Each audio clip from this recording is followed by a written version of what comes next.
Hey guys, just wanted to let you know, in case you're watching us on YouTube, that obviously we're not on our regular set.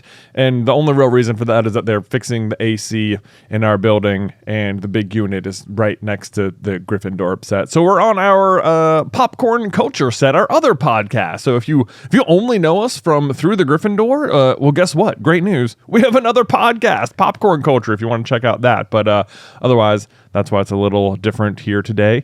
But we brought some of our creature comforts upstairs with us, so it still feels like Gryffindor. That's right. It'll still be the standard show through and through, but we just wanted to address the otherwise popcorn culture in the room. Yeah, the pop in the room. Yeah. Yeah. Here we go.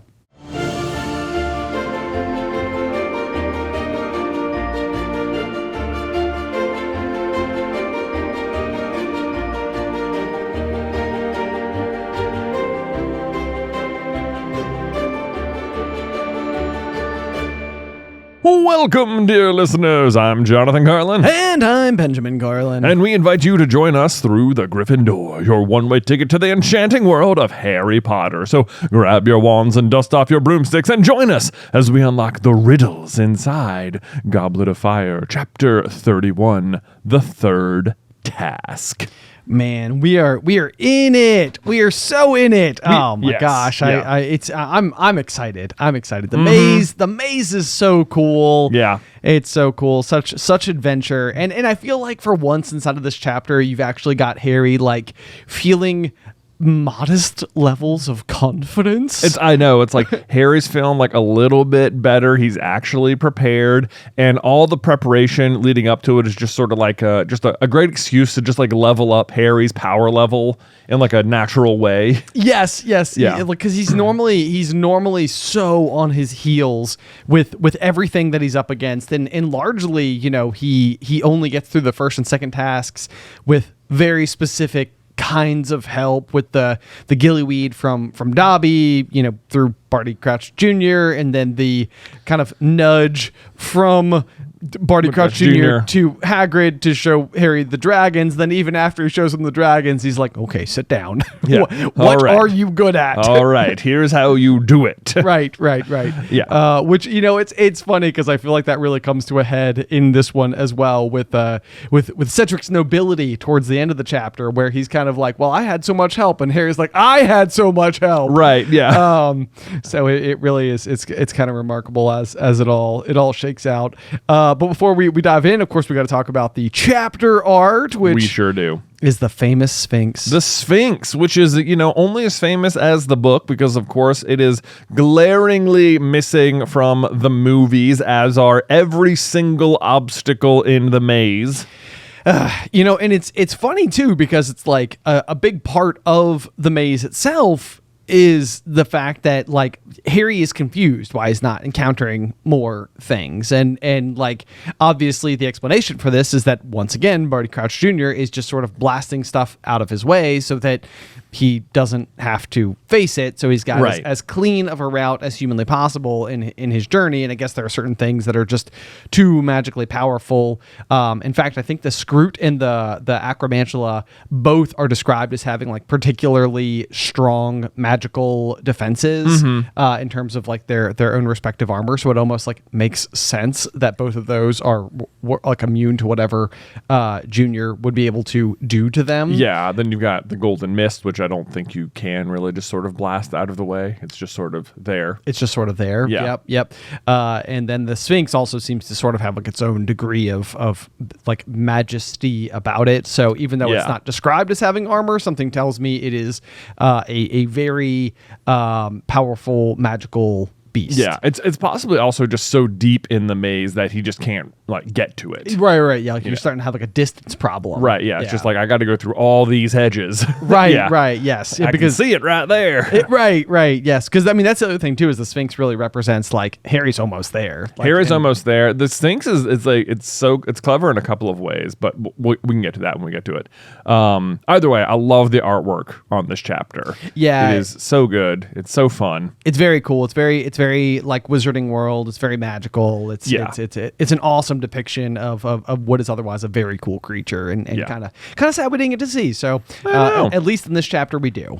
Yes, we will get to it. So anyway, let's dive into our first sentence here. It says, Dumbledore reckons you know who's getting stronger again as well, Ron whispered, and then the dragons arrived. It's like, well, things just couldn't get any Hey, worse. Oh boy, yeah, he's getting stronger. Ah! Yeah, he's stronger, all right. Look, he's got dragons. It's got dragons. Right, yeah. Good start to the day there for old Ron. Yep. Of course, basically, he's kicking off with this particular question because Harry has just left Dumbledore's office where he witnessed inside of the Pensive and was basically able to get more information from Dumbledore than I think he really could have bargained for in terms of what's going on outside of Hogwarts and the Triwizard Tournament. And of course, that has to do with Voldemort gaining strength and sort of getting a glimpse into all of the people that we probably at this point in time could assume as potential suspects for whoever is behind everything that's going on. Kind of get like a nice spotlight on Karkaroff, got a nice spotlight on Ludo Bagman. We get the actual confirmation that Snape was a former Death Eater. Yep. So lots of really big pieces of information came back in chapter 30 to kind of kick us off into chapter 31 and everything that Harry needs to immediately recall to Ron and Hermione so that they then of course have all the information to work with as well. Yeah. And of course then they stay up all night talking it over until Harry's mind was reeling, until he understood what Dumbledore had meant about a head becoming so full of thoughts that it would have been a relief to siphon them off. This feels like, what is this? Is this the like Bader-Meinhof thing where like you hear about something and then you start seeing it? That's exactly it. Yeah. It's just like Harry's just like, wow, now that you mentioned it, it does feel like that. Right. Yeah. It's like he's never even had the luxury of knowing that there's a place that you could put your excess thought. Yeah. Yeah.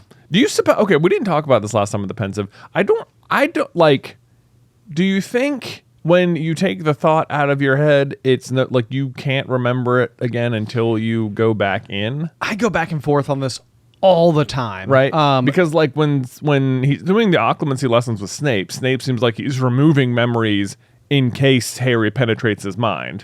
Yeah, you are correct. Like it seems like he's sort of taking them and parking them elsewhere. The thing that gets very muddy very quickly is that if you've taken the original memory out of your brain and then you go into the Pensive to view the memory, then you have the memory of viewing the memory, which maybe like immediately like reinforms you of what you've just removed. Right.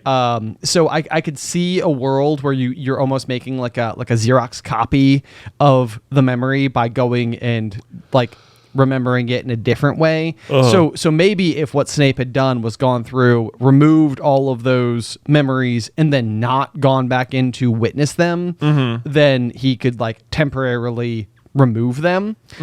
However, what I do think is kind of interesting about that particular explanation is that if Snape were to remove all of his negative memories attached to James, then I feel like his active hatred towards Harry seems like it would like lessen. Right. He's just being mean out of habit. He's just being mean out of habit, or like, is there like a world where he just like becomes nicer to Harry? Because and genuinely I can't remember the exact tone of voice that Snape has, but occlumency lessons feels like one of the rare instances where Snape is just kind of communicating with Harry as more of a human. That you are correct about that. Like he actually is able to like talk to Snape and ask him questions and get answers out of him in like a more like regular conversation style. Yeah, and I mean it kind of demonstrates, what it feels like their relationship could have been like had things gone differently in the past, which I mean, obviously I feel like we would need to get like a more intimate relationship with the exact words on the page, like as we get to that chapter in Order of the Phoenix. But like,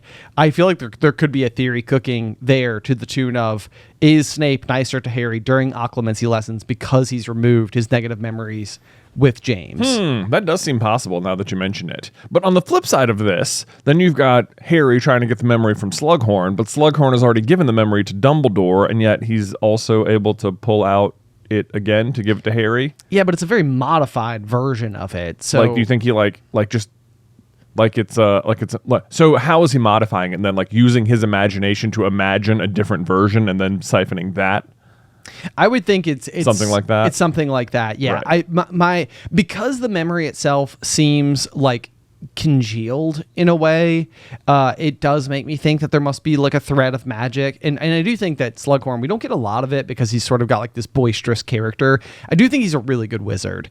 Oh, for sure. So I mean, he's dueling Voldemort at the end. Exactly. Yeah. So I mean, and that's like the one real instance that we get other than like his potion brewing capabilities, where we get to see like Slughorn kind of at like full power. So it's harder to He also like, he's like fleeting around the country, hiding from the Death Eaters successfully. True. And he only gets like, 10 seconds warning before Dumbledore and Harry come into that room, and he like, wrecks the entire room and transforms himself into an armchair. Also true. You Yeah. know? So he's doing a lot of magic very quickly. Yeah. Yeah. In a way that apparently shy of Dumbledore, who we know to be extraordinary, has been enough to keep him hidden from anyone else. Yeah. Yeah. Yeah. So I think and all that's just largely to say that like, I don't know if, like, whatever Slughorn has done to the memory, to me, it feels like it is more than just being like, I'm going to be really creative with my imagination and come up with a good lie, and then I'm going to pull that memory out of my head instead of whatever. And like, it seems like there's something to it, but obviously I don't really have any basis for it because there's no like precedent. There's no basis as to what that looks like other than that true memories seem to be more pure. Sure. Okay. Yep. So, but I think it's a great question because I've always kind of wondered the same thing. Like, if you're taking memories from your head, are they still in your head? Right. Yeah. Like, if they're not in your head anymore, maybe it's just happier that way. Right. I mean, I could certainly see that. Yeah. Yep. In any case, Ron stared into the common fire. Harry thought he saw Ron shiver slightly, even though the evening was warm. So I highlighted that because that's like Ron having this like fear of Voldemort returning right there, just sort of like thinking about it himself. Yeah. And I think that there's going to be kind of like a really interesting moment in this chapter too, because Harry, very understandably, his relationship with Voldemort has been so personal in nature. Like, he himself, his own like blood, flesh, and bones are what are at risk, and his life is tormenting by the Dursleys. So much of this has all been caused by Voldemort's actions. Like, the way that Harry's life as a singularity has been impacted by Voldemort's existence is enough for him to want to combat him, basically, to stand up to him, like all those types of things. But like Ron, who I think maybe is like growing up in the wizarding world, has a greater scope of the impact. Molly's two brothers, Fabian and Gideon Pruitt, were both killed by Voldemort. And Ron is, maybe even in a way that we don't give him enough credit for, is the one who shudders the most at the name, at saying Voldemort's name. He struggles with it more than the other two do, who grew up in the non-magical world. But the reason I bring all that up, though, is that like Ron kind of has this shiver because he is afraid at the prospect of him coming back, because he really knows a lot more about it. But then here on like the next page, Harry is going to go upstairs into the dormitory to put their pajamas on and everything, and then he's going to hear Neville snoring from the bed, over in the corner of the room. Of course, Harry has not told Ron and Hermione about everything that happened with Neville's parents to keep true to his promise, and I think that that's the exact right position to keep that very close to his chest. That is for Neville to share, not for anybody else to share. But I think that like for the first time, Harry, it says he imagined how it must feel to have parents still living but unable to recognize you. He often got sympathy from strangers for being an orphan, but as he listened to Neville snores, he thought that Neville deserved them more than he did. Let's see here. He says, then he remembered the milk-white face of the screaming boy and realized with a jolt that he had died a year later. It was Voldemort, Harry thought, staring up at the canopy of his bed in the darkness. It all came back to Voldemort. He was the one who had torn these families apart, who had ruined all of these lives. Yeah, I circled that exact passage right there as well, because this, in one book from now, Dumbledore is going to be having a conversation with Harry about the prophecy, or maybe it is, that is what it is. Yeah, and it's like he tells him so I've got to fight him. He's like, got to? Of course you've got to, but not because the prophecy says, think, Harry, think. Yes, I wrote on my page, yes, got to, of course you've got to, but not because of the prophecy. Yeah, that's literally, this is the moment right here. This is it. It is. Yeah. So, and that's what I mean. That's what I mean by Ron's shiver. That's why I think it's so important, is because Ron, I think, Like, he fears Voldemort because I think, again, to Ron's credit, I think he understands the scope, the horrifying, nightmarish nature that is Voldemort's existence. Right. Harry has personally been attacked by him. He has reason to fear him. He has reason to hate him. But to me, this is the moment where Harry was able to inject empathy into the situation, where he is seeing the direct result of the Longbottoms having been tortured, the terror that would be having parents still there but they don't recognize you. Like in some ways maybe that's worse. I mean, they suffered, and it's terrible. And of course, Harry knows everything that Neville's been up against, his lack of confidence, and how it's impacted him when Dumbledore has described the Longbottoms as being these highly popular Aurors. Yeah. I mean, I think it's so nicely arranged here too, that it is thinking about Neville specifically that like helps Harry reach the spot, because Neville is of course the other boy who might have been the chosen one. So like it does seem appropriate, but then I think like even he says, he often got sympathy from people for being an orphan, but he thought Neville deserved it more than he did. Even that is like an example of like Harry's like very, very pure heart. Like I don't think many people could reach that conclusion like about themselves versus their friend's version of suffering.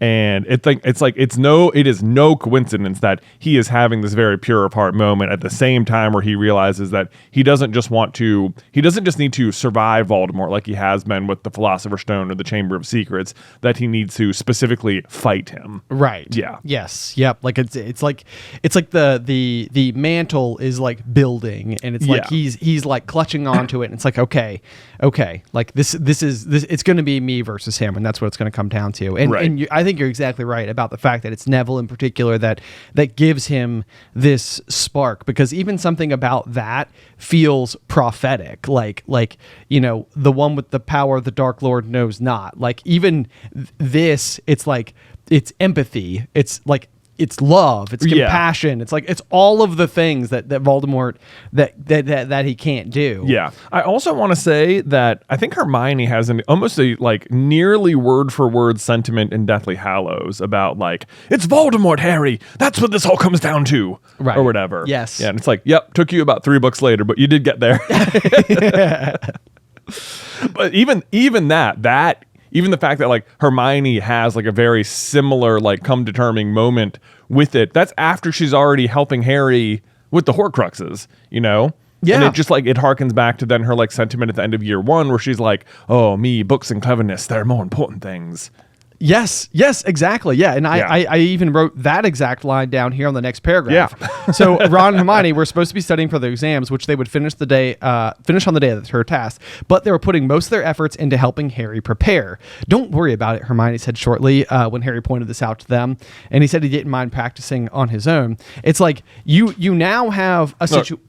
Yeah, but more important things. I actually forgot I wrote that. Yes, there were more important things. Friendship and bravery. Like, oh my gosh, good for them. Good for them. I actually wrote at the bottom of this page, this is a really good page. It is. I know. This is a great one. Like, page 607, people. If you're on the Patreon, that's a real high dollar page, I think. You know? Yeah, that would be a great one to get. Mine is just absolutely covered in blue ink. Yeah, I was using a blue highlighter today. Yep. But no, I do. I think it's amazing. You're seeing so much character growth. You're really seeing like the seed that will grow into this trio going on to ultimately being the force that will defeat Voldemort. And it's happening right before your eyes. Right there, yeah. Like very. This is such a good. Yeah, I loved this whole passage. This whole page was very, very good. Yep. And then when we flip over to there's a great sentiment from Ron as well, because it says like, at least we'll get top marks in defense against the dark arts. We'd never have found all these hexes in class.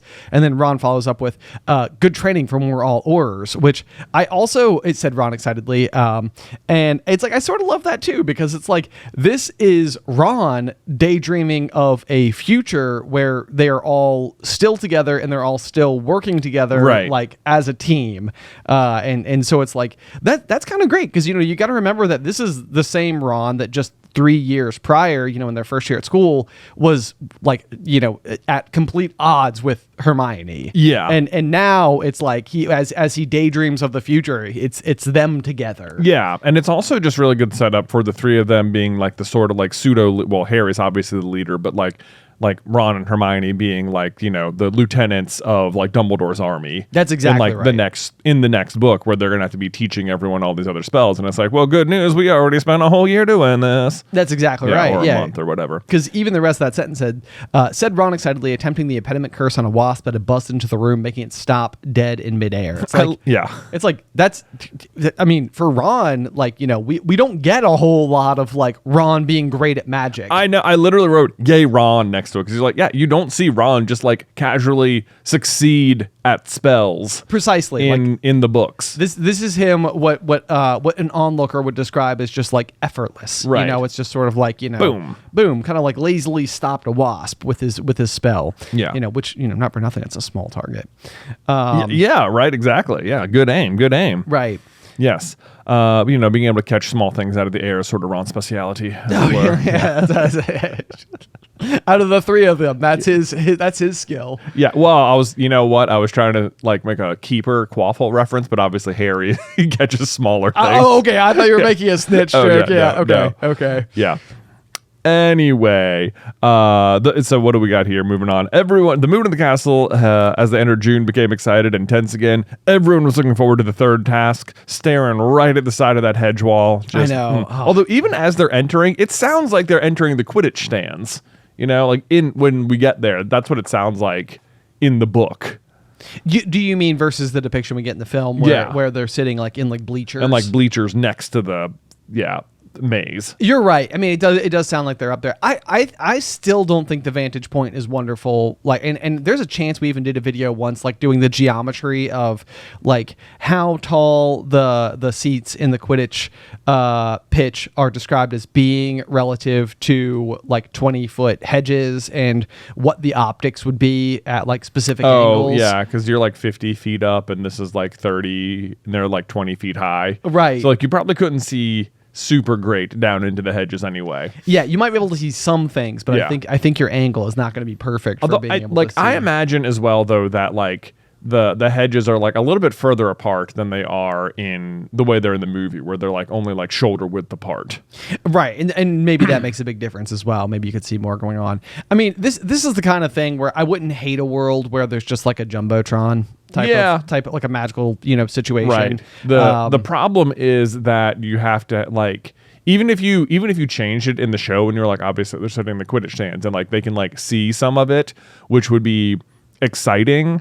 You still have to create. I think you could do it, and what you'd have to do is put some sort of like big cloud over the middle so that there wasn't like because people can't see Cedric and Harry touch it at the same time. Like they can't see what happens. Sure. They can't see that there was a gap in time. Right. Like it could which they could, you know, even build around like, oh yeah, like it's likely that several of them start getting pretty close at the same time. And for the sake of like, who's going to win, we'll cover that part. Right. Yeah, so then you'll just see them appear over here. What's the best way to do like the sporting excitement version of it? Like you got to leave like a little bit of suspense there for the end. Yeah, but like I can totally see like a situation where you're like up in the crowds and people are staring down and they're cheering and yelling and going, ah, but then you like zoom down through like the Silencio charm or something and you go to like Harry's vantage point and she's like, whew, quiet. Yes. You know. Yeah. Right. Yep. Absolutely. Like they can't hear anything happening above them or just anything. Just some muffly-auto going on. Right. Yeah. Just something like that. Well, that's the other really big one too. Is that like, and I think that this would be perfectly acceptable, but like just to simply explain the idea that the cup, which is at the center of the maze, was always meant to be a port key.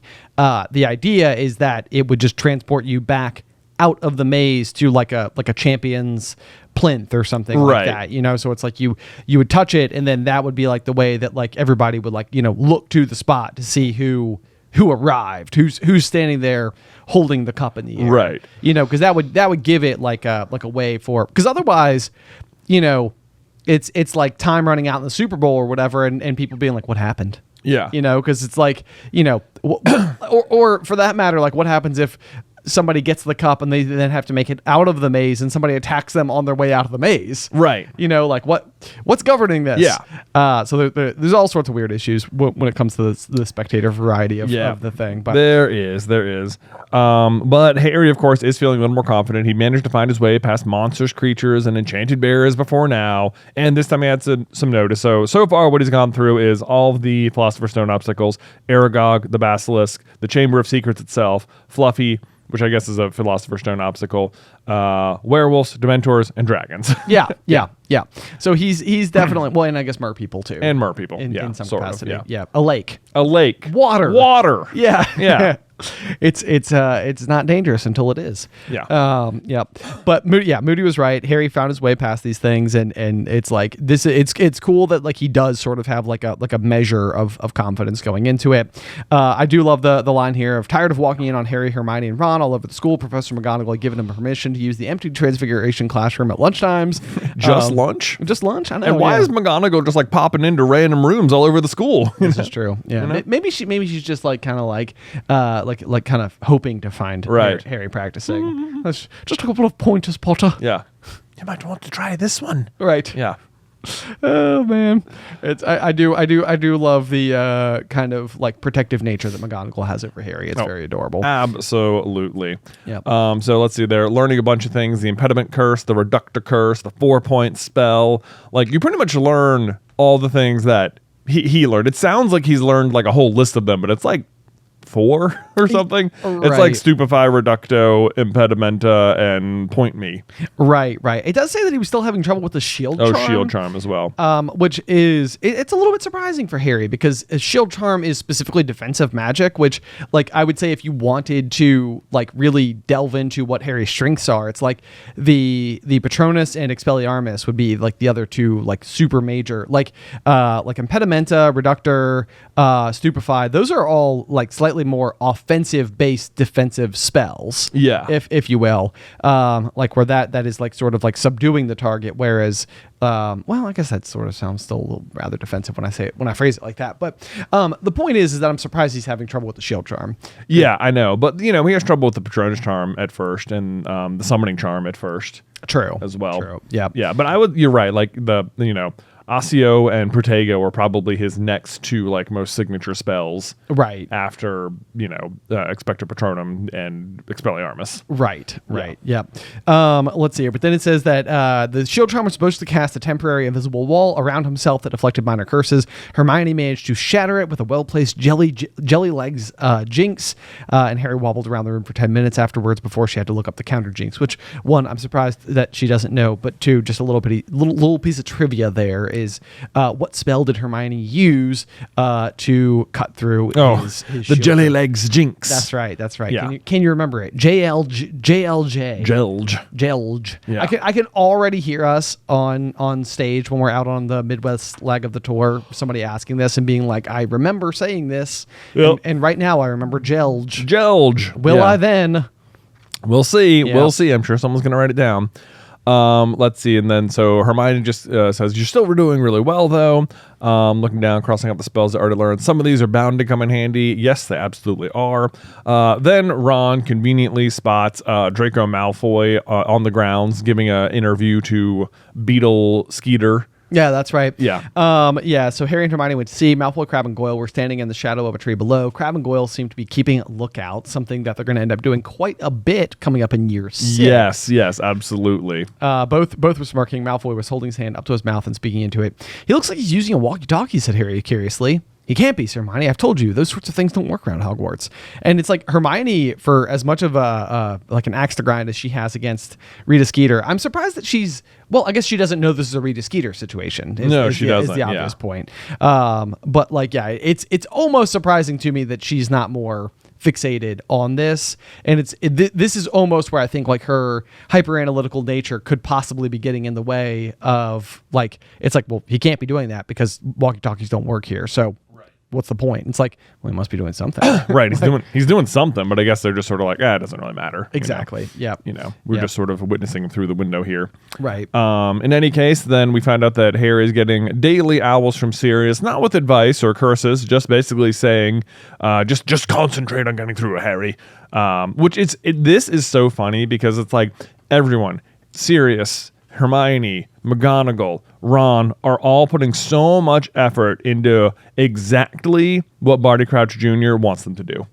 Like helping Harry get through Harry get through the maze. They're all so convinced the task itself is the trouble, not that winning is the goal. Exactly. Which, I mean, of course, why would the bad guys want Harry to win, Well, I think that's the beauty of the Mad-Eye Moody like disguise is that it's like you can have a character who, as far as we're concerned, is fully rooting for Harry the whole time. Right. That's what makes it so believable. That's what makes exactly. Yeah. It's like he genuinely wants Harry to succeed all the way up until he doesn't, because as we've mentioned in the past, Barty Crouch Jr. doesn't see any way in the world that if he successfully gets Harry to the graveyard that Voldemort can't readily handle him. Right. Exactly. No problem. But then even this phrasing here from Sirius says, he reminded Harry in every letter that whatever might be going outside the walls of Hogwarts was not Harry's responsibility, nor was it within his power to influence it. And it's like Sirius is reminding Harry of this, but it's also then, trying to inform you, the reader, of make you think that. But it's like, it's just so not true. It's just so not true. Like whatever's going outside the walls of Hogwarts, it's like, it's not within your power to influence it. It's like, I wish that were true. I wish it were true. It's exactly about Harry. Yes, it is. It absolutely is. Yeah, but of course that's what everybody doesn't know is that Voldemort would be specifically fixated on Harry again. Right. Yeah. Except that Harry has these dreams, which make it seem like it. It definitely. I mean, it's marking something to do with them. Yeah. No, it's a good. But even that, it's kind of like there could be like the unusual connection. Like even Dumbledore could be like, there's an unusual connection between Harry and Voldemort, but maybe Voldemort doesn't know. Like it's not like Voldemort is using the dreams up till this point, because up till this point Voldemort doesn't know. Oh yeah, no, Voldemort won't know about that until Nagini attacks Mr. Weasley. Exactly. Yeah. And that's like the tell. Yeah. So anyway, let's see here. He also says he cannot hope to lay hands on you while you were under Dumbledore's protection. Again, I wish it were true. I wish it were true. If only. If only, but he super does. Right, I know.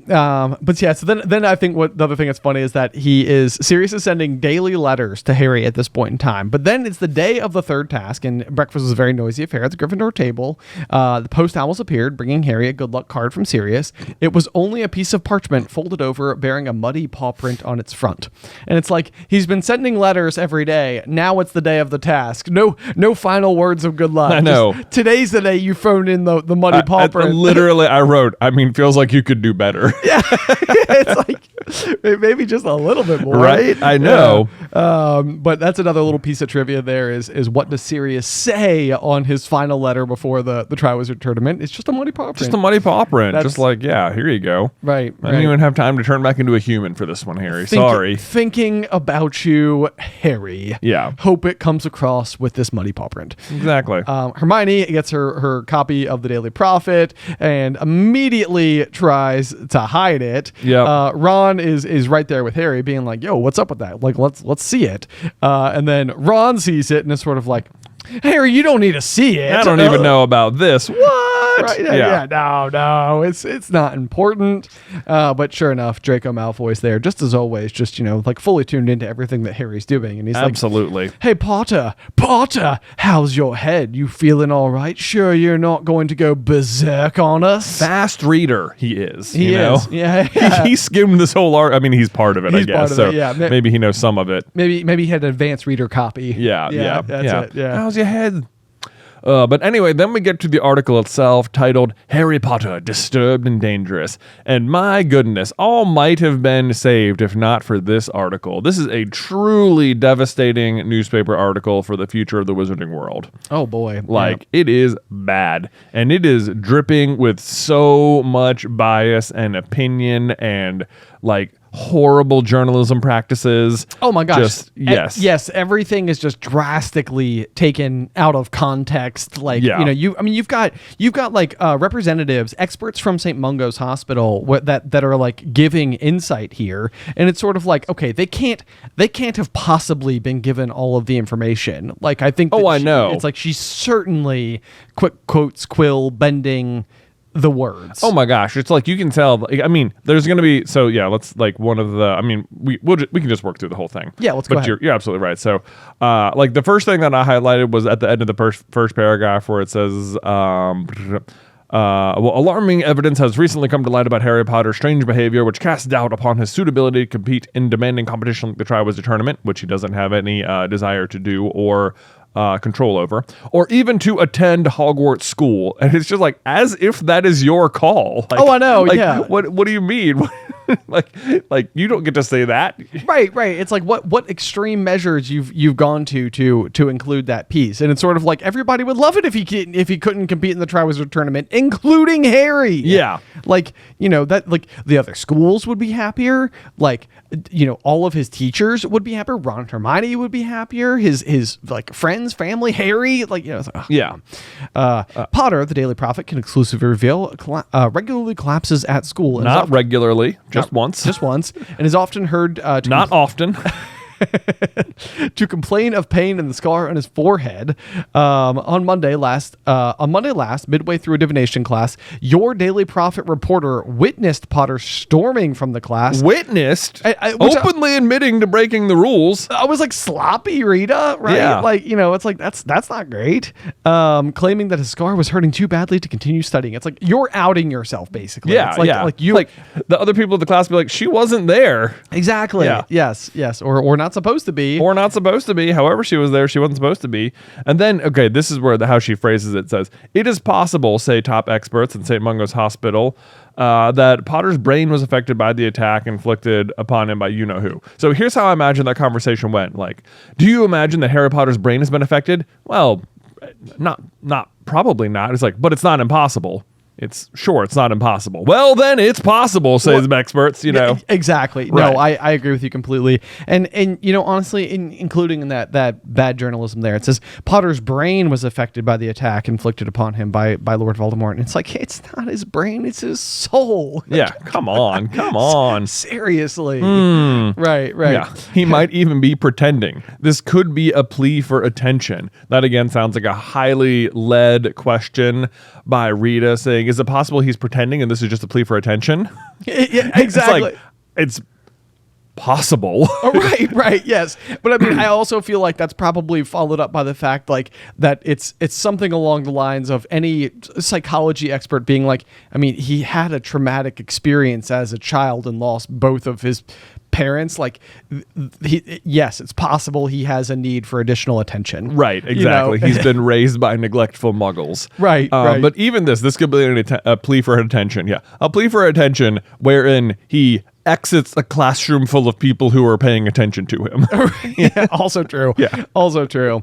Then we cut down and we figure out what Draco was speaking into the walkie-talkie. Hold on. No, we just got another one. It says, the Daily Prophet, however, has unearthed worrying facts about Harry Potter that Albus Dumbledore, headmaster of Hogwarts, is carefully concealed from the wizarding public, which is going to be that he can speak Parseltongue. But then, like, what? Excuse me. Why does Dumbledore have a responsibility to tell the public that Harry can talk to snakes? Like, why are you throwing Dumbledore under the bus here? Right. Yes. Breaking news: Dumbledore informs us that one of his students can speak Parseltongue. Right. Just thought you should know. I know. Like, I'm trying to think of like a real world comparison here, where it's just like imagine you're in high school and like What kind of infliction would be required for your principal to inform the general public? Yeah, like you do something and it's like, wow, your principal's really, it's pretty weird they didn't tell everyone you did that. Right, yes. It's like Harry Potter cheated on his girlfriend. And it's just like, wow, Dumbledore, can't believe you're hiding this information. Right, it's like, really, nothing I could do about it. Being principal is hard. It's a lot of writing the tabloids at the end of every single day to inform them of all the latest gossip. Exactly. Yeah. This is just like a personal gift he has too. Right. Yeah. So now on to Draco. Yeah. So Potter can can speak Parseltongue, reveals Draco Malfoy, a Hogwarts fourth year. There were a lot of attacks on students a couple of years ago, and most people thought Potter was behind them. But he wasn't. But he wasn't, and instead it was actually your own dad who set those attacks. Yeah. Never mind that Harry also killed a basilisk and stopped the attacks. Don't report that. Well, and it's also just like most people thought that Potter was behind them, and it's sort of like he wasn't, but people thought that. It's like, what? That's not news. But he was all hushed up though. Hushed up to the tune of someone was sent to Azkaban and the headmaster was removed. Right. Not really hushed up. Yeah. But he's made friends with werewolves and giants. Not true. Half giants. Right. We think he'd do anything for a bit of power. Well, okay. Yeah. Okay. Yeah. Parseltongue, the ability to converse with snakes, has long been considered a dark art. Indeed, opinion. The most famous Parselmouth of our time is none other than you-know-who himself, a member of the Dark Force Defense League. Excuse me. Harry's more famous than Voldemort. I mean, what? Voldemort's infamous. Yeah. Let's see here. A member of the Dark Force Defense League who wished to remain unnamed stated that he would regard any wizard who could speak Parseltongue as worthy of investigation. Do you imagine this was just Gilderoy Lockhart at St. Mungo's? I think it's very possible. Yeah, right. Yeah, because I was a member of the Dark Force Defense League. Yes, it's like who is this person otherwise? Right. She made one stop at St. Mungo's and was like, Gilderoy, you know Harry Potter. It is great to see you. Yes. Right. Let's not go into the details of what happened back in his second year. None of that would be important for this particular conversation. What do you think about people who can speak Parseltongue? But yeah, otherwise it's sort of like, who is this person? Who is this traitor? Or is it just once again being taken drastically out of context? And it's just sort of like, what would you say if somebody could speak Parseltongue? It's like, well, I'd say it's probably worth looking into. Yeah. It's like, okay, worthy of investigation. Got it. Right. Yeah. I also love this sentence. Albus Dumbledore should surely consider whether a boy such as this should be allowed to compete in the Triwizard Tournament. It's like, Dumbledore definitely did not want a boy like this competing in the Triwizard Tournament. He drew an age line. Yes. Right? Like he actively tried to prevent this. Also, he literally, there's literally nothing they can do about it because of this magically binding contract. And what are you supposed to do? Right. Yeah. Yeah. So anyway, that brings us to the end of the article, and then listen to this. I mean, tell me how you interpreted it. Gone off me a bit, hasn't she? Said Harry, lightly folding up the paper. So we definitely interpret that as like he tears the paper to shreds and throws all the bits into the sky around him. Oh, is that what happens in the movie? No. This is B just like do it like a little calmly joke. Oh yeah. Lightly folding up the paper. Yeah. Said Harry, lightly folding it up. Obviously trashed it. Yeah, you're right. Yeah, just blew it up. Reducto. Right. I'll show you. Right. No, just a small joke there, as we have to do. Yep. And then Ron is actually the one who jumps to the conclusion most quickly. How did she know your scar hurt in divination? Ron said. There's no way she was there. There's no way she could have heard. And then Harry's like, the window was open. I opened it to breathe. And then Harry's somehow giving her an out. Right. That's true. And then Hermione, voice of reason, you were at the top of the North Tower. Your voice couldn't have carried all the way down to the grounds. Yeah, no kidding. Well, you're the one who's supposed to be researching magical methods of bugging. Haha. Click. You can almost hear it click into place in Hermione's brain. Yeah. You tell me how she did it. I've been trying, said Hermione, but I click. Yep. There. Yep. She's got it now. Yep. She slowly raised a hand and ran her fingers through her hair. This is her remembering the beetle in her hair at the second task. Yep. And Ron is like, "Are you all right?" And Hermione's like, "Yes." And then she held her hand up to her mouth as though she were speaking to an invisible walkie-talkie. I think it is sloppy to use the word walkie-talkie twice in the same chapter like this. I agree. Yes. Yeah. It's like too obvious. Speaking into an invisible cupped hand, I think would be fine. Right. I guess it wouldn't be invisible cupped hand, just speaking into a cupped hand. Right. Yes. I've had an idea, Hermione said, gazing into space. I think I know, because no one will be able to see, even Moody. And she'd have been able to get to the window on the ledge, but she's not allowed. She's definitely not allowed. I think we've got her. Just give me 2 seconds in the library, just to make sure. Yeah, so what she's going to do is go check the Animagus registration list. which apparently they keep in the library. Which apparently they have a copy of in the library. I also like how Hermione could just let them know right now. It's like, oh my God, she's an animagus. Let me go check. I know. But she's like, no. And like any good theorist, Hermione's like, no. Let me tie it in a bow nicely at the end once I've for sure got the answer. That's exactly right. Yeah. That's exactly right. Yeah. But then hilariously, Ron calls after her and he's like, we've got our history of magic exam in 10 minutes. Blimey. She must really hate Rita Skeeter to risk missing the start of an exam. And it kind of just goes back to what we said earlier. You know, this is like Hermione sorting out her priorities. Exactly. Yeah. Yeah. Becoming more and more on the side of just defeat evil. Right. Let's see. And then so Harry, of course, doesn't have to take his exams because he's exempt. So he's just been looking up fresh hexes for the third task. I wish we knew the full list of things he got because, it's only like 5 Yeah, new ones. that doesn't seem like we're getting all those. But he doesn't actually even make it to Professor Binns' class because McGonagall comes over to him and says that the champions' families are invited to watch the final task, and that this is a chance that they can use this time now as an opportunity to greet them. To which Harry is sort of like, she doesn't expect the Dursleys to turn up, does she? Or no, Ron actually says that. Yeah.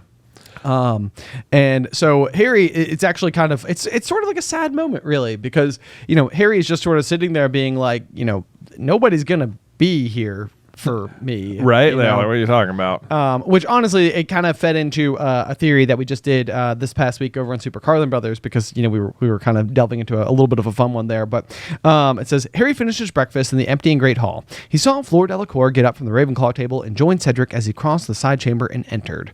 Then Crumb slouched off to join them shortly after. Mm-hmm. So, because he's not excited. Because he's not excited either about who might be back there because and this is, total tinfoil hat moment. Exactly, But, yeah. There is a shocking similarity between the characters of Victor Crumb and Severus Snape, of whom both sort of have like an awkward ground game, if you will. Awkward ground game. Hooked nose, dark hair, sallow skin. Sallow skin, yep. They have all of these very same descriptors. Snape, as a young lad, is interested in one Lily Evans, a studious Muggle-born girl. In Gryffindor. Victor Crumb is also interested in a young, studious Muggle-born girl in Gryffindor. Yep. Hermione Granger. Yep. So the idea here is that Snape and Crumb actually have the same father. Tobias Snape. Yes. And the Muggle. Yes, which we will come back to here in just a few minutes. But so yeah, Harry stayed where he was. He really didn't want to go into the chamber. He had no family who would turn up to see him risk his life anyway. But just no family worthy of the title family. yeah, exactly. Yes. So he's just basically like, well, I'm not going back there. I'm going to go do a little bit more hex research. And then Cedric sticks his head out and it's like, Harry, come on, they're waiting for you. And then Harry's like, they couldn't possibly be here. No, can you imagine? Can you what if they were? It would be so interesting. It would be like, whoa. What? Okay, what a moment for the Dursleys. Yeah. Totally turning the corner, but Right. of course it's not them. Of course it's not. Cedric and his parents were just inside the door. Victor Crumb was over in the corner conversing with his dark-haired mother and father in rapid Bulgarian. He had inherited his father's hooked nose. Yep, so that's the line where we know that he gets his hooked nose from his father. But the other thing I think is kind of interesting about Crumb is that he's got this like surly demeanor and it seems like he is quiet on all accounts. So the rapidly spoken Bulgarian, the reason that it stands out to me a little bit is it's out of character for Crumb to be speaking so rapidly. So right. Part of our argument as to how this could be Tobias Snape is that, one, we would know that obviously if his name is Victor Crumb and not Victor Snape, he's rejected his father's last name, which would not be surprising at all given what we know about Tobias Snape in that he is abusive. Yeah, and Snape did sort of the same thing. He goes by Snape now, but in his high school years, which Victor Crumb is in, he was going by, he came up with the moniker for himself, the Half-Blood Prince, which was his mom's last name, or maiden name. Exactly. Yeah. So, yes. So if you can imagine, the idea here would be that Crumb has been raised by his witch mother and has used her last name throughout all of his life. And now the reason that he's speaking in rapid Bulgarian and the reason that he paused for a little while before actually going back there is because he didn't want to go and see his father, who basically is just hoping to sort of like get in on the now rising star that is his son. Right, the Quidditch World Cup player and Triwizard champion. Exactly. Yeah. Exactly. So anyway, I don't know how firmly I actually believe this theory to be true, but it's kind of like the Snape is a vampire theory, where it's like you start putting the pieces together and it's like there's more to it than I expected. More than you think. Yeah. In a lot of ways it fits. So anyway, that's just kind of a fun one there for you, a little aside. Anyway, but then Harry walks into the room and is greeted by, surprise, Mrs. Weasley and Bill. Yeah, not Mr. Weasley. Not Mr. Weasley, which is kind of surprising. It is. Because you know what? Amos gets off. That's true. Yeah, that's true. Yeah, that's a very good point. Thought we'd come and watch you, Harry. She bent down and kissed him on the cheek. You all right? Said Bill, grinning at Harry, shaking his hand. Charlie wanted to come, but he couldn't get time off. Said you were incredible against the Horntail. Yeah, couldn't get time off. You know, there's really strict hours when you're out there researching dragons. That's right. They're like, right. I'm sorry, we just don't have the PTO for you, Big Charles. You know, Big Chuck. Big Chuck. This is a 9-to-5 job that we got going on. You're here. not going to be out there staring at that dragon. Who is? Who is? Who is? You know? The real kind of fun thing, though, is that we have a different older Weasley brother, as you've pointed out so astutely in former chapters, where Charlie is, of course, present for the first task, Percy is present for the second task, and now Bill is going to be present for the third task. Yeah. And most importantly, it is the opportunity for Fleur Delacour, who Harry noticed was eyeing Bill with great interest over her mother's shoulder. I have to imagine, because Cedric and Fleur get up and walk like together out to the family thing, which kind of reads like Fleur is maybe still hoping for like a little like date or something. Oh yes, you know. yeah. I have to imagine this is Cedric finally being like, listen, I'm actually pretty serious with my girlfriend Cho, so like so flattered, but or whatever. Yeah. And Flora's like, fine, whatever. Walks to the door and is like, hello. Oh wow! Look at that dragon Look thing at that earring. Yeah, exactly. No, you're right. But this is interesting too, because it means like Fleur is not going to play a massive role in the future of like the wizarding world or anything, but she is present. Yeah. She is important to the story going forward, and that is clearly something that is being set up as early as this sentence right here. Absolutely. Like unless it's the kind of thing that was supposed to somehow be like just sort of like further speaking to how Bill is just cool, yeah. But I don't think so. No, it's definitely being set up for sure. Right. So it's kind of like, we want to keep Fleur around. So I wonder if there was ever some like version of the story that would have involved her having like an even bigger role than she ends up having. Yeah. I mean, let's see. All in all, like Bill, I mean, it's like maybe she specifically doesn't, but like her character is important in that. Like Bill and Fleur's wedding is a big event, and that's like the last like moment of happiness before everything goes totally crazy. Exactly. There, and then they stay at Bill and Fleur's like cottage for like a pretty long time. Yeah, Shell Cottage. Yeah, after they escape, and that's also where Ron goes when he leaves the trio for a little bit. Yep. So they have a lot of like off-page stuff they're doing, and then they do have a daughter, right? Victoire. Victoire. Snogging Teddy. Yeah. Teddy Lupin. Yes. Yes. So they play a pretty big role overall. They do. No, they absolutely do. Yeah. So good setup for the long run there. And Harry, he kind of has this just really adorable moment where I think he just says, "This is really nice of you. I thought for a moment." The Dursleys. And I love Mrs. Weasley's response, because she's like, I'm not going to say anything negative about the Dursleys in front of you. However, I hate them. Yes. But her eyes flashed every time they were mentioned. Yes. Yes. Okay. I'm very good. Yeah. So Bill's like, yeah, it's great being back here. Let's change the subject. Yeah. Of course, Bill apparently had a great relationship with the paintings. I know. Yeah. Violet, the fat lady's friend, winked at him from her frame. I know. And then he's like, what about that night, Sir Cadogan and the fat lady? They're all still here, my old pals. My old pals, the paintings. Yeah. It's like, Bill, you were cool, right? Yeah, right. Like, you were supposed to be cool. That's that weird Weasley kid. He keeps hanging out with the paintings. Oh man, maybe he just hit his stride upon graduation. Yeah. But let's see here. So then we get a little bit of like interesting history from Mrs. Weasley, who says that confirms that the fat lady was around during her time, which I think is just largely true. I feel like in my mind, the fat lady's just been there from the dawn of Gryffindor house. I agree. And she's I agree. like a staple. But she gave me such a telling off one night when I got back to the dormitory at 4 a.m. And it's sort of like a funny sequence to imagine, because surely Arthur was just with her. Right. When they returned, but it seems as though he was caught by Apollyon Pringle, right? The caretaker, so the former Filch. Which is to say, you might be like, wait, does that mean Filch isn't a poltergeist? It's like, no. It's not what it means at all. It means that Apollyon Pringle was also a poltergeist. Yes, and actually, I don't even think that this damages the theory in any way, shape, or form, because Peeves has a whole history. If you go into the archives on Pottermore, and a big portion of like Peeves as a staple in the castle is that like he has been they have tried to banish him on numerous occasions, and like have basically struck a deal with Peeves that like allows him to remain on an ongoing basis. But that doesn't mean that would be the case for the likes of Apollyon Pringle or Argus Filch. And then if you even fast forward to Deathly Hallows, there's the moment where Filch comes like running up the like into the Great Hall, and it's like, students out of bed. Yeah. And McGonagall was like, you blithering idiot. Like, and she's like, he's like, Peeves. And she's like, haven't you been going on about him for like a quarter of a century?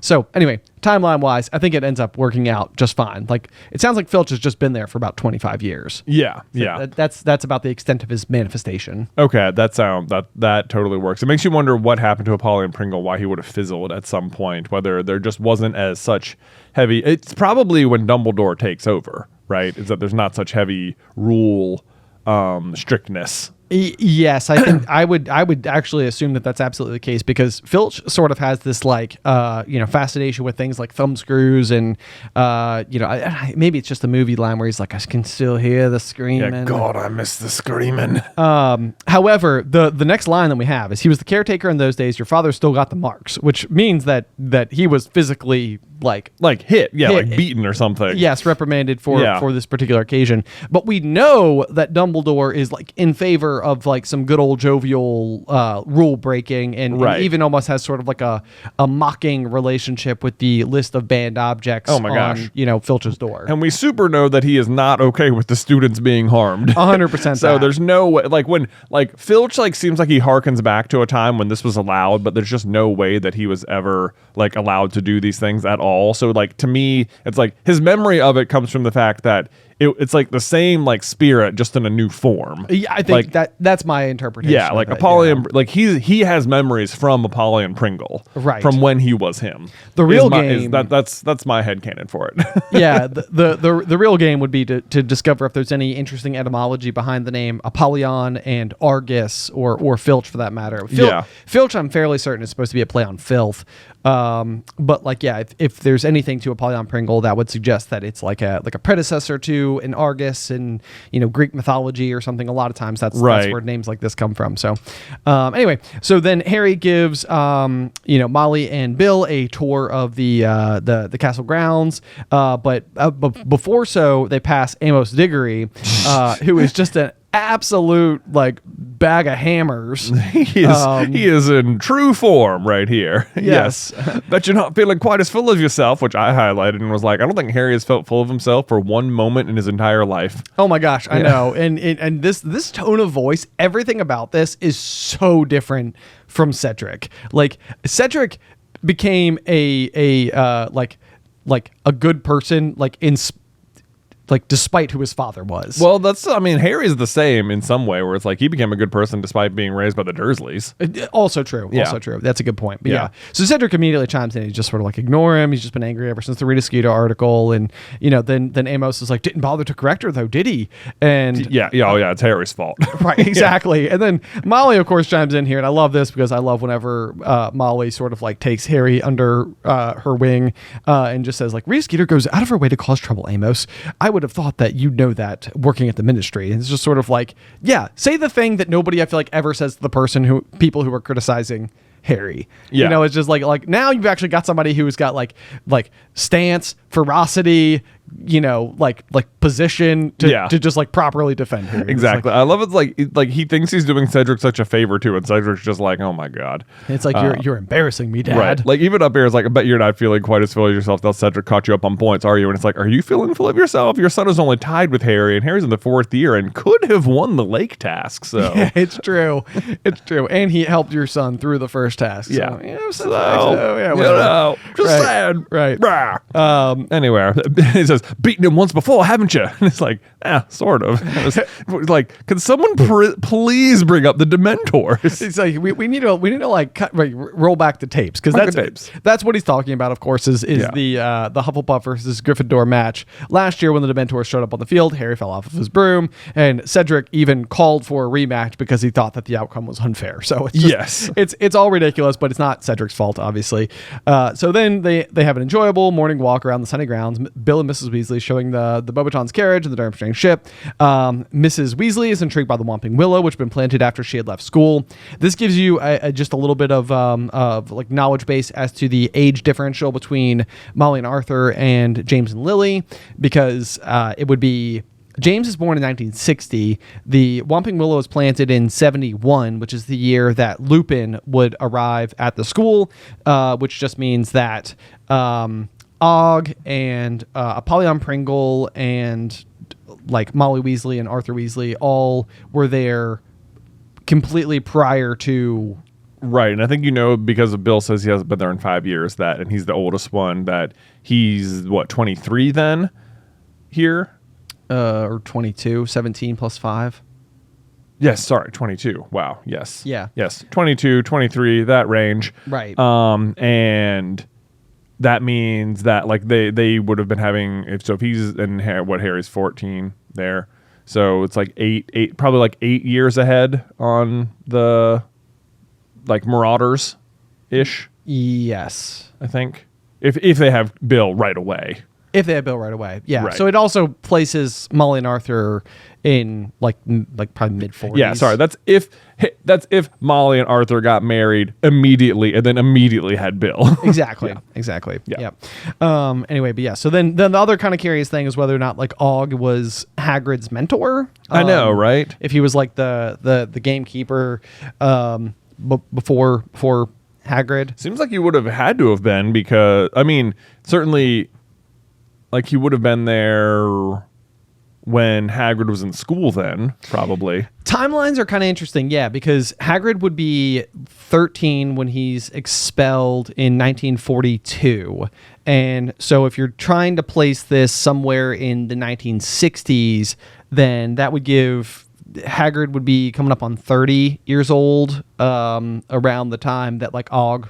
If Og is retiring around when Molly and Arthur graduated, then it means that, Hagrid would basically take over the post from him when he was like in his early 30s. Right. I think would be... Right, because Hagrid would have been expelled, but then he said Dumbledore brought him back on. But if Og was the caretaker when the Weasleys were there and they were there...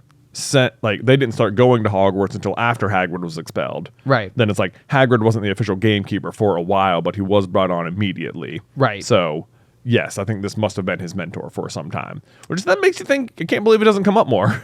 It is surprising. It is surprising. It's an interesting detail, and just another, like, honestly, like especially because these happen like basically one page apart. I don't know that I would get Apollyon Pringle as the caretaker and Og correct as gamekeeper and caretaker. Like those I feel like those things are details that my brain refuses to sort properly. Right, I know. Anyway, but so then Harry kind of shifts the subject from kind of this fun history about Hogwarts and the people that worked there before the timelines that we know about for the most part, and asks about Percy, which is a great question because basically Barty Crouch Sr., as far as anybody is concerned, has gone missing completely, and right. Percy has been claiming, especially going back to his letter that Ron got back to him around Easter. He's like, I think I could be expected to recognize my own superior's handwriting, right? And it's sort of like, well, But apparently you can't. Starting to look kind of bad. Yeah, and then they seem to think there was a chance they weren't genuinely written by him. And it's like, yep, starting to get a little bit more clues here, aren't we? Yes, we are. Yeah, Percy's been under a lot of strain. They're not letting him in for Mr. Crouch as the 5th judge tonight. Even that is sort of like, well, wait, really? Which, honestly, the reason for that is because they want Cornelius Fudge there, and then he can be there the moment everything happens and have the whole conversation over Harry's bed and all that. So. I mean, if anything, it's kind of surprising to me that Fudge just wouldn't be a judge anyway. Yeah. Just kind of given Judge Fudge. Judge Fudge. Yeah. That's a good one. Yeah. I like that one. Yeah, Cornelius Judge.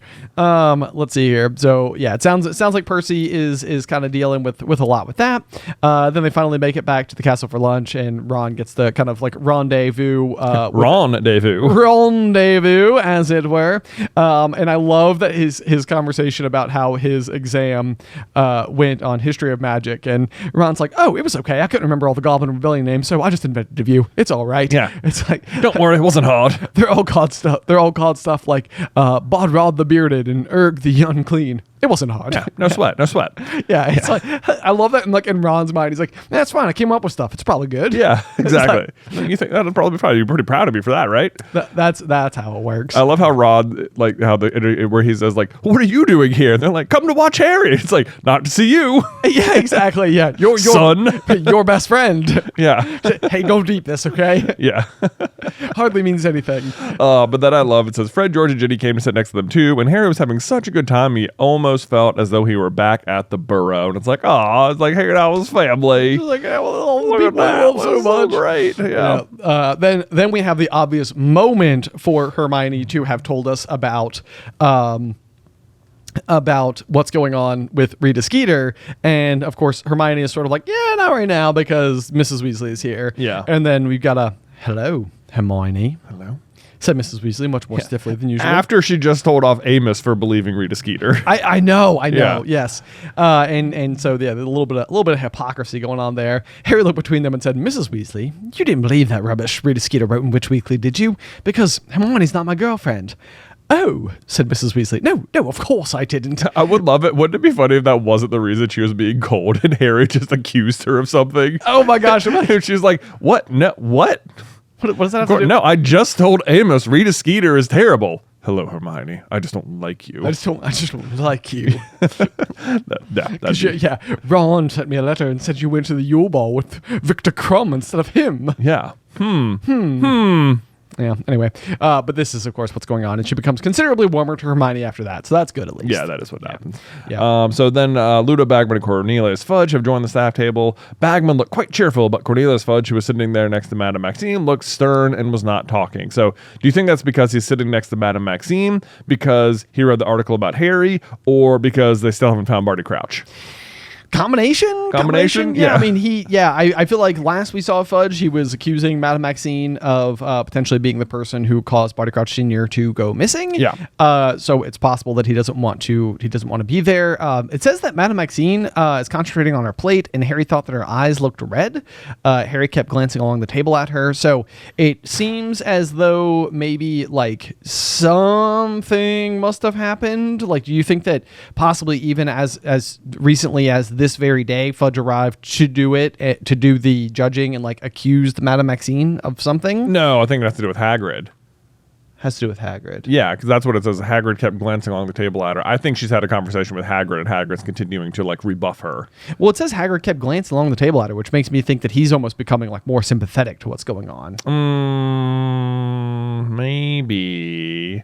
Madame was counting on her plate, and Harry thought her eyes looked red. I mean, it sounds like she's crying, so I mean, to me, it sounds like maybe she tried to like make up with Hagrid. I've always interpreted this as like her and Hagrid had a bad conversation, and then maybe like Hagrid's feeling bad after the fact. Like, why else would he be like looking at her? Because he's just sort of like he feels guilty and is like looking up at her. I see. Yeah, because from like what Hagrid believes, because he doesn't know about Rita Skeeter yet or anything. So what Hagrid thinks is that, and the only person he tells is Madame Maxime.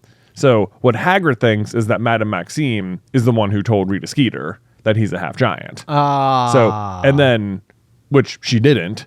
Right. So then she's hurt that Hagrid thinks that she betrayed his trust. Okay, that's a good point. Right. That's a good point. Yeah, I haven't read it that way before. That's a excellent observation. Very astute. Okay, so then we have is it Ludo Bagman basically announcing, ladies and gentlemen, in 5 minutes time, I'll be asking you to make your way down to the Quidditch field for the third and final task of the Triwizard Tournament. It is sure to be quite the spectacle. Ha, he doesn't say the last bit. I added that for a little fun. Yeah. Will the champions please follow Mr. Bagman down to the stadium now? Yeah, so then we get like Bagman sort of kind of continuing, like at this point, are you still suspecting Bagman at all? I mean, I guess you're really supposed to like not I don't know. I mean, he's still trying to help Harry kind of cheat a little, I guess, or he's like feeling all right, confident. Yes. You know, he doesn't I guess actually straight up offer him anything.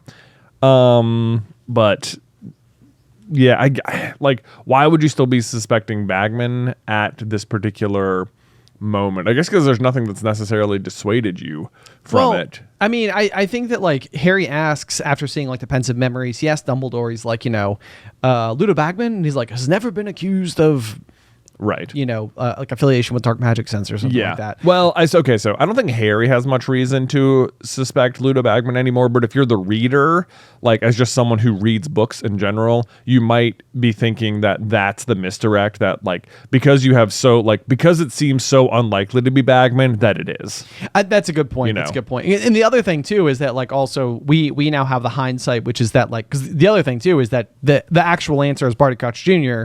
and no part of you is suspecting him right now either. Oh, I know. Yeah, so many other people have fallen under like suspicion. Yeah. Okay. So I don't think Ludo's quite out of the woods from the reader's perspective yet. Then. Yeah. All right. So let's see here. So they walk into the Quidditch field, which was now completely unrecognizable. 20-foot high hedge ran all the way around it. There was a gap in front of them. The entrance to the vast maze. The passage beyond it looked dark and creepy. Dark and creepy. It feels like a surprisingly I don't know, basic sentence. Like normal, I feel like there's normally more description. It would be like it's just sort of telling you it's creepy. It's dark and creepy. Creepy. It would normally, it would seem much more likely within the Harry Potter saga to describe it in a way that like lets you know that it's creepy without saying it's creepy. Right. Like a character might say something is creepy. Right. And in fact, I think that somebody says that about Moody's eye. It's creepy. Parvati says it. Yeah, or maybe it's right. Lavender. One of those two. One of those two. Yep.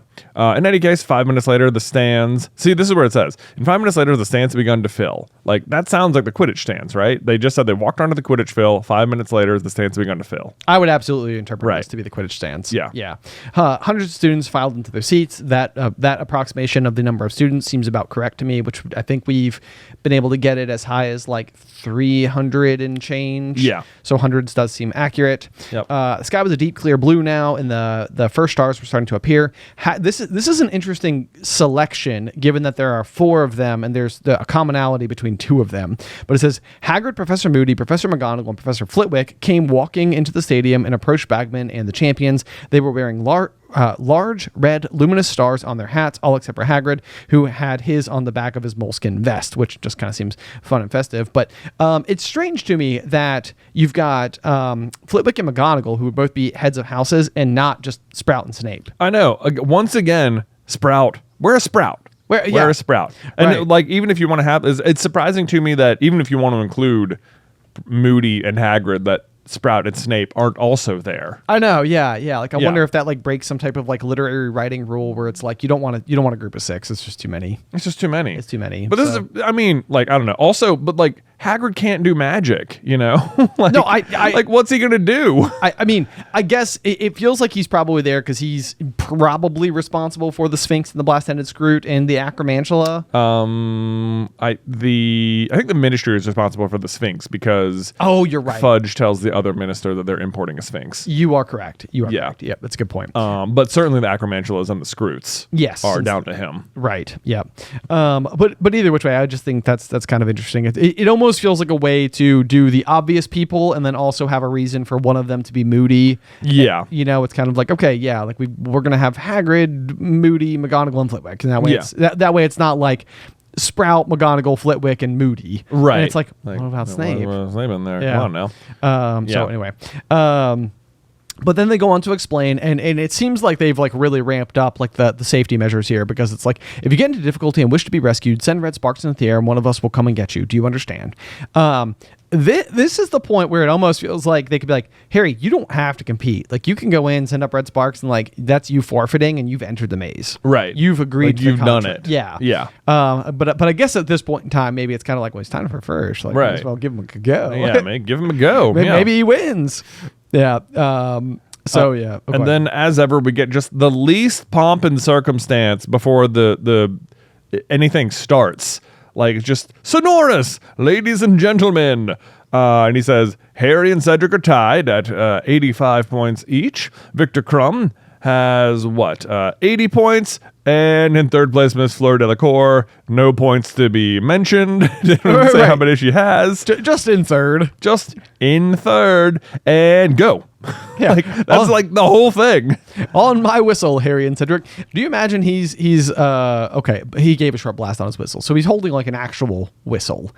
Yeah. Which also feels like a shockingly non-magical way to do this. I know. Like, it just sounds like he was like, they were just sort of talking to them, and he was just like, all right, then turns around, and then it's like let me do the opening statements or whatever. Right. And then he just like does it, and he's like, so on my whistle then, and he's like, go, you know? There's not even like, Harry and Cedric, please walk to the center of the maze.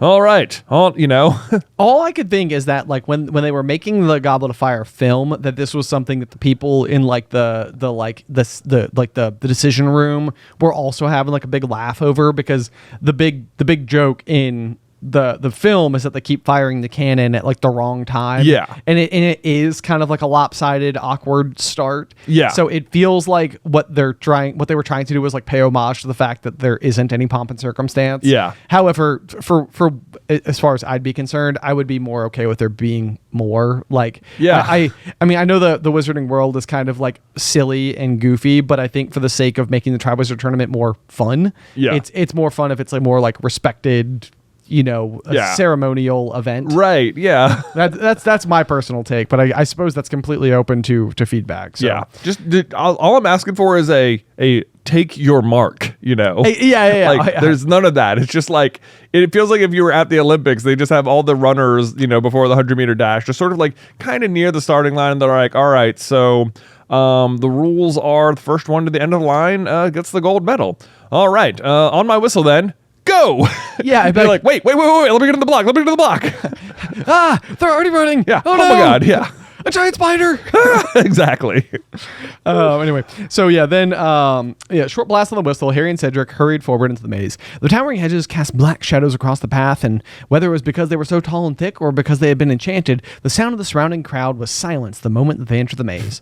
I definitely think it's the magic. That's because surrounding crowd. Yes. Yeah. So it definitely is. It's everywhere. Yeah. But also, I mean, as always, we've already brought it up so many times, but this is where I wrote the little note where I was like, excellent for spectators. Yeah. They can't hear anything. Also, so then it says, after about 50 yards, they reached a fork. And I was like, 50? How long is the field? Right. Yes. Like, maybe it's just my muggle brain, but I'm like, I always assumed it's about 100 yards. Right. Yeah. So this means like there is just a straight line halfway through, to which I'm like, that's pretty much where the cup is, right? Yeah. I guess it could be along the edge or something, not straight down the center. But when I read it, that's how I imagine it. Like they're at one end of it, there is an opening at the center, and it goes straight for 50 yards. Maybe the extreme irony is that like directly in front of this fork is like where the cup actually sits. Sure, but it's sort possible. of like, but you other than your first turn, you can't possibly be closer, and then but also further away from it at the same time. Maybe Maysby. Yeah, Maysby. Yeah, this is where Crumb needs to walk up and just be like, Incendio! I win. I win. Yeah, I win. No one thinks of burning the hedges. Well, Harry tries it, and it like kind of works. It kind of works, but it's not like breaking the rules. It does work. Yeah, exactly. I can't believe, because they're told what's coming. Oh, I know. Yeah, exactly. It's like everybody's looking at like defensive magic and all these hexes and stuff like that, which also is like, to use against who? What? Yeah. Because I don't think that Harry ends up using. Does he end up using any of the? I guess he uses Impediment. He uses Impedimenta. He uses Reducto. he tries Reducto on the mist and then never on anything solid, which is surprising. And then he uses Expelliarmus on the Acromantula. He uses Impedimenta and Stupefy. Yeah. Yeah.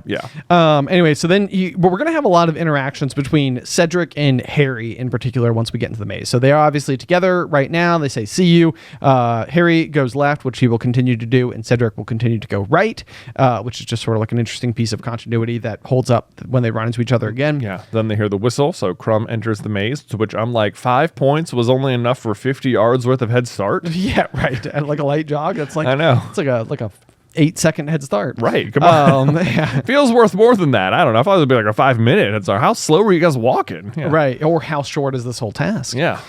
Harry sped up. His chosen path seemed completely deserted, which, this can sort of be interpreted a couple of different ways in your first pass. But what's actually happening is that Moody is obviously making sure that it's clear for him. Right. He held his wand overhead, trying to see as far as possible, but still there was nothing in sight. Yeah. And then you hear Bagman's whistle blow in the distance for the third time, which must be also some kind of magic, because otherwise you're not hearing anything from outside of the maze. So right. the whistle must be like magically like inside the bubble or whatever. Yep, exactly. Yeah. Let's see. So here, looking behind him, the odd feeling that he was being watched was upon him. That is because he is being watched by Moody with the eye. Yep. Exactly. Maze was growing darker. Every passing minute, the sky overhead deepened to navy. He reached a second fork. Point me. And I actually think this is like total Boy Scout energy to have come up with the compass concept. Which, it comes from Hermione, obviously, who thought of it. But this is a great strategy that he's enacting, and it definitely seems like it would give him otherwise a leg up. You would think, but like, who's to say what the correct path through a maze is? Like, not always the turn towards the center isn't always the way to the center. Well, that is a good point, but I think that like at any given point in time, if you're using it, it lets you know where the correct end goal is relative to where you are. So at least you've got that. And That's it seems true. like I think he uses it rather effectively. Yeah. I think what's interesting about the point me spell is that it's in English. Oh, that is interesting. Yeah. Maybe It's just point me. Right. Maybe the actual Boy Scouts invented it. Yeah, right. All right. So, but Harry didn't know why, but the lack of obstacles was unnerving him. I think we've brought this up so many times. Like when he like leaves the Dursleys in Prisoner of Azkaban, he like knows Sirius is watching him.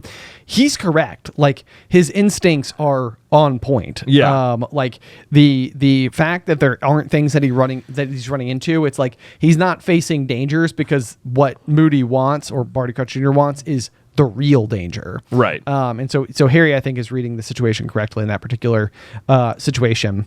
Then he heard movement right behind him. He held out his wand, ready to attack, but its beam fell only upon Cedric, who again he ran into again, who had just hurried out of a path on the right side. Cedric looked severely shaken. The sleeve of his robe was smoking. Hagrid's blasted screws, he hissed. They're enormous. How he just got away. Nice. So Cedric is running into things. That's right. Already. Yep. Let's see. The thing I have to remember too is that Harry is going to have run into way fewer things than Cedric. Yep. And he is eventually going to come across the Sphinx, which is apparently the most direct path to the cup, and yet Cedric is still going to beat him there. Yes. Yeah. So I think that's kind of like the really, really big thing here too, is that it's like you always think of it as if like Harry and Cedric tied, but Harry does have a genuine handicap on his side where like he's not running into the same obstacles. Yeah. And Cedric is. So I think it just more the main point I would be trying to make is just that Cedric is a great wizard. Yeah, exactly. So there's that. And then so they separate again, and he turned a corner and sees a Dementor gliding towards him, 12 feet tall, his face hidden by its hood. Harry could hear the rattling breath. And then, of course, he knows what to do. He watches it stumble, or does the Patronus, gets that out there, watches it stumble, and then destroys it with a well-placed ridiculous spell. But okay, this is where I thought this was maybe a fun, like tiny little theory thing here. Okay. Right? Because Boggarts, not really that difficult to get rid of if you know what you're doing. Sure. Right? Yep. Exactly. Right? Like even Molly is like, oh, I'll go take care of it, which of course she can't later on, but she considers it to be an easy thing to get rid of. Right? So Barty Crouch Jr. has been blasting everything out of Harry's way. This should be a pretty easy one, but why doesn't he get rid of the boggart is because he must be absolutely terrified of whatever he saw. Oh. Right? That's why Harry has to do it. Like, Barty Crouch Jr. couldn't take the boggart because whatever it turned into scared the bejesus out of him. He was like, whoa, no, I don't think so. I don't think so. It's very interesting in a couple of different ways, because the other thing that I can imagine Barty Crouch Jr. might be afraid of is Dementors. Like, Harry turns and it's already in Dementor form. You know, like... True. And he went to Azkaban. Like... That's true. Yeah, you would think Dementors would be pretty high up on his list of things he doesn't like. Right. But I follow your meaning exactly, where it's sort of like the alternative there, you know, it's like, what would he see? Like, possibly like his father back alive? Right. Just trying to think of things that would be detrimental to his cause. You know, it's like he's even seeing like Dumbledore. Like I was gonna say, like, Dumbledore is probably like one of the biggest threats, but he's been successfully flying under Dumbledore's, you know, nose this whole time. That's true. That's true. So it's like I mean, could it even just be Voldemort? You know, I suppose it could be Voldemort. Yeah. That would also probably prevent him from attacking it. That's true. That's true. Yeah. Yeah. But I like this moment too, because it's just like we're getting to see Harry's like experience that he's been learning throughout the course of the past several years, sort of like compounding into just like talent. You know, like he just knows how to do this. Yeah. And he's not slowed down by it at all. But then of course the after using the ridiculous charm, the stag fades away, which is it's kind of like one of those sad moments, because Harry says that he wished it could have stayed because he could have used some company. Yeah, I was like, just summon it again.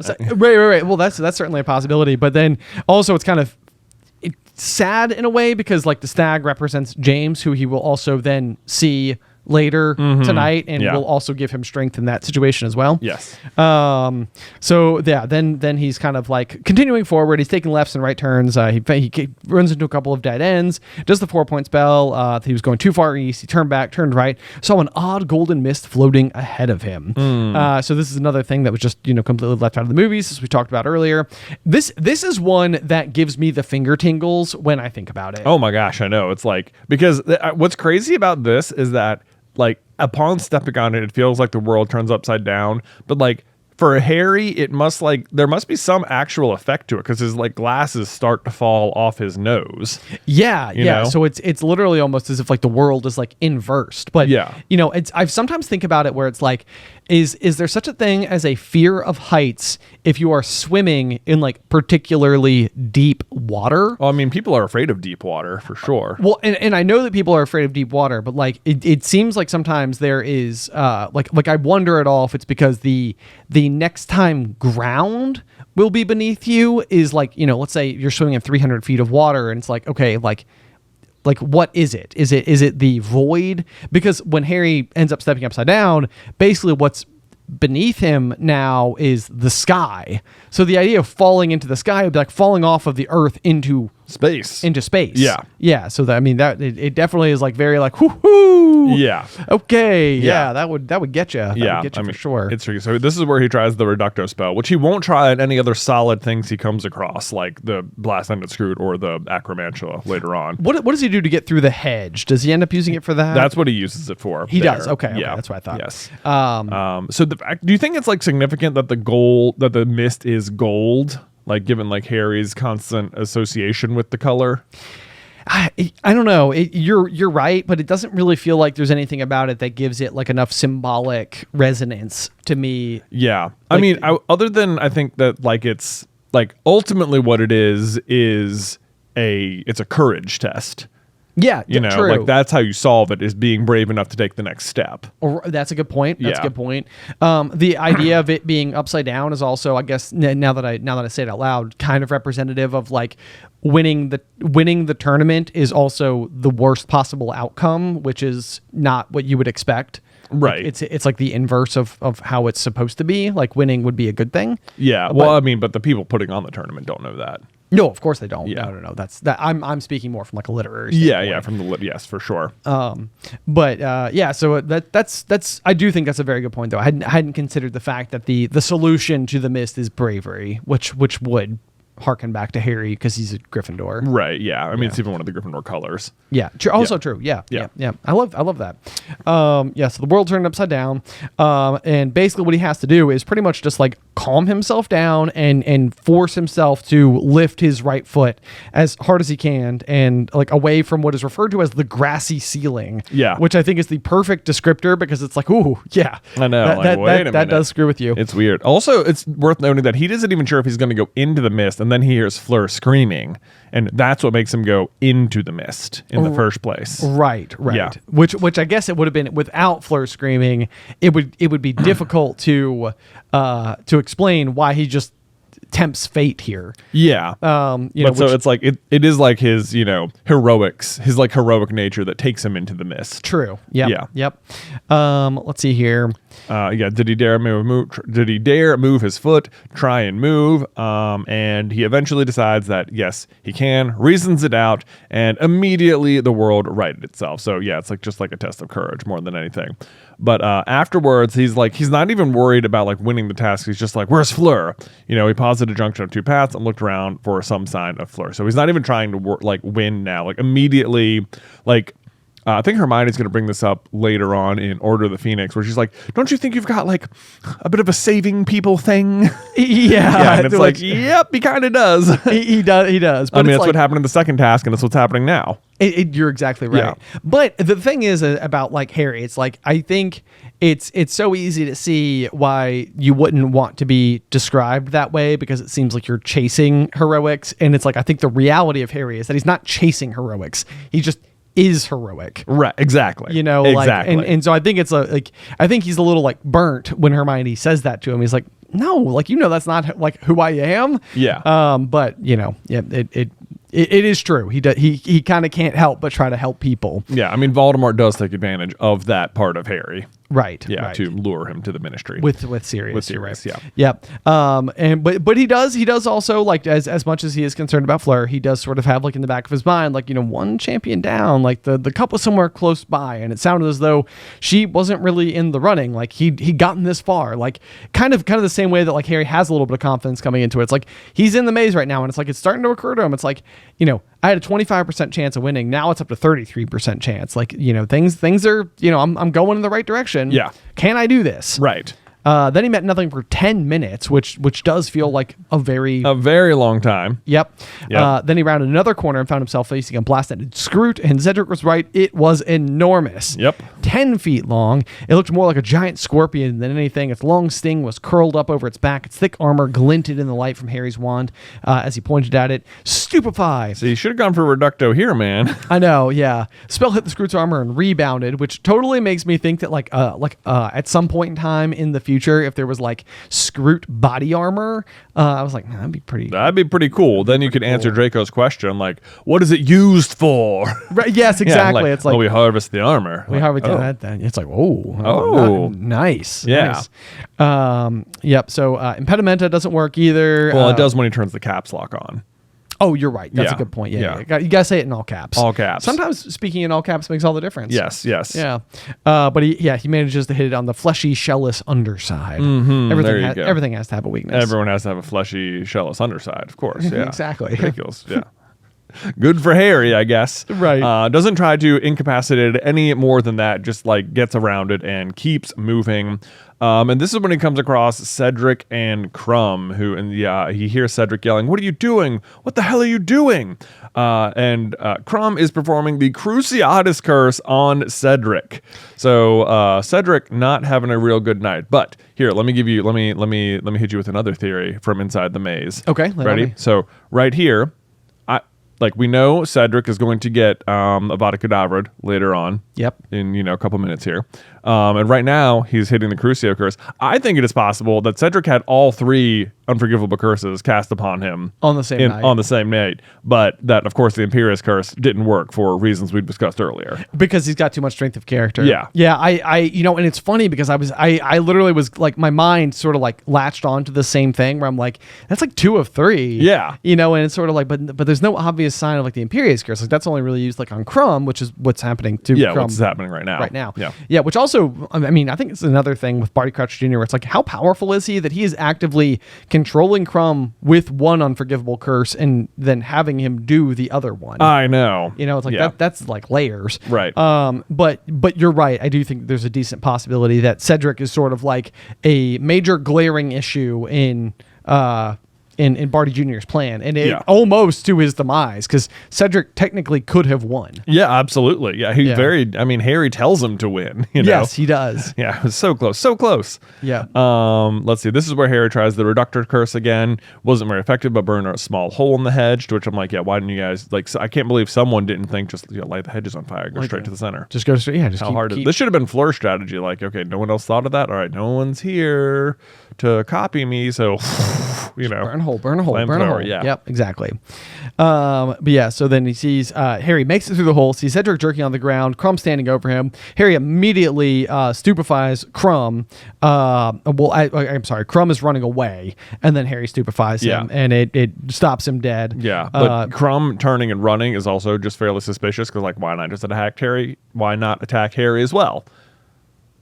You mean it's suspicious from Harry's perspective? Like, why would he be attacking Cedric and then not attack me? Right. Yes, I agree with you. Yeah. Yes, but sure. but then Crumb attacking Cedric is also just one final giant huge misdirect to the reader that like, oh my god, it was Crumb, or like, oh, Crumb wasn't a good guy at all. Like, Right. You're meant to kind of respond that way. And like Harry and Cedric even have this exact conversation. They're like, I can't believe this. Like, I thought he was all right. Yeah. And Cedric's like, so did I. I know. But I like that too, because it's like, guess what? They both just have good instincts. Like, they're right. He is a good guy. He is a good guy. Yes. Yeah, exactly. Yeah.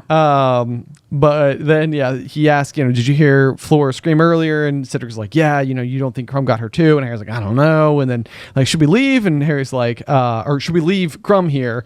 And Harry's like, no, I reckon we should send up Red Smark. Someone will come and collect him. Otherwise, I'll get you by a scroot. And then Cedric probably saying the only savage thing that Cedric ever says is, he deserve it. I know. But so what I thought that same thought, but I left a note that says, do you think anyone really deserves that? Because like when Harry is first confronted with the idea of Sirius getting the Dementor's kiss, he's like, he deserve it. Right. It's true. It's true. And Lupin has to be like, well, let's take a step back here. Right. Yeah. Let's think it through. Like, I don't know if we need to give favor to the Dementors under really any circumstances. Yeah. So they send up the Red Sparks, obviously, which means that Crumb is now out, and now we're down to a 50%. Which means Hogwarts wins. Hogwarts wins. I know. Yeah. You can only imagine that the crowd's probably going crazy up there. Yeah. Right. Because that's the other thing. They see this? They see that? I mean, they could probably see it, but don't know that it's the Cruciatus curse. Maybe not. Yeah. Maybe they just see looks like, oh my god. Well, and that's like a weird question to like not ask. Is can we attack each other? Can we like do we duel? Can we do it? Like dueling's allowed. That doesn't seem not allowed. It doesn't seem very sportsmanlike, but. I mean, that's the question. Yeah. It's sort of like we just don't know. Right. They just started the chair. They just walk into the maze and Cedric's immediately like, stupefy. That was easy. It's like, silly of them to let us go in at the same time. I know. Come on, man. You can get in front of me like that? Jeez. Not smart. Yeah. And so let's see here. So but it is interesting. Harry kind of like comments on the fact that he had been briefly united with Cedric against Crumb, but now they were in fact opponents, and the two of them proceeded the path without speaking. Harry turned left again, and Cedric turns right again. Cedric's footsteps soon dying away. It was between him and Cedric now. His desire to reach the cup first is now burning stronger than ever. This is really the first time that I think even like you, the reader, are given like this glimmer of hope that Harry could win. I know. You're like, oh man, whoa, yeah. It's like, and you like immediately, as soon as it's like on the table, and like Harry realizes, you're like, hold on. I know. You're like, man, if he just wins, then. Sort of like, boy, they tried to get him, but they didn't, and Harry just won. He just won. Yeah. Yay, our boy. Yeah. What's Amos going to say now? Exactly. But he could hardly believe what Crumb just did. And I mean, in his thinking is exactly right. Like, Crumb surely couldn't have wanted the Triwizard Cup so badly as to, like, potentially, land himself a life term in Azkaban. Oh, I know. But, like, Harry isn't getting right. Like, he doesn't want the Triwizard Cup that badly. He's just being controlled. Exactly. Yeah. Yep. This is when he finally runs into the Sphinx. The body of an overlarge lion, great clawed paws, and long yellowish tail ending in a brown tuft. Its head, however, was that of a woman. And do you know what's interesting is that I just noticing this is that he'd only seen pictures from his Monster Book of Monsters, not Fantastic Beasts and Where to Find Them. It's a good point. Yeah. There you go. It's like I think it's like the only time like what kind of creatures were in the Monster Book of Monsters. That's right. Yeah. That's right. But I think we also know that the Sphinx is in Fantastic Beasts and Where to Find Them. They are. I'm pretty sure there's an installment. Well, I suppose hippogriffs must be in the Monster Book of Monsters as well, because that's Hagrid's first lesson. That's also a good point. Also a good point. But yeah, the Sphinx is really interesting because I think it's an excellent obstacle, because basically it's going to be a very difficult thing to get past because it requires wit. So that's another question too. So if we've got the Mist being a Gryffindor task, this is clear. I mean, this is basically the Ravenclaw door knocker. Yeah, I mean, Harry even says like, "Oh, this is the Hermione kind of task." Yes, exactly. Yeah. Do we have obvious representations of the other two houses? Let's see. I mean, we have the Acromantula, we have the Scroots. I don't know if either of those is obviously like Hufflepuff or Slytherin. Right. Like the spiders specifically don't seem Slytherin since they're afraid of the basilisk.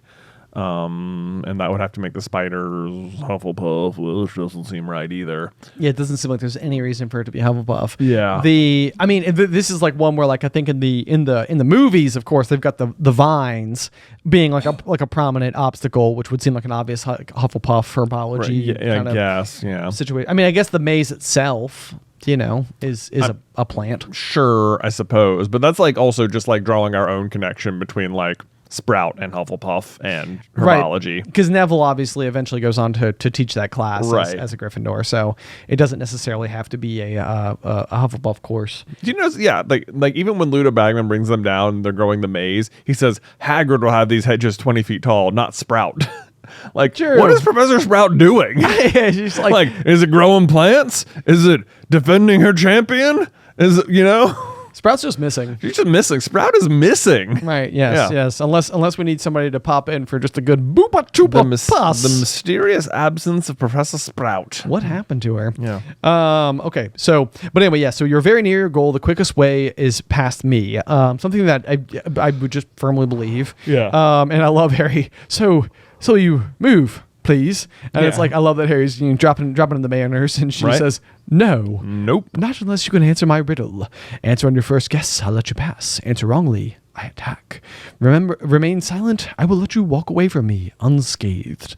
So kind of an interesting thing, because it's like, especially if you're just looking at this as pure sport, it's kind of like, this is a big risk-reward situation. Yeah. It's like, you're close. You're close. And it certainly seems like that's further confirmed by your options. Like, if you can beat me, then you're right there. Right. If you lose, you're up against me, and you're probably going to lose. I know. Like, the way she says it's like I attack, it almost feels like she's like an invulnerable creature. It's like, you can get past me if you answer the question, but like, if I attack you, there's nothing you can do about it. Because like, otherwise you could just be like, what if I just attack you right now? Like, Yes, true. Yeah. Right. Yes, that's a good point. So he's like, can I hear the riddle? And then finally, at long last, I feel like we've been making a joke about it for God knows how many chapters at this point in time with our situation that we have going on. But here is the riddle for you. First, think of the person who lives in disguise, who deals in secrets and tells naught but lies. Right. That's going to be the spy, which kind of makes you think of like Snape as well. I don't know.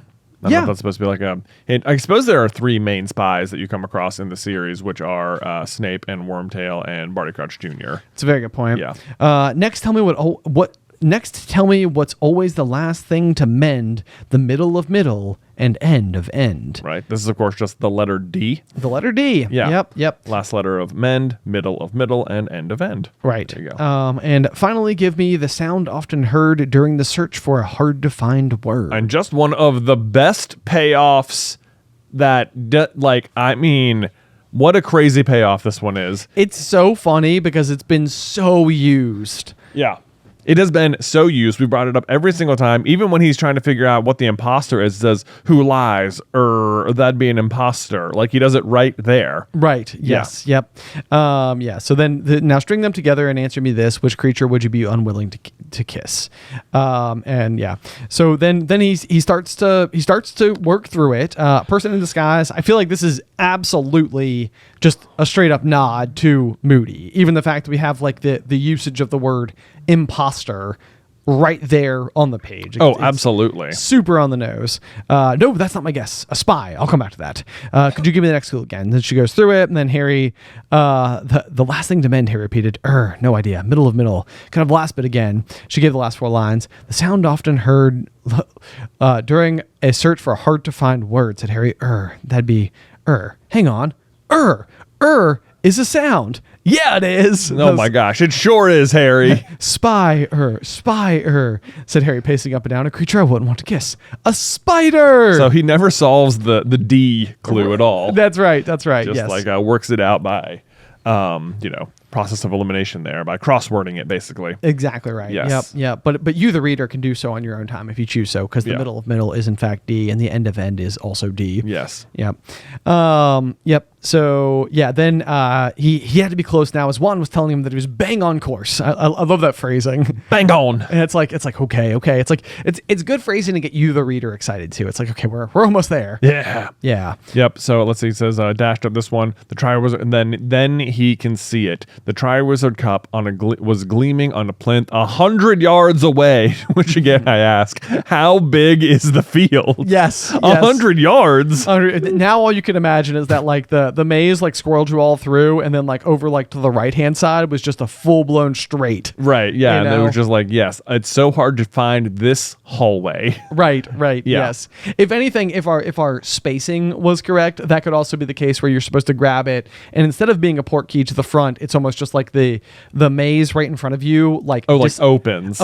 and you're just standing back in front of the audience. Right. Yeah. Although they say it's at the center of the maze. It does say that. It says at the center of the maze, and if it's 100 yards away, that means the Quidditch pitch has to be at least 200 yards. Minimum, which I guess is possible, but... I mean, Quidditch seems like a sport, because you're flying, like, you could travel the course of 100 yards quite quickly. Yeah, I mean, it absolutely does. I mean, finding the snitch in a 200-yard long field seems way harder than 100 yards. Definitely. Like it feels like if you're in, like, because I'm imagining like a football stadium, it feels like if you're in the stands at a football stadium, you could probably just find the snitch like that, Probably so. very quickly. You can just see all of the air in front of you. But if it was 2 football fields in front of you, you probably would have trouble finding a tiny thing flying around at the other end of it. Somebody is going to comment and be like, guys, it tells us how big the Quidditch pitch is, like at some point. Does it? And, I mean, it feels like it would. Feels like it would. It feels like a detail that it would exist somewhere. Although then though, if you have 200-yard stadium, the hoops are only 50 feet in the air. Then they seem kind of low. They do seem a little low Yeah. by comparison. Maybe that's just like high school rules. Yeah, that's high school rules. Yeah, exactly. I'm going way up there, Right. Yeah. For the professionals, it's 50 yards in the air. Yeah. I mean, 3 times as high. Yeah. Okay. So anyway, so we see the Triwizard Cup 100 yards away, but Cedric shoots out in the path in front of him, and he is going to get there first. Cedric was much taller and had much longer legs. It's like those are details that I'm sort of like, yeah. But I mean, he's also just got a head start. So Right, he has a head start, yeah. He's an athlete. They both play the same position. It's not Exactly. unreasonable just to think that a head start would be enough. Plus, we've seen Harry do some sprinting. I mean, he put 30 full seconds between him and Hermione, just between the castle and the woods. That's Harry's right. got some moves. Okay, he's a quick little guy. Yeah. But anyway, so Harry sees something that Cedric does not, and he does yell ahead. It's like, Cedric, on your left. And then Captain America comes sprinting by. Ha! That was a Marvel joke. On your left. Yeah. On your left. Yeah. Don't you do it. Don't you do it. Right. Yeah. So Harry saw Cedric's wand fly out of his hand as a gigantic spider stepped into the path and began to bear down upon him. Stupefy, Harry yelled and tried to hit the spider's gigantic hairy black body. Yeah. Once again, Harry's not like, whew, good thing something distracted him. I know. Yeah, that's exactly Yeah. right. Yep. The spider jerked, scuttled around, and ran at Harry instead. It's like, oh man, this didn't work out well. Whoopsie. Stupefy, impedimenta, stupefy, but it was no use. The spider was either so large or so magical that the spells were doing nothing more than aggravating it. So that sort of is what I meant with like the blast in its group before as well. Same situation where it's like the spells that you would use that Moody could be using to blast it out of the way must just not be working. Right. Don't they use some spells against the spiders in Chamber of Secrets? Like, I think there is a spell they're using, but I cannot remember what it is now. Ron and Harry? Ron and Harry. Huh. Yeah, to like hit a few of them. Obviously, then I can't do much against all of them. But Right. Or is the car just maybe it's in the movie? I think in the movie they do. Maybe that's it. Yeah. Maybe that's it. Okay. Yeah. Either which way though, yeah. So Harry gets a horrifying glimpse of 8 shining black eyes and razor sharp pincers. And this is just so painful to imagine. But he's basically lifted up in the air, struggling madly. He tried to kick it. His leg connected with the pincers. Ugh. It was like, ouch. Yowza. Yeah, that moment he was in excruciating pain. He could hear Cedric yelling stupefy too, but the spell had no more effect than Harry's. Harry raised his wand at the spider as it opened its pincer once more and shouted, Expelliarmus! And the thing that he expels is him. Yeah. So, But it's funny that like the other ones bounce off, but this one connects. Like I feel like it's just like Harry's a lot better at this one. I think so. Yeah. So. Yeah, it's like that's demonstrating his abilities there. Good setup too, because he's about to use it in the graveyard as well. Yeah. But yeah, so then he drops 12 feet on his already injured leg. This is kind of like classic, like Harry in all of like the battles and stuff that he like goes into. It seems like he always ends up getting like a flesh wound or two. Yeah. Somewhere along the way. Can't walk out unscathed. Right. You know. Yeah. Basilisk gets him in the arm. I don't really know if there's anything specific that happens to him when he's facing down Quirrell, but he seems. I mean, he passes out. You know. Yeah. Oh, maybe all the keys have kind of like slashed him and stuff. Yeah, no doubt. And I mean, the chess pieces get Ron. That's right. You know, which I think in the book is a little more like Ron got hit with a sword and less like his horse got hit with a sword. I could see that. Yeah. Yeah. But maybe they didn't want to depict that in film form, just having like an 11-year-old kid get like stabbed. Maybe you know what they need to do is just have the queen just totally backhand him. You know, just boom, Just like a little bit of attitude. just like get out of here. Yeah. But yeah, so anyway, they managed to subdue the spider, and then Cedric is like, Harry, you all right? Did it fall on you? So he's so caring. Yeah. Classic Cedric. But no, Harry called back, and he could see some sort of thick, gluey secretion from the spider's pincers on his torn robes, which, Gross. yeah, just kind of disgusting. Just want to go ahead and throw it out there. That's like 10 gallons a pint if you're rather a buyer. That's true. That's true. Thank goodness it didn't get into his open wound. Yeah, I know. Yeah. But then you've got Cedric standing feet from the Triwizard Cup, which was gleaming behind him. Take it then, Harry panted to Cedric. Go on, take it. You're there. But Cedric didn't Harry move. admitting defeat. That's true. Yep. But Cedric doesn't move. Says, you take it. That you should win. That's twice you've saved my neck in here. And Harry is like, doesn't matter. That's not how it's supposed to work. Right. Yep. Yeah. Also, like I would, just to back up, while they're like Harry is in the clutches of the spider, if he sends up red sparks at that moment, like what on earth are the teachers gonna do? I have no idea. Right? Yeah, that's a good point. Maybe they've temporarily allowed apparitions so they could just like. Yeah. Whoops. Yeah, that's a good point. That'd be good. Yeah.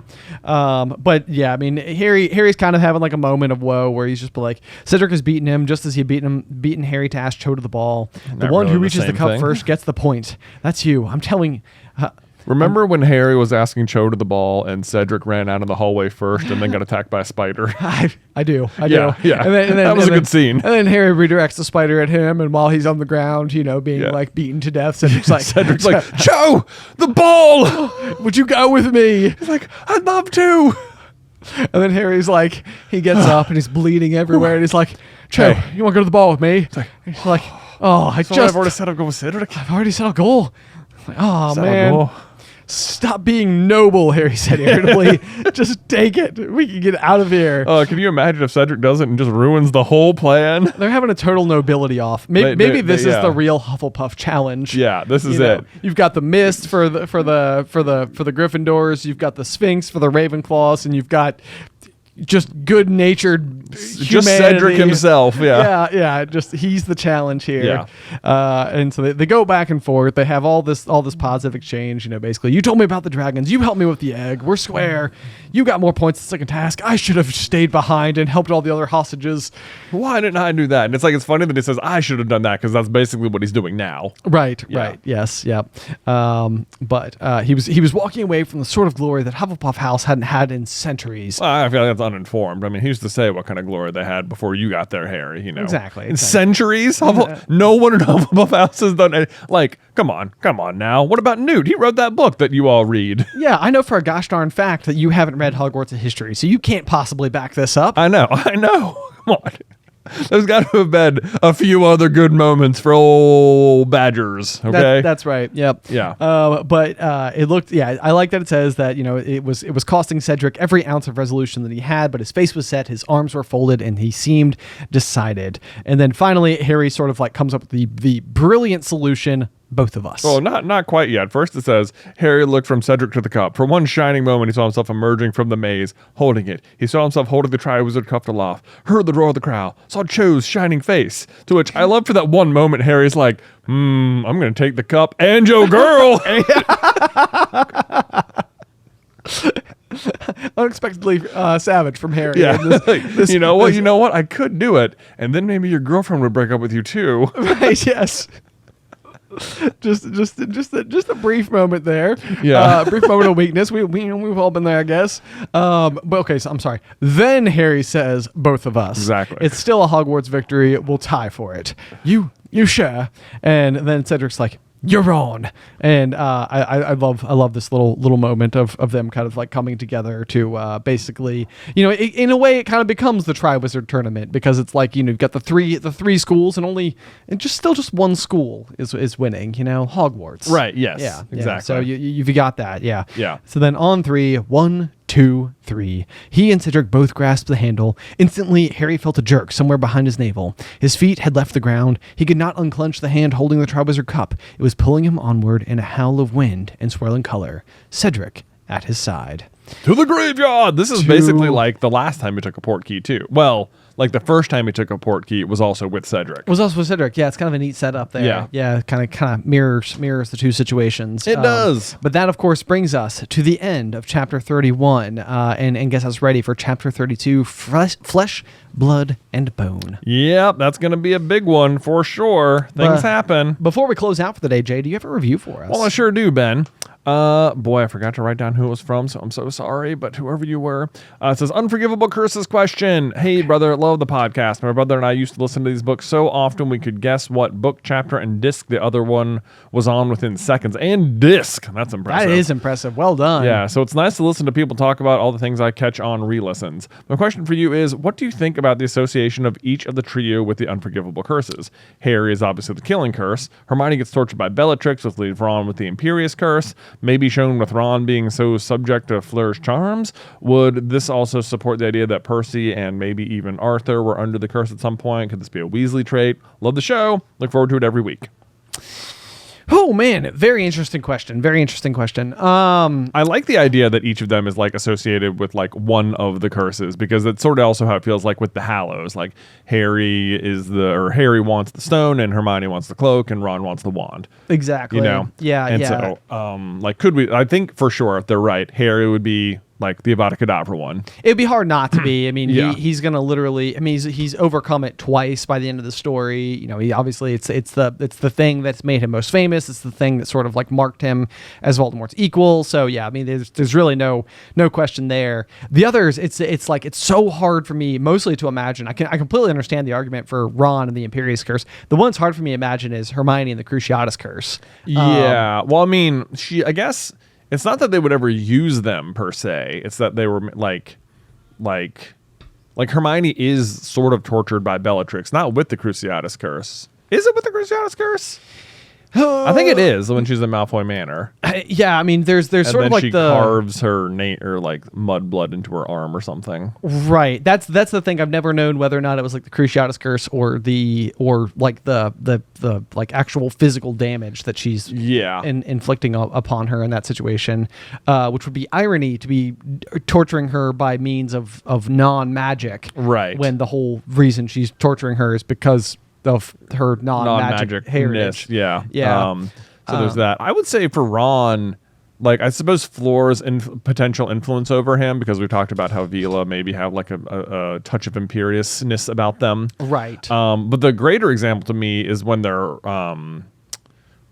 maybe it could be more of like a Weasley trait, but the greater example is when they have the locket, and Ron is so much more subject to its effects than the other two. Yeah, there is definitely that. Yeah, I think that would certainly fit. I mean, I understand the Vila argument as well. I mean, it's definitely like something that kind of like captivates him. So it's like, is it possible that they're all like victims of these kinds of like these branches of magic, maybe? Yeah. Like control is something that Ron struggle with.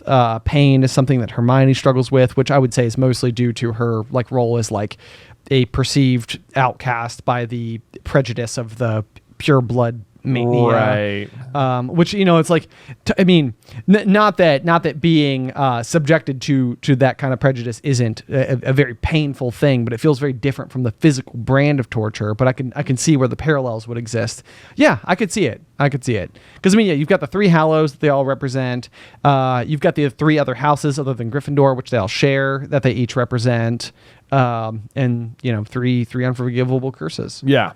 Okay, I think that fits nicely. Yeah, that's a good one. That's a good one. If anybody has any other thoughts on that, be sure to let us know, because I absolutely feel like the questioner is on to something good there. So for sure. Yep, great one. Yep. But otherwise, I think that brings us to the end. I think it does. That is going to wrap up today's episode. Make sure you join us next week for Chapter 32, Flesh, Blood, and Bone, here on Through the Griffin Door.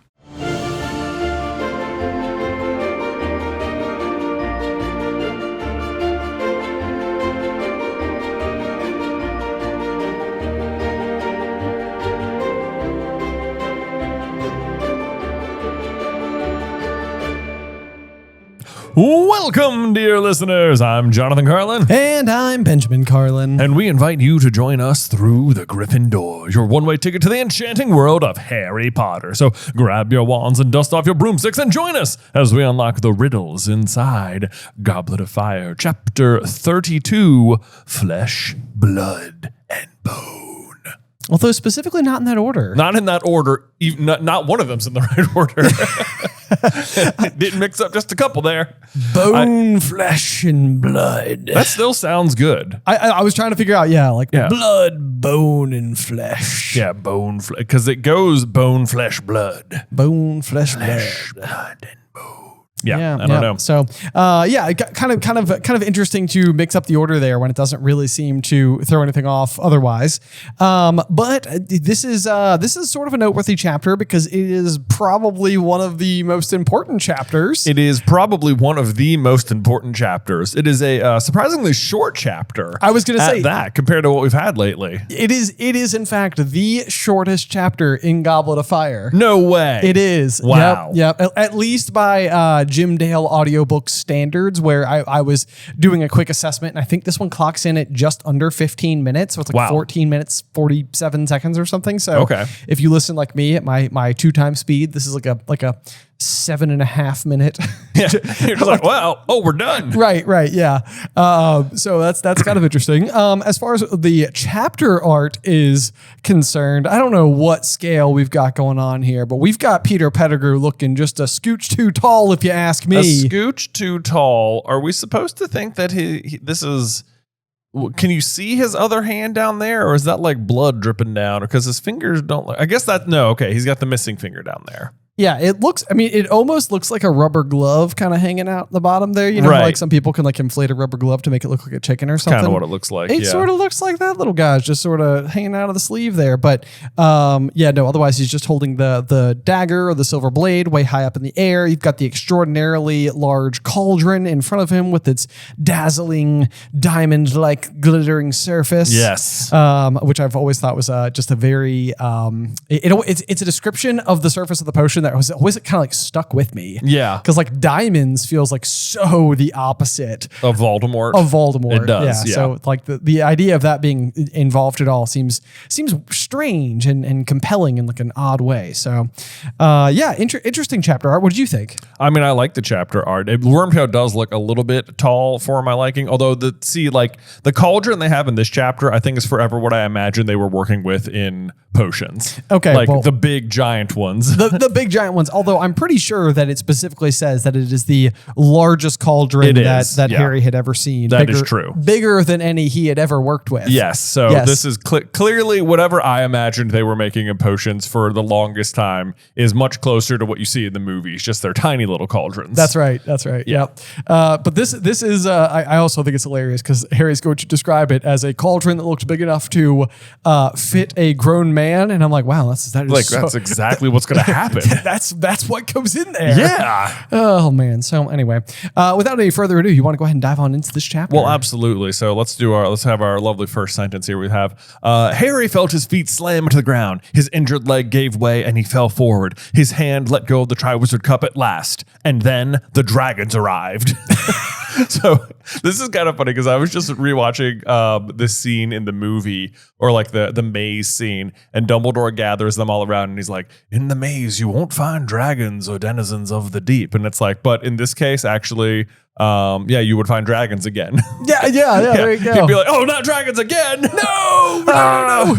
At this point, if there were dragons on the other end, you'd be like, oh, okay, this is the task. That's true. I gotcha. And I do sort of love the suspension that you have just for a moment here, which is that like, ooh, the tournament's not over. There's like a bonus task at the end of the maze. Yeah. Because for just this brief spell, we're gonna sort of be like under the illusion that this could just be more. Yeah. It's not like immediately necessarily obvious, but then it is immediately obvious. Yeah. Yes. After the non-immediacy. Right. Yes. Yeah, he catches on pretty darn quick here. So they kind of stand up, they look around, says they'd left Hogwarts grounds completely. They'd obviously traveled miles, perhaps hundreds of miles, for even the mountains surrounding the castle were gone. Yeah, so that's I guess it gives us some scope as to what portkeys are capable of doing. Yeah, I mean they're still, on like the island that is like, Britain or whatever. Sure. Yeah. But they haven't, you can go pretty far, obviously, with the portkey, which I guess we also see in Fantastic Beasts: Crimes of Grindelwald when they travel to France. They do travel to France using like the special portkey, but that one almost seemed like you had to go and find the guy on the edge of the cliff and pay him the unusual fee. And I think because that guy is making illegal portkeys. Well, sure. Yeah, it just doesn't seem like you'd have to go that far out. Yeah, it does seem like an unnecessarily complicated step to get them there. Right. Yeah, right, for sure. Yeah. But you're right. Yeah. So we're potentially hundreds of miles away, which definitely it adds to the sense of like isolation. Like they're not going to be found. Yeah, they're not about to be found by anyone. They're not even close to you can't even see the mountains anymore. So they're that far away.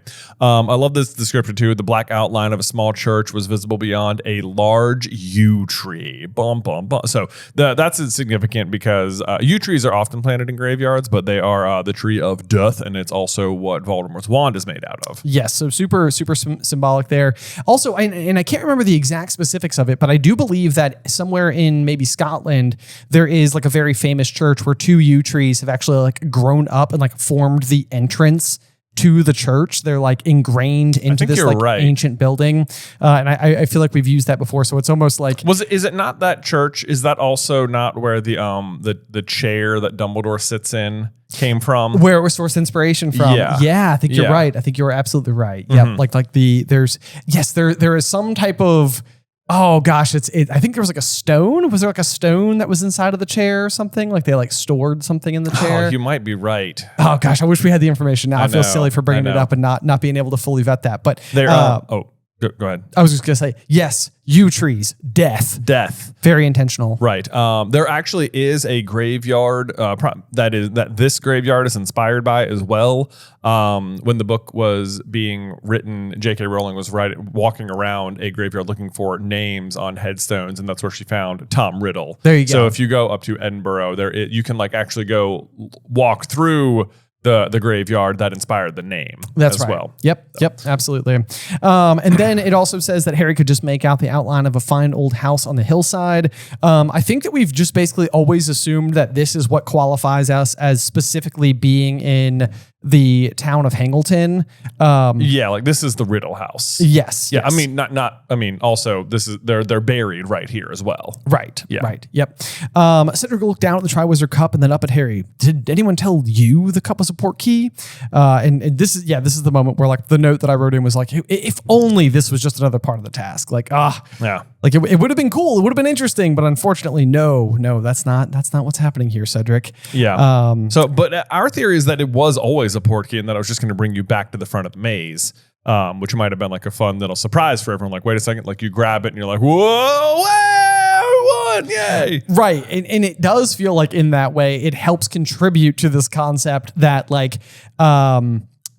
Moody would have even been authorized if he was the one to handle the cup, if he was the one to take it to the middle of the maze, that he would have been like so authorized to use the Portis spell. Like it's not even an unauthorized port key. Precisely. Right. Yeah. So like nobody would be like, wait a second. Like I think a port key was just created within the grounds of Hogwarts. It's like, yeah, of course. That's how they get back to the front. You know, otherwise they win. And where's the celebration? Where's the pomp and circumstance? Like exactly. And then the other big thought there, of course, you know, I'm sure we'll talk about it more when we get there, is that the other unusual characteristic about this port key in particular is that when Harry will summon it, when he grabs Cedric's body on his way back, the port key works again, simply on contact. Right. And that's like another really unusual piece of the port key situation, because for one, we learned at the beginning of the book that that's not really how port keys work. They like leave at a specific time. Right. Like at the beginning when they were going to the Quidditch World Cup, they all had to be there and just be holding on to the boot, unsure when it was going to go, but it was set to go at a certain time.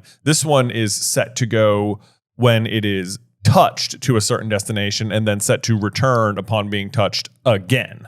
Yes. So our thinking for a long time was that obviously if there's a reason for it to return to Hogwarts, if there's a reason for it to work again for Harry to get Cedric's body back, then that's obviously like not what Voldemort's plan included. Like he didn't intend for Harry to leave the graveyard on that particular night. Right. But they did enchant it to bring someone back. Yes. So then the big question is who? And the big thinking there would be that you could potentially, you know, if they wanted Harry to win, then the belief is that only Harry would touch the cup. And then if it is supposed to go back and they expected Harry to win, then at least it should look like Harry has returned to where the victor should be. Right. Because we learn in the next book that from Lupin and Sirius that Voldemort's return didn't go the way he wanted to. He wanted to return in complete secrecy. So, like, if that's true, if he wanted to return in complete secrecy, then obviously Harry never returning from the maze would not qualify for that plan to be the plan. Because then you have a missing person. Because then you have a missing person, and not just anybody, Harry Potter. Harry Potter, exactly. So the big basically like consideration that we've put together is that somebody disguised as Harry, which has basically been their MO for the entire year. It's what they've been doing with Mad-Eye Moody through Barty Crouch Jr. Someone disguised as Harry was going to be able to return to the castle and then potentially make a play against Albus Dumbledore. And then if Voldemort's plan goes exactly perfectly, then not only has he overcome the prophecy in one fell swoop because he will have defeated Harry Potter, he will also destroy the only man he ever feared, which is Dumbledore. Right. And then the pathway to conquering all wizard kind is seemingly unimpeded. Yes. Not that was ever going to work. He was never actually going to be able to kill Harry here at all, I don't think. Right. Because of the love crux. Because of the love crux. Yeah. Yes. Harry, because once he takes Harry's blood into his body, like we are, like, you know, Harry fights back and, you know, casts Expelliarmus and forms the golden beads or whatever. But like, had he not done that, had Voldemort just hit him, the love crux would already like be activated. True. And Harry just sort of would have come back. He would have been in that limbo state right away. It just so happens that even though it's very close to happening right here, it won't happen for another 3 years. Correct. Yeah. Correct. Yep. Okay. So anyway, that gets us through at least them arriving via port key. Yes. I do like this moment where Cedric is sort of like, one's out, do you reckon? Yeah. Harry's like, yep, glad you said it, not me, because I don't want to seem scared.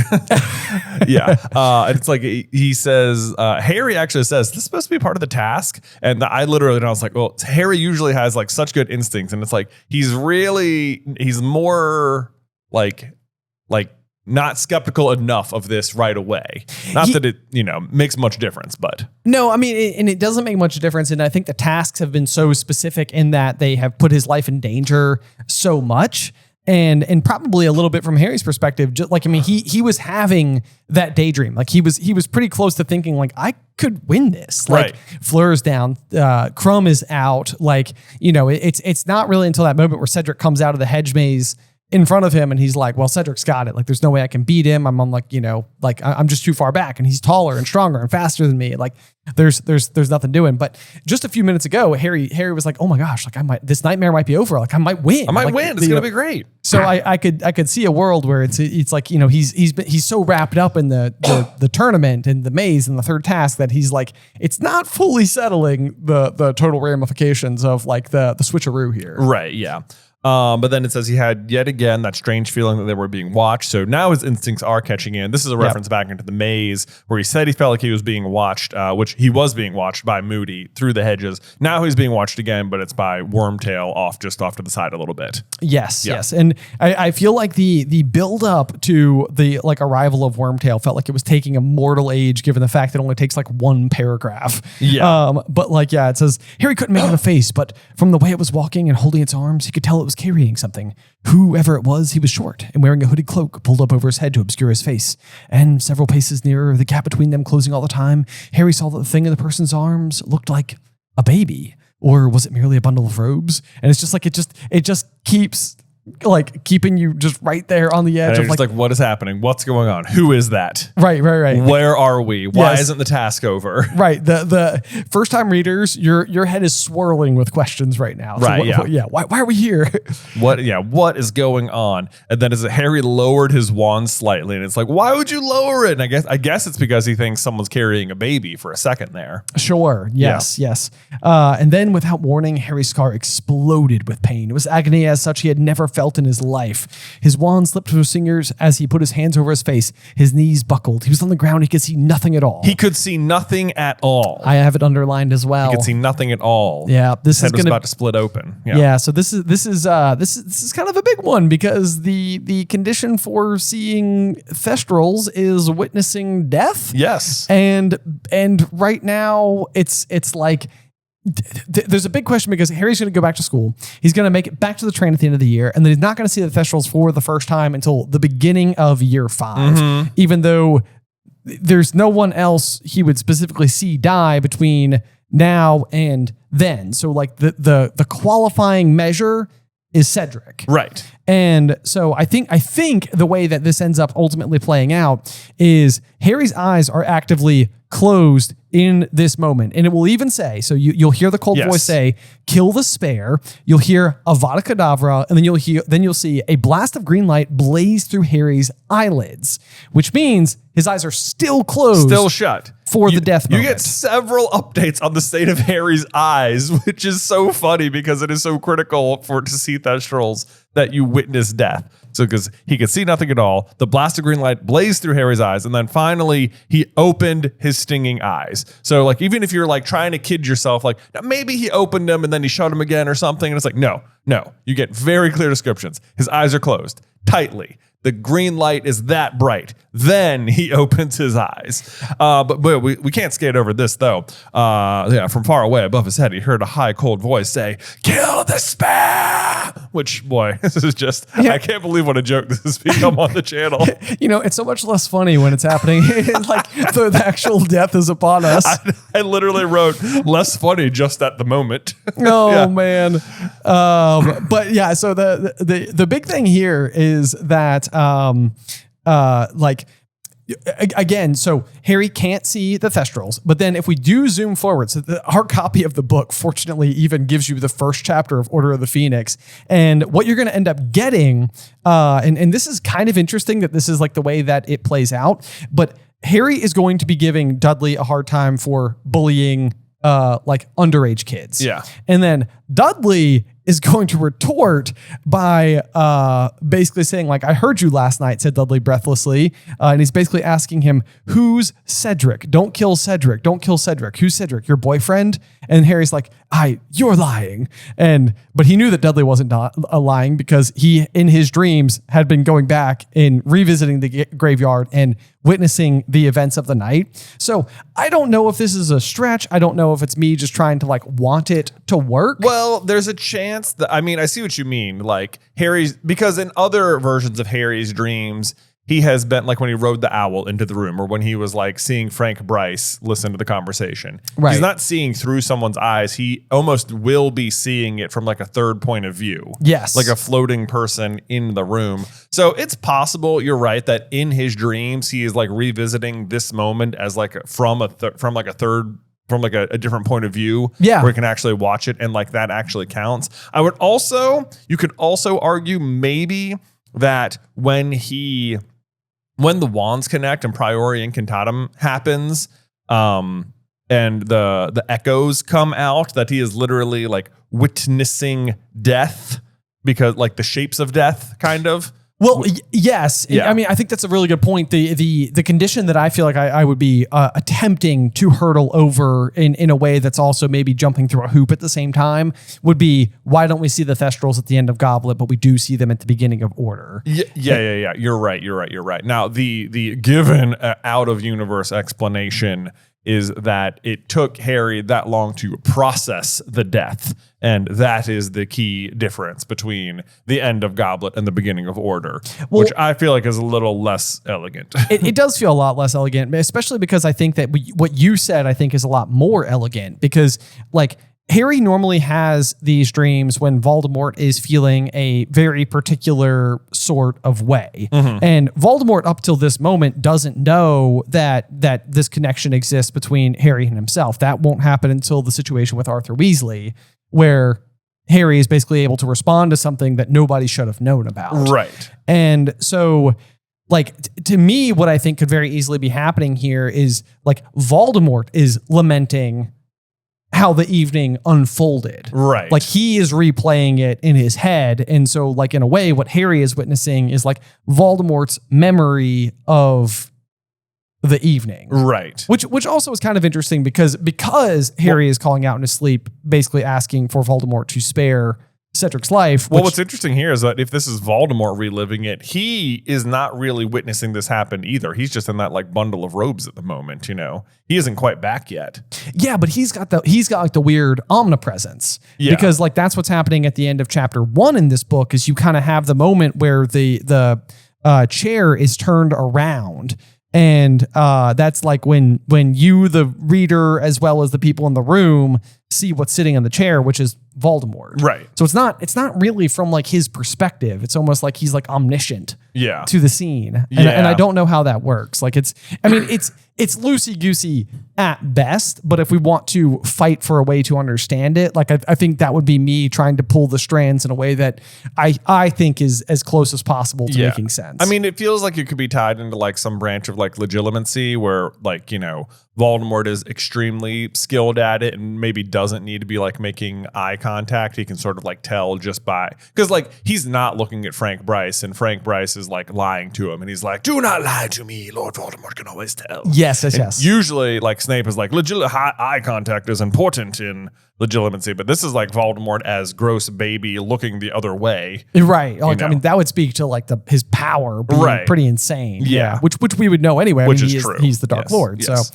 So anyway, so I felt like we needed to spend that amount of time on that question. I agree. I think so. Because it's something, the Thestral thing is like one of those just glaring. The real answer is that someone forgot. Thestrals hadn't been invented yet. Hadn't been invented yet.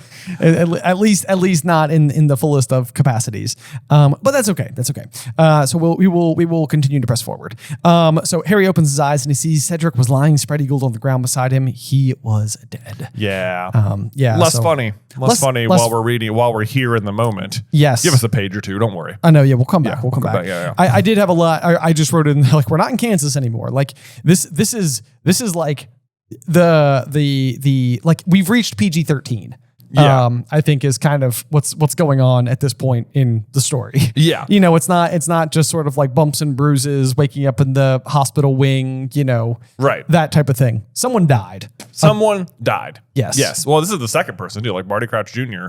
died and Bertha Jorkins died. But now a character we know that Harry was there with. Yeah, well, right. And those I would say Barty like Crouch Sr. Barty Crouch Sr. I was gonna say, yeah. But those are more off page because we haven't really actually fully confirmed Senior's death yet, right? You're right. Because he's just been in the woods, so we don't absolutely know that. And then Bertha Jorkins, the same thing. It's like it's described as though she's died. Yeah. And I mean, like we would have that with like Moaning Myrtle. Like we know that there was a victim of the Chamber of Secrets like a long time ago. Yeah. But yeah, I think the difference here is like you have a proper murder on page. Yes, exactly. Yeah. With a character who we actually have come to know and who is highly respectable. Yeah. And innocent. Yes.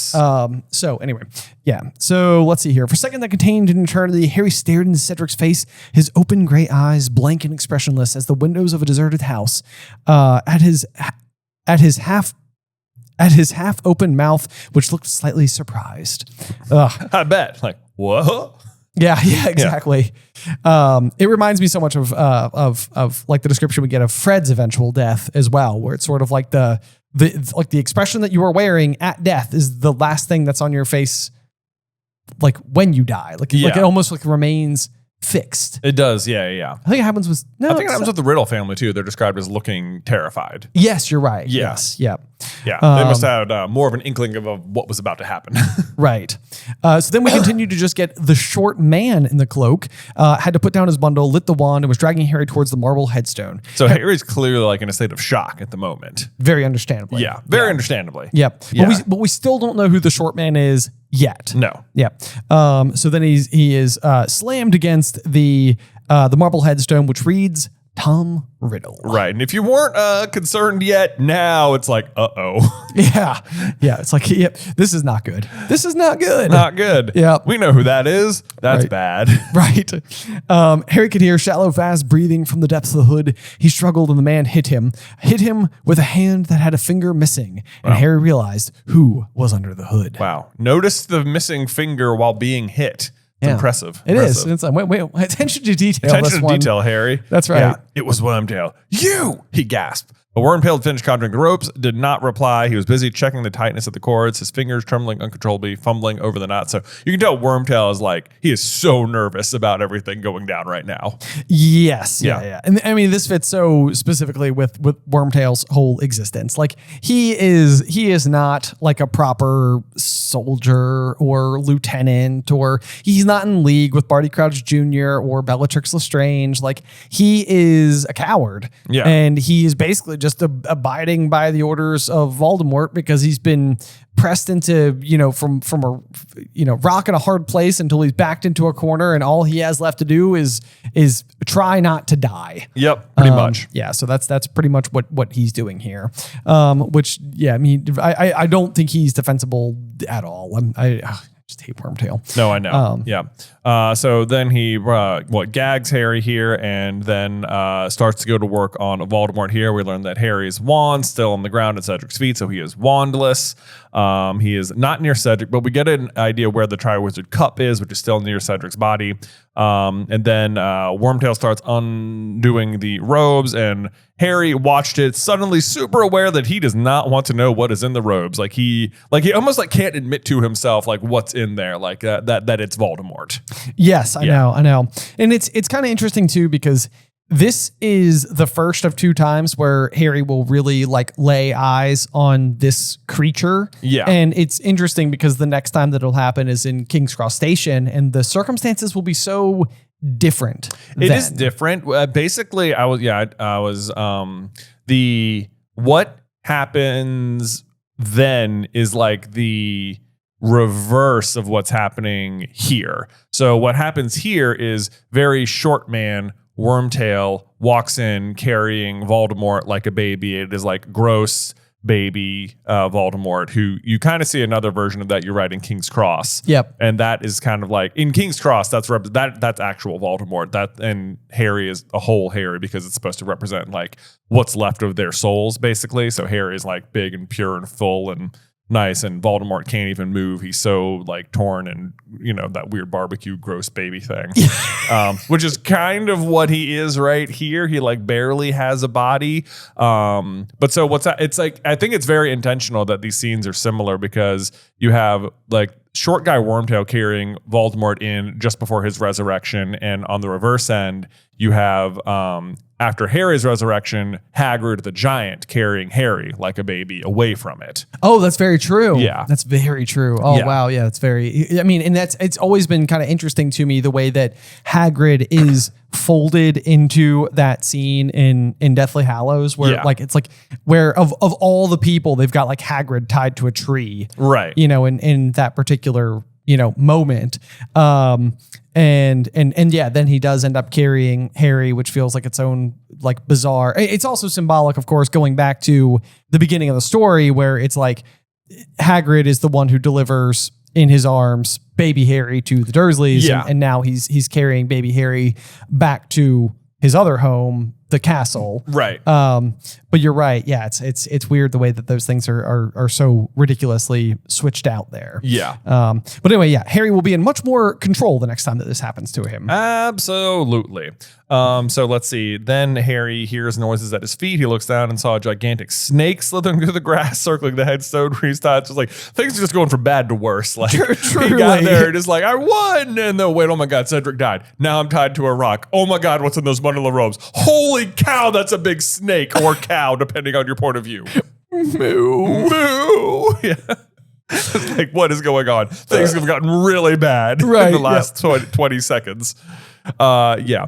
So then we pull out the giant cauldron, which I guess Wormtail was like hiding for a good reveal here. Didn't set it up ahead of time, you know. Yes, I know. Yeah. It's like, yeah, it says that he's pushing a stone cauldron to the foot of the grave. It was full of what seemed to be water. Which is not water. Harry could see it slopping around. And I'm like, the idea, I mean, I don't know if anybody's ever tried to move a full aquarium across a grassy surface before. It's impossible. It can't be done. Can't be done. Also, like once again, wizards forgetting they can do magic. I know. Yeah, just levitate it. Just levitate it, dude. What are you doing? Levicauldrus. Levicauldrus. Exactly. Yeah. Exactly. That's probably the spell. Exactly. Yeah. It was larger than any cauldron Harry had ever used. A great stone belly, large enough for a full-grown man to sit in. This is a stone. This is a stone cauldron. Do you think that the belly of this stone cauldron would pass Percy's cauldron bottom reports? I think it would, Ben. Yeah. I think it would with flying colors. Yeah. You know what else I think, though, is that Wormtail is way stronger than we're giving him credit for. That's true. Have you tried to pick up just like a basketball-sized rock before? Well, yes, and like an Atlas stone. Yeah, like smaller than that. Like just one you might find like out on like the, retaining wall or something. Sure. Yeah. They're heavy. Very heavy. Pretty heavy rock. Yeah, so Wormtail secretly swole. So apparently. Guys, he's like, I'm a little on the shorter side, but I can bench 350. Yeah, right. Natural sprinter. Yeah. Very dangerous at a short distance. I love it.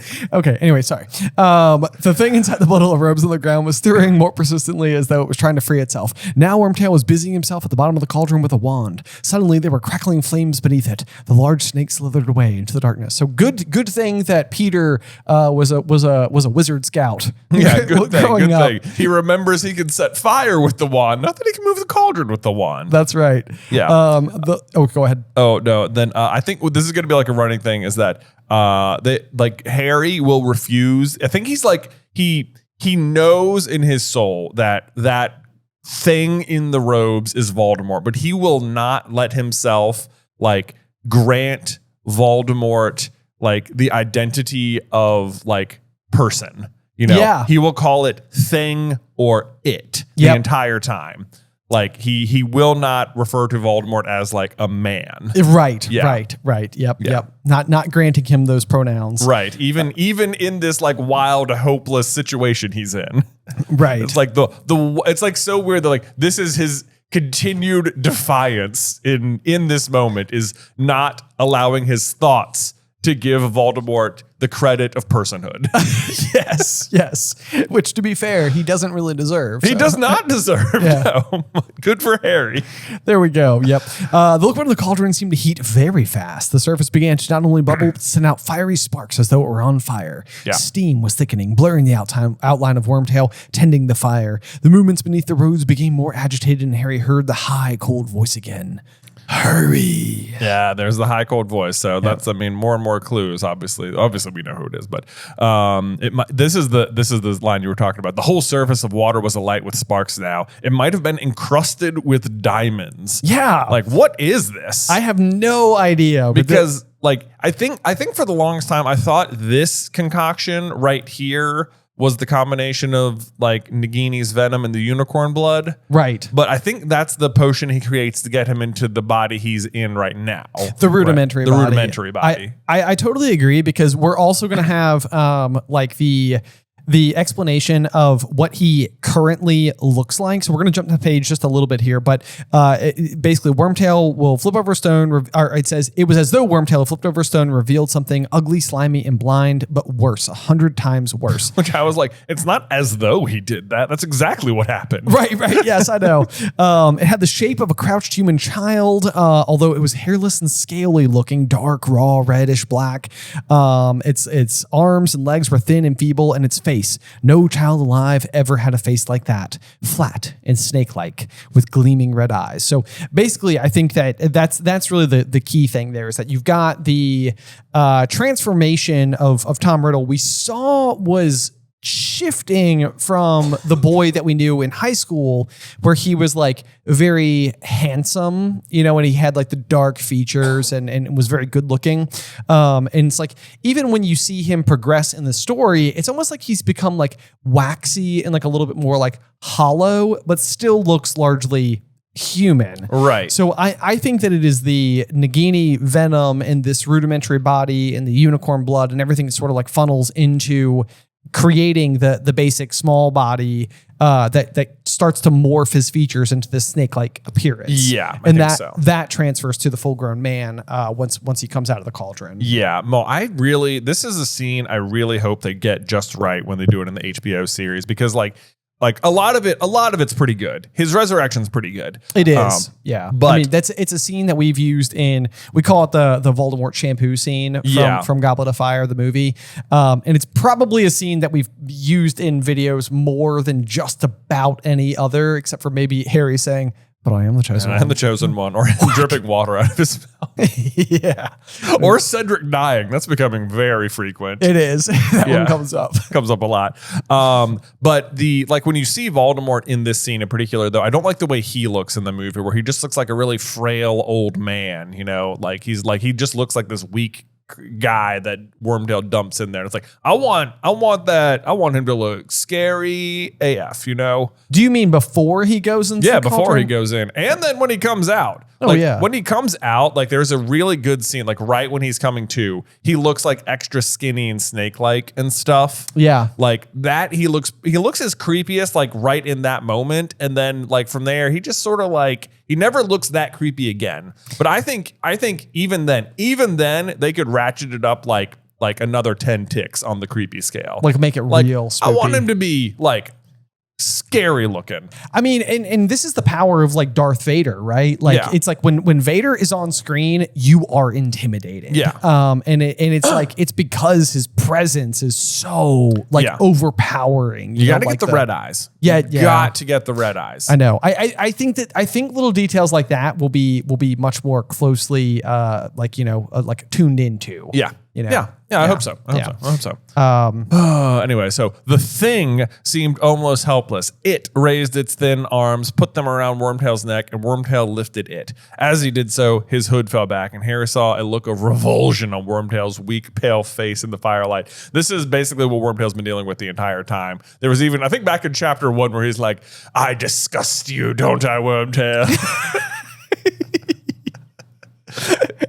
Like, what? No, No, my lord, you look amazing. Totally You're beautiful. beautiful. Oh, my master. Yeah. You're so handsome and scaly. I hate this whole like row of words because like the idea of raising thin arms, put them around like, you know, someone's neck to make it Wormtails even just gives me like the shivers. It's like he's giving him a little hug. I know, but the problem is that I have a small, beautiful child who does this to me, and it's my favorite thing in the world, and I hate that I have to share it with this moment between Wormtail and I don't think you have to share it. right now in this as I this sit moment? here in this moment I have to. Okay. Normally I won't. Yeah. Yeah. But anyway, yeah. So anyway, just a really terrible thing to imagine witnessing. Yep. So Wormtail lowers the creature into the cauldron, and Harry hears its frail body hit the bottom with a soft thud, and he is just immediately just like holding out as much hope as he can, just like let it drown. I don't know what that stuff is, but he probably can't breathe it. Right. I have some experience. I didn't see him eating a gillyweed, you know. How are you doing that? How are you doing that? Right. Yes. Yeah. Yes. What book did you find? Because I can assure you they are not in the Hogwarts library. I can assure you. Was that a bubblehead charm? That bubbler charm, you got a bubbler charm in there? Part shark. Yeah. Part shark in there, dude? Right. But then, of course, we get the first ingredient, which is bone of the father, unknowingly given. You will renew your son. And this is kind of poetic, just given to the tune of Tom having his father's name. So the fact that he's kind of like being reborn in a sense from Tom Riddle, like as former Tom Riddle, now Voldemort. Even this is a ton of hypocrisy, though. This is like he pure blood mania man Voldemort is being reborn by Muggle bones. It's true. You know? It's true. That's right. Yeah. It's like that would be such a funny one if like Harry just continuously like ripped on him for that. Yeah. He's like, how them bones? How them bones? How them non-magic bones? How's that pot Wormtail hand? You pot rat? Yes. Are you? Oh, he should be missing a finger. Oh, that would be great. You That know? would be great if the hand that came out was like Wormtail's gross hand. Yeah. Oh, so he just has like patchy bits of hair all over him. Oh, I hate it. I hate it so much. Not good at all. Nothing like hair on a snake to gross you out. Yeah, you're right. The diamond surface of the water broke and hissed. It sent sparks in all directions and turned a vivid, poisonous-looking blue. Blue. I know. Trivia.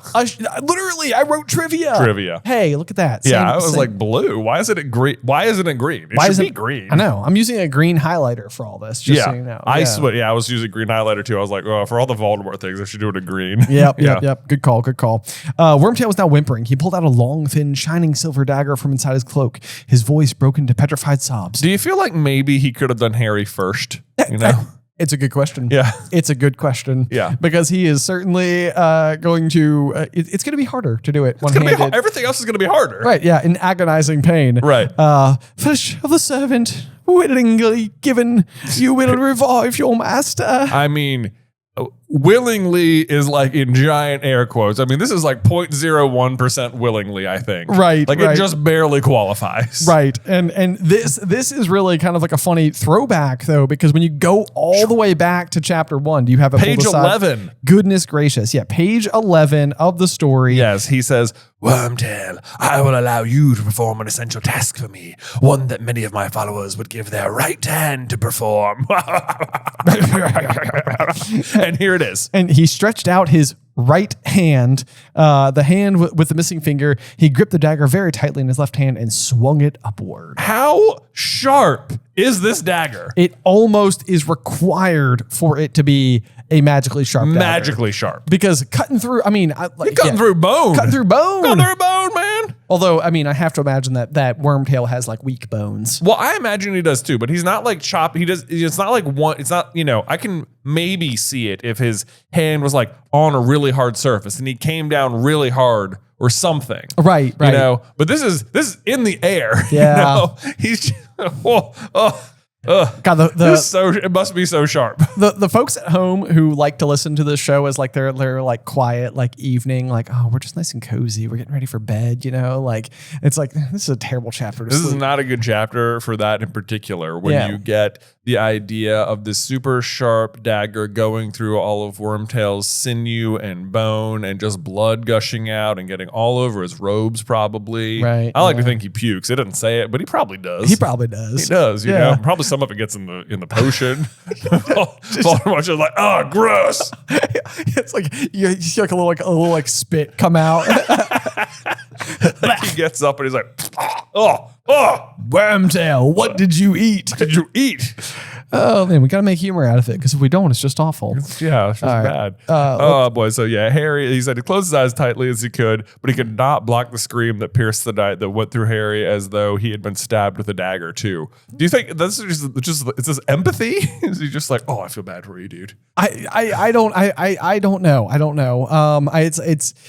I mean, it can't ever be a pleasant sensation to witness such a sight. It cannot. It's really not fun to hear the description of it, if I'm being completely H with you. So yeah, he drops the hand in, and now the potion turns a burning red, which I guess makes sense because it's probably just dyeing it with all of his blood. Right. But so it's gone from diamond to blue to red. Diamond to blue to red. Diamond to blue to red. Yep, Okay. Yep. Okay. So then finally we'll get blood of the enemy forcibly taken. You will resurrect your foe. Boy, if only Harry had enough awareness that he was like, forcibly, here you go, have some. Here you go. Like, no, that's not how this works. I have to forcibly take it. No, I'm willingly giving it to you, though. I'm like, oh, man. This would be a really funny skit to play out. We're like, forcibly taken. Nope, you can have it. What? You can have it. Go ahead, take it. You can have my blood. No, it needs to be. You are tied to a marble stone headstone. Yep. I will take it from you. Yes. Go right ahead. You may have it. You're welcome. But, my lord, go ahead and bleed out. It's fine by me. I got plenty of blood over here if you need it. I got plenty of blood. Plenty of blood. Seems like you're losing some. You might want to act fast. I would decide. Quick. Right. Go ahead. Yep. Yeah. Otherwise, the extreme irony here is that this is the moment that Voldemort makes his fatal error. Because this is when the Love Crux is being created, and Lily's sacrifice that courses through Harry's own veins is being deposited into Voldemort's body, and basically that is what is going to tether Harry to life. This is why he doesn't die in the forest again. Yes, because of this right here, and just that sentence though: "Blood of the enemy forcibly taken, you will resurrect your foe." That sentence is like the plot of the whole book, right? Yeah. Yep. Yeah. Yep. It really is. And this is the thing. And I know that we've gotten so many comments about it throughout the course of the years, but it doesn't have to be Harry. It doesn't. Right. It doesn't. He will explain it in the next chapter. Yes, exactly. It's like it could be anybody who actively opposes Voldemort. Yeah. Which I think, shy of Death Eaters, everyone. Pretty much everybody. Yeah. Yeah. Yeah. So that's really like the thing where it's just like, man, he's got such vanity. It had to be Harry. And that's really what's going to do it. Yep. Let's see here. So then this is different than the movie do. He gets a glass vial out and then collects it from Harry's cut. I'm surprised he doesn't just rip Harry wide open here either, because he just sliced his own hand off, but he's like, just a little prick. Don't worry, Harry. Yes, that's right. It's like a little alcohol swab here, right, just to, clean the spot. No, you're getting an infection. Plus, I'm pretty sure there was an acromantula in the last task. I want to make sure we're not getting any of that. Yeah, right. We're big snake people around here. We don't want spiders. I don't think so. No, I don't think so. Yeah.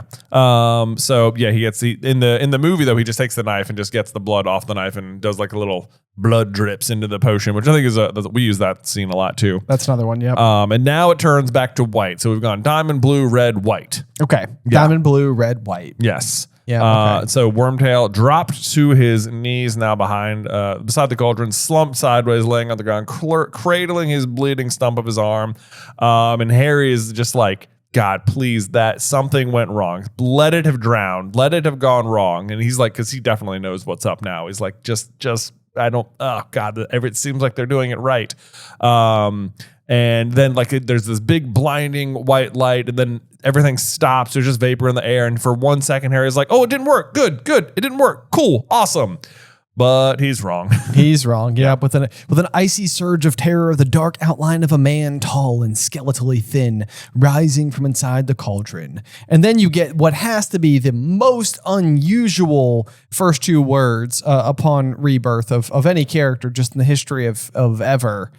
Robe me. Yeah. So what it doesn't mention is that he's naked. Yeah. Yeah.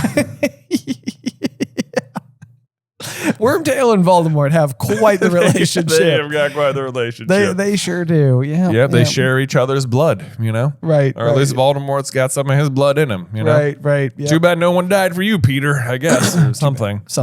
Yeah. Anyway, yep. So, and Wormtail, sobbing and moaning, still cradling his mutilated arms, scrambled to pick up the black robe from the ground, got to his feet, reached up and pulled one-handed over his master's head. One-handed. I mean, there's no way he didn't get blood on this robe, you know? There is literally no way. There is no way. And it feels like he's going to get punished for that. I can't. Also, I cannot imagine a world where with one hand he successfully puts robes on another a grown adult person without some like fiddling around and stuff. Oh, can you? I can even imagine a scene where Voldemort is going to like put his arms through and he puts it through like the head hole. Yeah, and Wormtail's like, oh no, wrong hole, back it up. Right. Yep, this one. Nope, that's the same hole again. There you go. I haven't had arms for so long. The tag's facing the wrong way. It's fine. If I could you flip it around? Flip it around. It's, you know what? I'll fix it's a tearaway tag. Just rip it off. Just rip it off. Yeah. Yeah. Where's that knife? Where's that knife? It was so sharp before. Yeah. Yeah.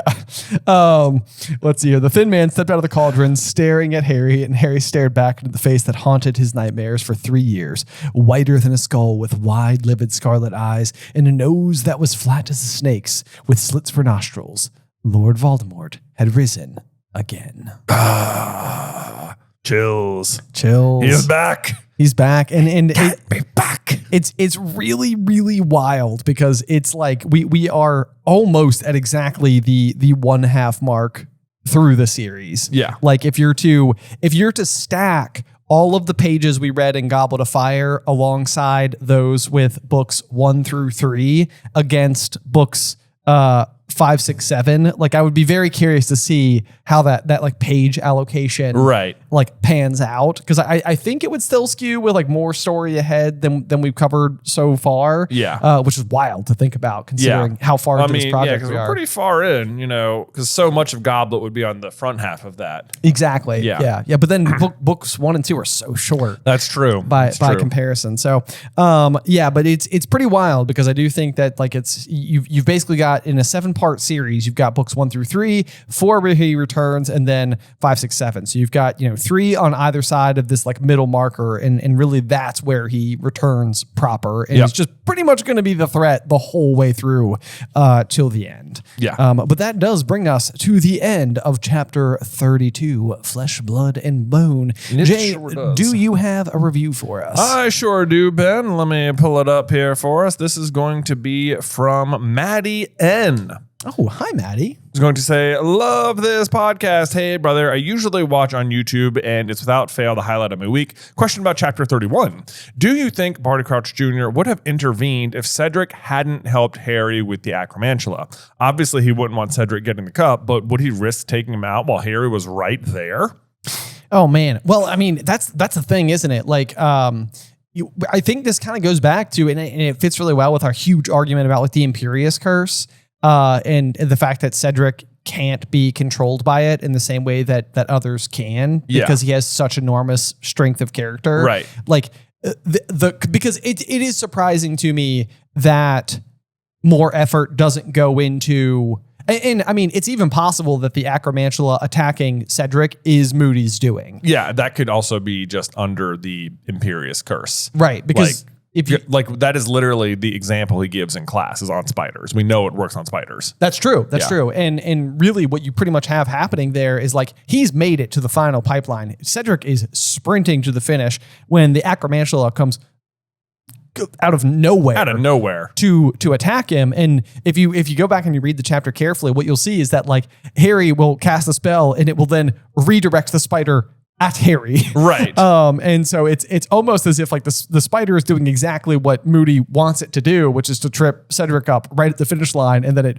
fails and ends up being Right. attacking Harry instead. And then you've got the nobility of spirit of these two people who, and that's really what it comes down to, is that Harry and Cedric are in a league of their own when it comes to just sheer goodness. Right. Because like what could have happened is Harry distracts the spider. It goes after him and Cedric's like, go to the cup. Right. Yes. Yeah. True. Exactly true. Yeah. Yes. Yeah.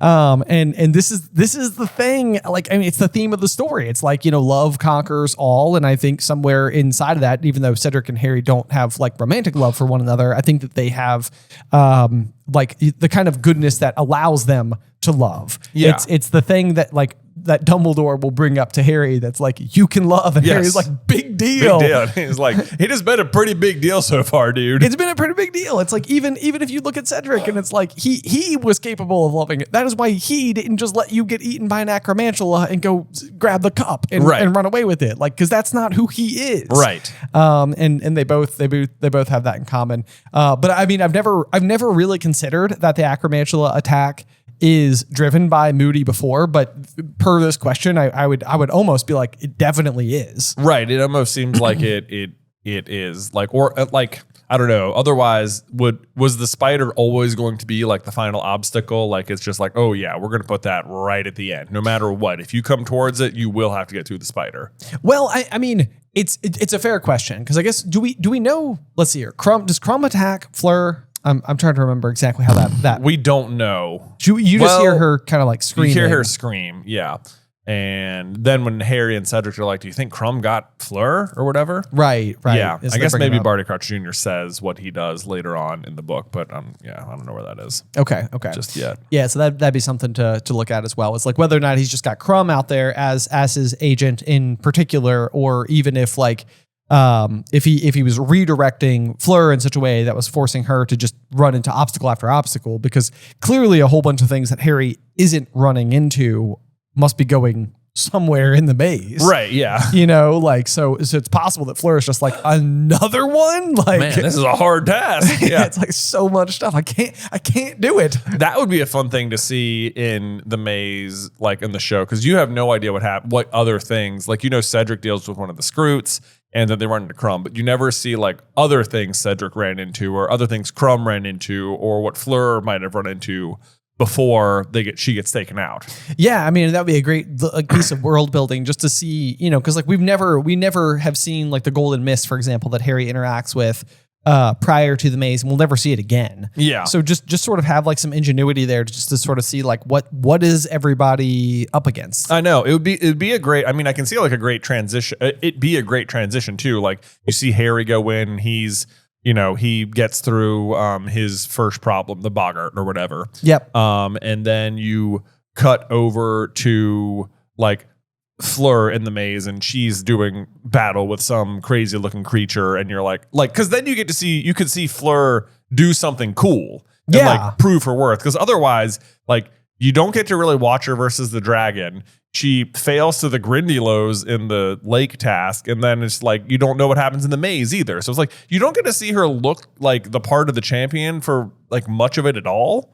It's very surprising. It is, and I think especially because like she's supposed to be formidable. Like I is it in the movies or is it in the book? And I wish I could remember just off the cuff, but I feel like there's a line where like maybe even like Moody is describing all of the other opponents. And he's like, she's as much of a, like, I forget what he compares her to, like a pixie as I am or something like that. Yeah.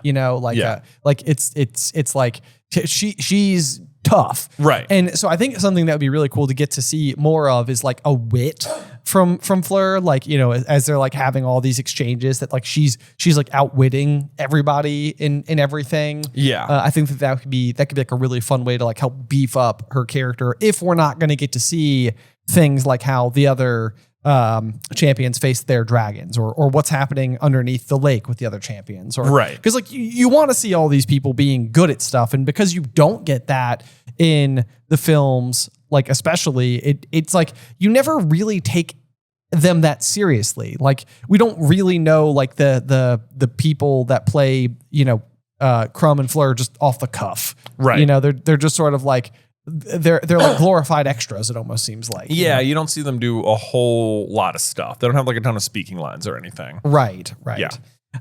So anyway, that could be something that'd be cool to get a bit more of. Yeah, because you could see her take something down like in a really cool way, and then she turns around and she screams, and then you cut back to Harry, and he's like back at the Golden Mist, like yeah. time to go. Right. Yeah. Yes. And don't make it so dark we can't see anything. Oh, please let us see stuff. Yeah. We want to see stuff. We want to see stuff. Want to see stuff because it's cool. This is cool. It's cool stuff's magic. Yeah. See magic. I love magic. Magic. All right. Exactly. That should do it for us today. I think, that is going to do it for us today. But thank you so much, as always, for listening. And make sure you join us next week for another big one. Chapter 33, The Death Eaters, here on Through the Griffin Door. Today's episode was edited by Ethan Edghill. Vaishon Brandon does our art. Catherine Stein is our production manager. And the show is hosted by me and Jonathan Carlin.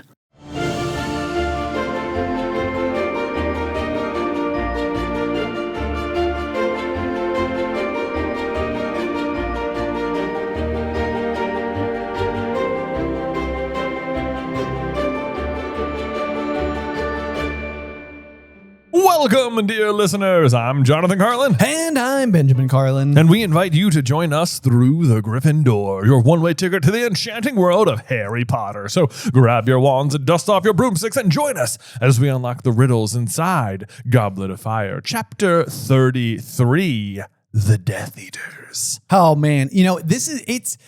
I was chatting with Ethan, the editor, before popping down here to record today's episode. And it's really kind of fascinating because he was like, wait, so you're doing Death Eaters now? Like, I think when we go back to chapter 17 of Philosopher's Stone and you discover that Harry walks into like the final chamber to start the final chapter of the book. And then you go through all of that, the hospital wing, reuniting with, Ron and Hermione, the end of year feast, Slytherin wins, psych, Gryffindor wins, and then the train back to London. It starts and ends. Like all of that is included in the final chapter. Yeah. This is the polar opposite. I mean, we may have said the same thing back in Prisoner of Azkaban I think as well. that chapter happens in this chapter. I mean, sort of, yeah. Like, because now we've got a situation where, like, the third task has ended. You've had Flesh, Blood, and Bone, which is sort of like Wormtail's portion of the conversation. Now we've sort of got the arrival of all of his supporters portion of the conversation, but this is still not even going to bring us to Priori Incantatem, which is going to be the next chapter. So it's like we live inside of the graveyard here for 3 whole chapters. And then even after that, we go back to school for several more. So we're in the end game and yet somehow still just right in the thick of it. I know. Like if this was Philosopher's Stone, this would be the beginning of the last chapter. Exactly. Yeah. Exactly. Yes. Yeah.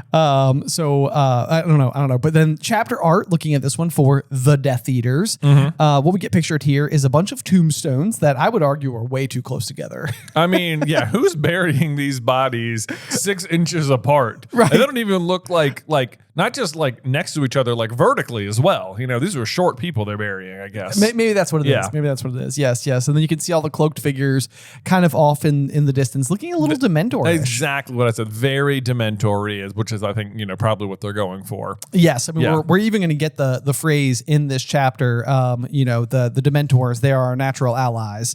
So I think that there's no surprise that the Death Eaters are meant to look a little Dementor-ish, kind of in their nature. But yeah, my own little note here for the Death Eaters is just that we're just so in it now. We are in it. We're in the proper trenches. Like Harry's childhood is now in the rearview mirror. Yeah, I mean, absolutely. He is. This is it. Time to grow up. We're playing big kid games from here on out. We are playing big kid games. This is basically, Luke shows up at Cloud City and starts the lightsaber battle with Darth Vader. Yes. Yeah. Like we're there. The Empire is striking back. It really is. It really is. This is the classic middle section of the series where the bad guys win. Yeah, the bad guys guys win this round. No doubt. Yeah. So anyway, do you want to kick off with our opening line as per tradition? Yes. So this chapter kicks off. Voldemort looked away from Harry and began examining his own body, and then the dragons arrived. That'd be such a different thing. Like Voldemort's like, so good to have a body. Oh my God, dragons! They burnt me up. Wow. Okay. Yeah. 3 seconds that lasted, Wormtail. Right. You had one job. He's like, no, I had multiple jobs. I had multiple jobs, and I just cut off my hand. Lord. Can't even hold my wand with my proper wand hand. I said do it 9 months ago. Yeah. It's like, but then we let dragons get brought into the country. And now, you know what? Now they're here. And it's a real problem for especially the fact that it's definitely this like very Voldemort centric line. It makes it sound like the dragons are there to attack him. Exactly. Yeah. Look out, dude. Yeah. But anyway, unfortunately, the dragons don't arrive, and we get this description. His hands were like large, pale spiders. His long white fingers caressed his own chest. Which, caressed. I literally highlighted it and wrote gross. Yeah. It's like, I don't want to think about that ever again. Yeah. Please don't say that again. Right. His arms, his face, the red eyes, whose pupils were slits like cats, which it's like for how as snake-like as Voldemort is always described as being, we've now had a description comparing him to spiders and cats. Spiders and cats. Yeah. Which, you know what though? Like, I think like some of it's interesting that it's described as like spiders and cats, because spiders are something, one, he just was fighting in the maze. And like Aragog was like this huge obstacle back in Chamber of Secrets. True. Right. So like spiders have kind of been this like villainous force. And like in the very next book, the like cat-centric Umbridge is going to be a very like negative force. Yeah, you're absolutely correct. So it's maybe that's like a little bit like, you know, the past and the forward kind of both being dangled in front of us there. Right. And also I'm just going to draw attention to the red eyes gleamed still more brightly through the darkness. Like he has got, like the TV show has got to do the glowing red eyes. Yeah, it definitely is something that I feel like, in the same way that Harry's eyes are so vital to his character, and we've talked about it a million times, but sort of that like constant mirroring effect that you get with like green and red as it pertains to Harry and Voldemort, where Harry has the green eyes but is in, you know, the red house of Gryffindor, whereas Voldemort has the red eyes but is in the greenhouse of Slytherin. Yeah. And then like Avada Kedavra is famously green, whereas Expelliarmus is famously red. Yeah. A lot of Yeah, they're always just sort of tit for tat with this stuff. They're very yin and yang. You're going to see a huge example of the yin and yang in this chapter. Yeah. I mean, that's something we just recently, you know, kind of made an entire video exploring, you know, more the symbolism of the yin and the yang between these two characters. But you really do have, you know, the white that is supposed to represent, you know, Harry with like the black piece inside. Yeah, like the Voldemort soul. Exactly. And then on the flip side, you got the big, you know, the black half of it. That's going to be like the darkness, the dark magic of Voldemort, with like the white piece, which is going to be Lily's sacrifice that he just took into his body. Exactly. Yeah. Yep. So lots of major symbolism type bits kind of happening and unfolding at all times whenever both of these characters are on page together. Yeah. They're not in the same room very often. So this is like a real, you know, I don't think it's happened. I mean, I guess it happened in the Chamber of Secrets, but that wasn't Voldemort Prime. Yeah. So you haven't really seen them in the same place together since Sorcerer's Stone. It happens when Harry is attacked as a baby. It happens in the Mirror of Erised room. Yep. They're sort of together in the forest. Together in the forest, but they don't really like interact or have dialogue. And then you've got Chamber of Secrets where you've got like young Tom Riddle speaking to him, sort of interacting with him there. And then you'll have obviously this big scene where he comes back and they have their whole duel and stuff. But after that, I don't think they're in the same room in Order of the Phoenix again. Yep. We'll have the duel. The duel, where Dumbledore comes in. And then do they cross paths in Half-Blood Prince at all? I don't think they do. He just sort of battles the basin in the cave. Right. Yeah. Yep. Then like the Death Eaters show up and they kill Dumbledore. But then in Deathly Hallows, they will meet in the Battle of the Seven Potters. They will meet in Godric's Hollow, and they will meet in the woods. Then they will meet at Hogwarts. Right. So it really starts to ramp up. Really ramps up in the final book. Yeah. Right. Yeah. But not a lot of time. And so as a result, it's like while this isn't one of our longer chapters, it's almost like every word that you get inside of this, and especially if you can get, as we say sometimes, like into the mind of a first time reader of the story, like there are questions that are like burning inside of you, and we're about to get some like vital backstory. Absolutely, as to what's been going on. Huge exposition dump by Voldemort in this chapter. Yes, he starts monologuing. Yeah, he really does. And what's he start doing? He's monologuing. He's got me. Yes, Got me tied to a gravestone. This joke, he gives me my wand back. What was he thinking? Right. The thing is, it wouldn't have mattered. If he just left him there and Avada Kedavra'd him, it would have immediately, like, he just would have come right back. Well, and Harry would have gotten the piece of soul inside of him destroyed. Yeah, right then. And right there. then and there. Yeah. So anyway, we'll get to all that in just a few minutes. But yeah. So this is Voldemort sort of having though like his first real experiences in 13 years where he has like flesh, blood, and bones. Basically, I mean, you know, not to hail back to the previous chapter too much, but that's exactly what's going on. He held up his hands and flexed his fingers. His expression wrapped in excellent. Exultant. Wow, that was a little embarrassing for me. Exultant. Good word there. He took not the slightest notice of Wormtail, who lay twitching and bleeding on the ground, nor of the great snake, which had slithered back into sight and was circling Harry again, hissing. Like Wormtail, it's easy to understand why he's not really paying any attention to, because Wormtail is genuinely just a pawn in his game. Right. He really does not consider Wormtail like the man who just cut off his own hand to bring him back and has been nursing him to life for a year. Right. He does not consider like just at like a barely a blip on his radar of existence. Right. So the question I want to ask you though is because I do have a curiosity about Nagini, who sort of seems to have like a very passive position in this chapter, but like it keeps bringing back like her position. It's going to be something that like that's brought up over and over again. So one of the curiosities that I had is that we've long been operated under the assumption that that Polyjuice Potion was going to be used to send back like effectively like an imposter Harry as a way to like not immediately draw attention to his death. Right. Like, you know, because you don't want the world to know that you've returned. And if Harry Potter just goes missing and Cedric goes missing and they're just completely vacant, it's not going to take long before people start being like, you know, Voldemort, you know, right, like who else would it be? Dumbledore's going to figure it out. Yeah. Dumbledore's definitely going to figure it out. But so I'm curious, we know that Nagini has some unique powers and will eventually impersonate Bertha Jorkins. Bathilda Bagshot. But Bathilda Bagshot, like I was saying, I have Bertha Jorkins on the mind because of this chapter. She's in this chapter, yeah. Yes, Bathilda Bagshot. And so part of me is almost wondering if like Nagini is then able to like consume its victim, if that's part of like what can create the like anthropomorphication of and like she could have like posed as Harry. Yeah. I mean, that is a really tricky one. I have no idea if that is how it would work.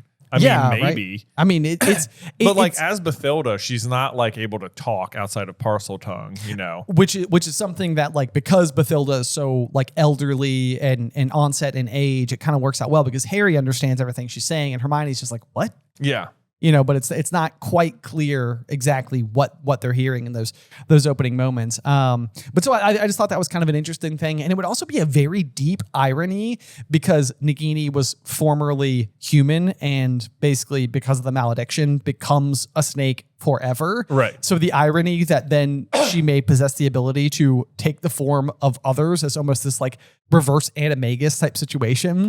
It's almost like that sucks. You know, like you can't turn back into yourself, but you can turn into other ones, into others. Yeah. But like that's the example that when he sees Bathilda, like where it's like, what is it, like uncommonly dark magic or whatever? Yes, yeah. true. Yeah. And it always sounds like she like comes out of her skin or something. You're right. It does sound like there's kind of like she's like living inside the skin of her, like, which means it doesn't sound like she ate her.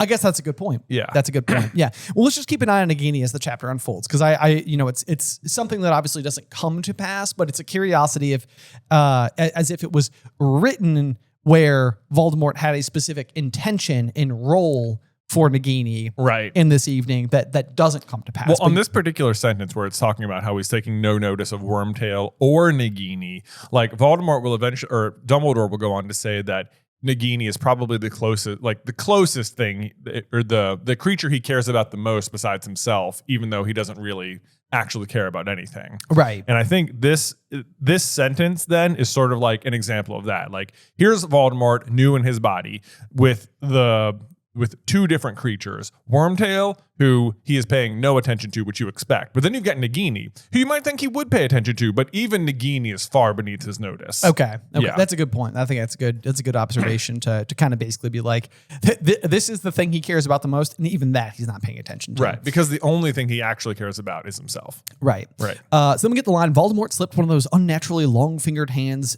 into a deep pocket and drew out a wand. This is funny to me because it means like part of the planning process was like, Wormtail, slip the wand in put the wand in the robe pocket, so when you give me the robes, then it'll already be in there. Right. Yeah. We planned this ahead of time. Yeah, there's like a little bit of theater involved. Yeah, because otherwise you just imagine like the wand is just like sitting on like a wooden shelf somewhere nearby where it's sort of like, where is it? Where is it? Right. You know, it's like no, we set this up in advance. They had to have set this up in advance, which is the funny part, because they could have been like, give me the robes, then give me the wand. Right. Yeah. Now, how do you want it to go? Yeah. No. I want the wand in the pocket. Okay. I want to get my body back. I want to flourish, Wormtail. It's all showmanship. It's going to be a big moment. It's a big moment for me. Okay. Right. One of the things I had a note here is that the recollection of Voldemort's wand is sort of like a topic of discussion as well, because I mean, as far as we're concerned, the last time he would have held his wand is in Godric's Hollow, when the spell would have backfired and would have just basically been left in the wreckage. Right. I mean, we know he used it to kill Frank Bryce too. Yes, and Bertha Jorgens. I'm sorry. Yeah. Yes, you're correct. But I mean, but he at some point in time would have had to have recovered it. And, yes. And we know he's going to explain that he doesn't have his wand while he's that like sort of ethereal mist like state that he's existing in while he's in the Forest of Albania. Well, not in such a way that he can, like, if he's in that state, he can't hold the wand, even if he had one. Right. But I think we can assume that it was left at Godric's Hollow. Absolutely, we can assume that. Yeah. So who gets it? Who gets it? Yeah. We made a whole video about this, and it's like it definitely is Wormtail who gets it and returns it to him, because otherwise, who else on earth could it have been? But the question is, when did Wormtail get it, and where did he get it from? Because on the night of the attack, we know Wormtail knows it will happen that night, but once it goes wrong, Wormtail's not going to go investigate. Like, did he go that night? It's a scary question to imagine a world where like Wormtail arrives in Godric's Hollow before Hagrid and Sirius get there. Yeah, because that's otherwise what happens is that the attack happens and then Sirius shows up and then Hagrid shows up, and like I guess Wormtail as a rat could be there, but I don't think he does. Like they get there first. Like Wormtail's not gonna have the foresight to go collect the wand immediately. You know, he goes in to hide. He's running. He thinks Sirius is gonna come kill him. Right. Which is exactly what he tries to do. You know. So I don't think he goes and gets it that night. But then you have to wonder, like, who picks it up from Godric's Hollow? Does it just get left in the wreckage for 13 years and Wormtail collects it after he flees and Prisoner of Azkaban? Because that seems pretty unlikely too, because then Wormtail, because no one picked it up. No one picked up the murder weapon that backfired on Voldemort. Like, since then, you know, that's insane, because at that point, certainly, obviously, Sirius and Hagrid were there, but certainly Dumbledore, the Ministry, tons of people would have come to inspect the site. I mean, anybody, because what happens is unprecedented. So at least even knowing what spell was used that didn't work is information they could have discovered using Priori Incantatem. Right. So it's like, it's bad investigation if they didn't go back and get it. Yeah. That's really that doesn't make sense. So the way we think it happened is that it ends up with Dumbledore pretty quickly, either via Hagrid or by Dumbledore himself picking it up, because they're not going to leave it there. And then what we think happened is that Dumbledore gives the wand to Hagrid to safekeep at his house. because we know that Dumbledore trusts Hagrid. Right. And then it's just sort of hiding in plain sight. No one's going to think it's there. This is the sort of thing he trusts Hagrid to do. Plus, Tom Riddle is responsible for Hagrid not having his wand. Right. So Hagrid being like the beholder is sort of like a little bit of like poetic justice. Exactly. Yeah. Yes. Yes. And the reason we think it's Hagrid specifically, other than those reasons, which also like help make it make sense, is that after Peter fakes his own death again at the hands of Crookshanks, he is hiding in Hagrid's cabin. Right. Where if you're Peter and you're just like roaming around as a rat in the cabin, you might then stumble across said wand and be like, oh my gosh. So when he flees from Sirius later that night, because we know the prophecy says that's when he's going to go to Voldemort, we think he detours, goes to the cabin, grabs the wand, then goes to Voldemort. And that's part of his like, I have your wand, please don't kill me for abandoning you. Precisely. Yeah. Yeah, exactly. And I think that's really like the walkthrough that I think makes a lot of sense too, because that would be like even the fact that like what would fully motivate Peter on that night to like return to the Dark Lord is like the discovery of something that would allow him to be greeted with some measure of an open arm. Right. You know? Yeah. And so there you go. So potentially the explanation as to how the wand was moved from place to place. Yes. But what he does with that wand immediately, before he even attacks Harry, is directed at Wormtail and throw him against a headstone. Yep. It's just terrible. Like I don't often feel bad for Wormtail, but my goodness. I know. It's like if you're a Wormtail, you have literally been through like the gauntlet of all gauntlets and have just cut off your own hand in the name of returning this particular person. Basically because you believe that this will provide you safety. Right. And so far, no. So far, not so much. Yeah. So he's just lying crumpled on the floor, crying. Voldemort turns his scarlet eyes upon Harry, laughing a high, cold, mirthless laugh. There it is. Yeah. The mirthless laugh.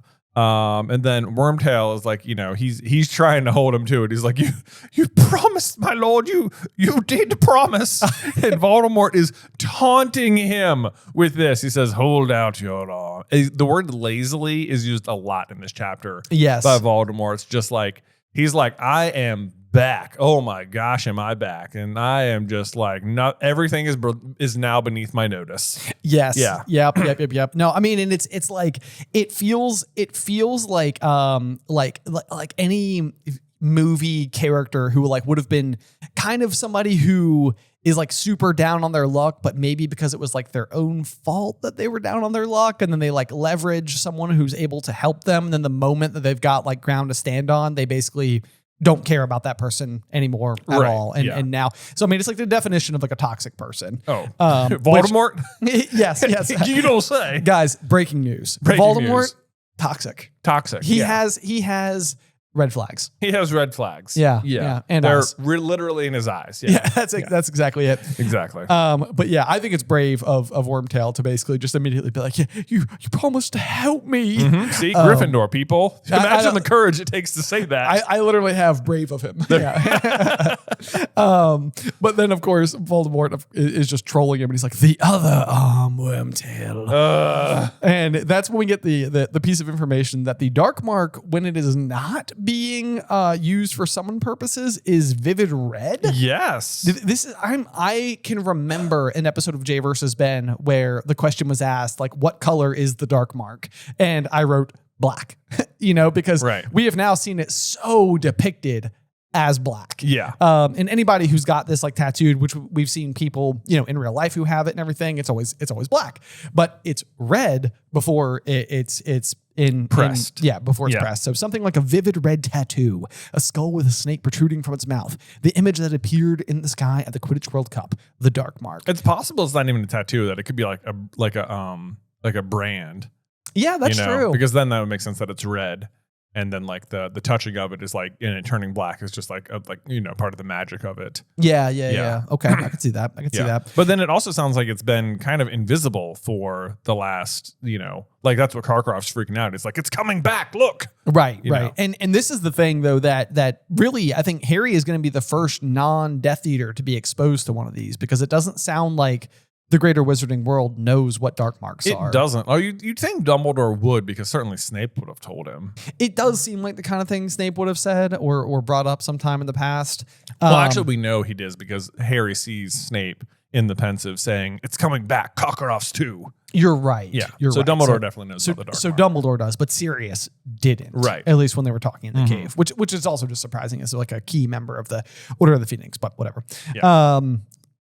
So Voldemort presses his long white forefinger to the brand on Wormtail's arm, and this causes Harry's scar to just go like crazy pain. Bad news. Yes. Yep. And then when he opens his eyes again, he sees that the dark mark has turned jet black, and there's the look of cruel satisfaction on Voldemort's face.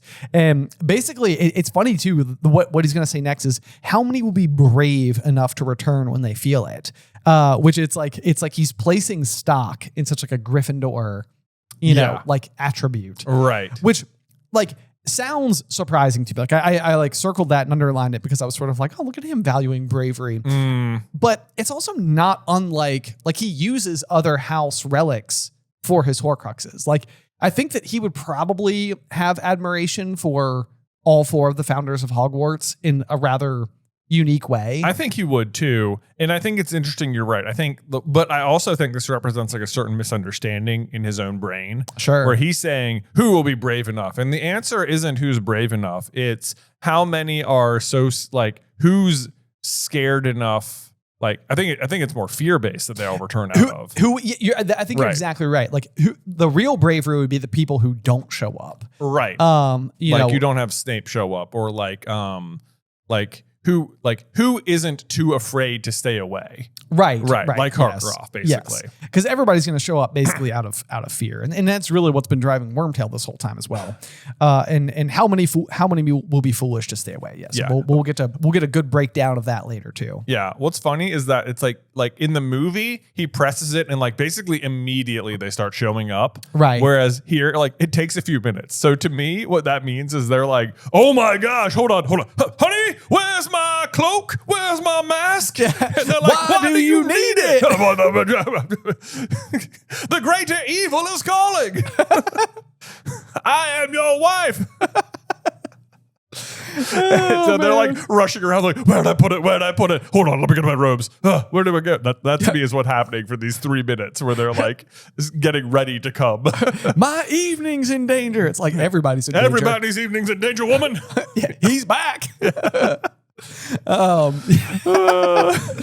Oh man, people who haven't seen The Incredibles are like, what are they on about? What are you saying? Yeah. If you haven't seen The Incredibles, there's no way you're watching this show. That's true. Let's see here. He began to pace up and down before Harry and Wormtail, eyes sweeping the graveyard all the while. After a minute or so, he looked down at Harry again, a cruel smile twisting his snake-like face. Go ahead. Oh, you stand, Harry Potter, upon the remains of my late father. A muggle and a fool, very like your dear mother. Which, it's interesting that he phrases it that way because Harry's mom is not a muggle. Also true. Yeah. But this also is representative then of how Voldemort views Muggle-borns as effectively non-magical. I mean, and that's really what's going to happen. Like when we get up to the I always forget the name of it, like the Muggle Registration Commission or whatever. You know, like in Deathly Hallows, where everybody's having to prove their magical heritage, and if you can't, then it's just basically like, well, if you're like a Muggle-born, then you are a Muggle, and who did you steal your wand from? Exactly. Because that is the only way in which you would have it, because no non-magical person should possess one. Yep. Let's see here. But yeah, so then we get a little bit of information. Your mother died to defend you as a child, and I killed my father. And see how useful he has proved himself in death. Mm-hmm. Yeah. He literally, it's like you've got a Wormtail hand and a Tom Riddle Senior femur, as far as I'm concerned. As far as I'm concerned, yeah, pretty so gross. like, and then hairy blood. Yeah. When you say it like that, it sounds like blood with hair in it. But that's, I'm going to let it sit with you. You know, snakes have hair blood. Enjoy that image. Yeah. Then we get confirmation that the house upon the hillside is in fact the Riddle house where his father and grandparents lived. Yep. And then we discover that it's Tom Riddle's mother, who was a witch, who lived in the village, fell in love with Tom Riddle Sr., which I guess is think it's a little bit of a stretch. Infatuated. Yeah, it's even surprising that he would use the words in love because it is an infatuation. I think is what it really comes down to. Yeah, and you're getting like Voldemort's interpretation of everything, and of course we're going to get way more backstory on all of these sentences in Half-Blood Prince. But so he says, but he abandoned her when she told him what she was. He didn't like magic, my father. To which I just little asterisks like, well, she did like rape him and enchant him. So, I mean, I don't think I'd like magic either. he had a bad experience. Yeah, with his run in. But I mean, obviously, like we also know that Tom Riddle Sr. sort of had like what is otherwise like a very like it's interesting because Tom Riddle Sr. had prejudice. He just had prejudice against like he had like the superiority thing. Yeah, which ends up being passed down to Tom Riddle, his son, or Voldemort. Like they're both very like uppity in terms of like position in society and who to look down upon and those types of things. So it's interesting that he's so like, oh, my father was the worst, and it's sort of like, yeah, but you're kind of like him, just the magic version of him. Yeah. Yeah. Yep. But then you also get the information that that his mom abandoned him or died giving birth to him, so he knows that, leaving him to be raised in a Muggle orphanage. But I vowed to find him. I revenged myself upon him, that fool who gave me his name, Tom Riddle, which is also also inaccurate because his dad didn't give him his name. His mom gave him the name from his father. Exactly. Yeah. Yep. It was like her last request right before she died. Yep. And then he said, listen to me, reliving family history. He said quietly, why? I am growing quite sentimental. Yeah, sure. Yeah. But then he says, but look, Harry, my true family returns. And it's like, even that, it's sort of like, he has such a gross misinterpretation of family. It's like, I know. These people are terrified that you will murder their families. And that is why they're there. Yep. Yep. Yeah, my true family returns. Yeah, well, you don't treat your true family much better than your blood family. So. Yeah, that's right. That's right. Yeah. But then the air is suddenly full of swishing cloaks, and everybody starts to arrive. And in what I can only imagine is like a known pre-configured formation, because they arrive in a circle and there are like gaps in the circle, and he seems to know each of the people who should be standing where. Yeah. Well, it says, and one by one they move forward. Okay, yeah. And they're, by the yew tree. So we get mention of the yew tree again, which is also the wood of Voldemort's wand. Yep. The one he's presently using. They're all hooded and masked, which I don't feel like enough attention gets put on the masks because the masks are scary. Yeah, the masks are definitely scary, and it really is that way to conceal identity, even though it doesn't really matter because he's just going to name names. I know, which is also like poor continuity between what Karkaroff said in the Pensive, which maybe he was just lying to save his own skin. I mean, it's entirely possible. Yeah. But Karkaroff says that we never knew the names of all of our people, but it's like Voldemort's just going to name drop everyone. Yes, exactly. Yeah. But then you get another kind of like weird custom that doesn't really seem like it holds on very much, but it's this idea of I mean, like you'll see it in movies or anything where it's like kiss the ring or like it's a submission to power type of situation. Right. But several of the Death Eaters are going to basically drop to their knees, crawl towards Voldemort, and kiss the hem of his black robes. Yeah. Which is kind of like an unusual thing that I think they all end up doing. Yeah. I think they all do that. I'm not sure if that's like a just, someone started and they all followed suit, or it's like this was something they did all the time, or if it's just like a true miracle to them. Right. You know? Yes. Yeah. It's kind of like, whoa, you're back. No way. Let's see here. There was gaps in the circle as though waiting for more people. Voldemort, however, did not seem to expect more. He looked around the hooded faces, and as though there was no wind, a rustling seemed to run around the circle as it shivered. Yep. As though it had shivered. So I think that's definitely speaking to the fear that is living inside of all of the people who have just showed up. They're all like nervously shifting weight. Yeah, they're not arriving out of bravery. Yes. They're arriving out of fear that if they don't show up, he'll kill them, which he will. Right. So then he greets them all, just, welcome, Death Eaters. 13 years since we last met, yet you answer my call as though it were yesterday. We are still united under the dark mark then, or are we? Yeah, that was very good, Voldemort. Thank you. Love that. Yeah. And it definitely seems like he is he is on to what happened in the wake of his not happy. Yeah, in the wake of his downfall. I see you all whole and healthy with your powers intact, such prompt appearances, and I ask myself, why did this band of wizards never come to the aid of their master, to whom they swore eternal loyalty? I know. Right to business. Yes, yeah. It's like, oh man, he brought up a thing I was worried he was going to bring up. Like, maybe he won't bring it up. Oh crap, he brought it up right away. Just immediately. They believe. Yeah, and then I feel like he's like, yeah. And I answer myself, they must have believed me broken. They thought I was gone. To which I'm like, you were? Yeah, you were. I mean, you were gone. You just admitted it's been 13 years. Yeah. You know? But again, you know, for someone whose goal is immortality, I think 13 years is really like, it doesn't like really bother him that much. Well, his logic here is so backwards too, because, you know, they slipped back among my enemies and pleaded innocence and ignorance and bewitchment. And it's like, yeah. And if they didn't, they wouldn't be here now. Right. Yeah. You know, it would just sort of be like, you're so happy with the Lestranges, but like they're what? Yeah, exactly. What? Yeah. Yep.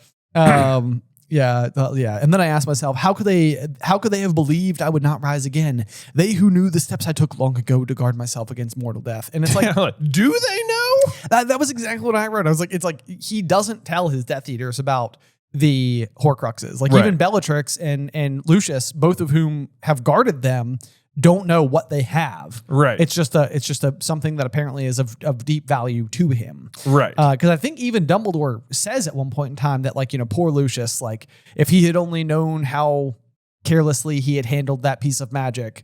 Yeah. I'm sure he never would have, like unleashed it. Had he known it contained a piece of his master's soul, he never would have been so careless with it. Exactly. Yeah. Exactly. Yep. Yep. And then this is interesting too, that he says, and I answer myself again, perhaps they believed a still greater power could exist, one that could vanquish even Lord Voldemort.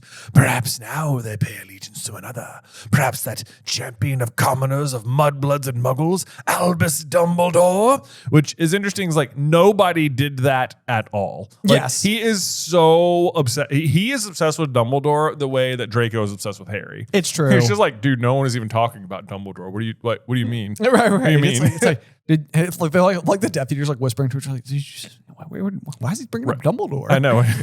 Just, I mean, especially because the obvious greater power would be Harry, who actually defeated him. And I know, like, even as I was going through this, I'm like, okay, here's the setup for why he's going to give Harry his wand back, because we even know from like back reading on I think like the Malfoy family, maybe on Pottermore, you get like a bit of information that like Lucius and many of the former Death Eaters believed that Harry could be like the second coming of the Dark Lord. Like Draco is instructed to befriend him, right, in the hopes that this could be like the new Voldemort, the new rallying point. Yeah, exactly. Yeah, so it's like if anything, it really seems like that would be the main thing, and then Voldemort's defeating Harry is going to be like, see, I am the all powerful. You thought maybe it was him, but no, like. And obviously that's not what ends up happening anyway. Yeah. But that's sort of how I felt like that should have gone. But then it brings up Albus Dumbledore. Yeah. Let's see. Then Voldemort gives them the old I'm not mad, I'm disappointed. Just treating them like children.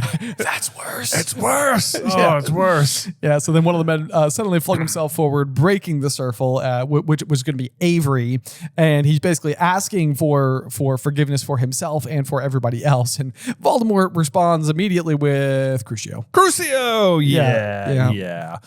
Harry, in the meantime, is over there just saying, let the police come. He thought desperately, let anything come. To which I was just like, boy, I bet that'd be messy.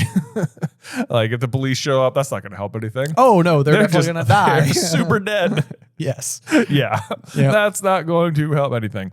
That he's just hoping for any kind of escape, which eventually he'll get some help, but not quite yet. Right. So Voldemort raises his wand. The tortured Death Eater lay flat. Get up, Avery. Stand up. You ask for forgiveness. I do not forgive. I do not forget. Hence your downfall immediately right there. Yep. So he says 13 years long payment. He says he wants repayment for the 13 years they didn't serve him, to which to me, I'm like, but like, had you just been alive, they would have been doing the exact same thing. Yeah, right? it's also like they swore like lifelong oaths. So it's like, what happens at the end of the 13 years? Like your like term is up, and it's sort of like, all right, guys, I served my 13, so I'm out now. I know, right? Yeah. Now Voldemort forgave me. It's not how forgiveness works, by the way. Is it Majorca? Is that where the Dursleys wanted to buy? Yeah. I'm heading to Majorca. I'm heading to Majorca. Yeah. So in any case, he says Wormtail's paid some of his debt. So if you're keeping track of it, though, Wormtail would have only had 12 years to go, and he's been in his service again for 1. So he only has 11 more years of service left to go. Look at him go. There you go. Yes. But then immediately as well, he looks down at Wormtail, who's continuing to sob on the floor. He says, "You return to me not out of loyalty, but out of fear of your old friends." And it's sort of like, I mean, everyone present. Yes. Is pretty much there out of fear. Right. You deserve this pain, Wormtail. You know that, don't you? Yeah. And it's sort of like, I mean, he's just asking questions where it's like, they only really have one answer. It's just like why did they follow him at all? I have no idea. Yeah. It's so bad. It's like he's saying, I don't forgive. I want 13 years of repayment before I forgive you. It's like what he's describing isn't forgiveness, it's debt. Yes, it really is. Yeah. Yep. So worthless and traitorous as you are, you helped me, and Lord Voldemort rewards. I can't believe he calls him worthless and traitorous. His treachery was against his friends for you. I know. Yes, it's like, what did Wormtail do wrong in this situation? Know. Like, yeah. If anything, he was kind of cunning. He's like. It's so. I mean, it's like, of course, it's mean. It's Voldemort, but it's like he's mocking him for being treacherous when, like, for being a treacherous person, even though the treachery benefited Voldemort. Exactly. He's like, you're a worthless person, you traitor. And it's like, but I help you with my treachery. Right. Not against you.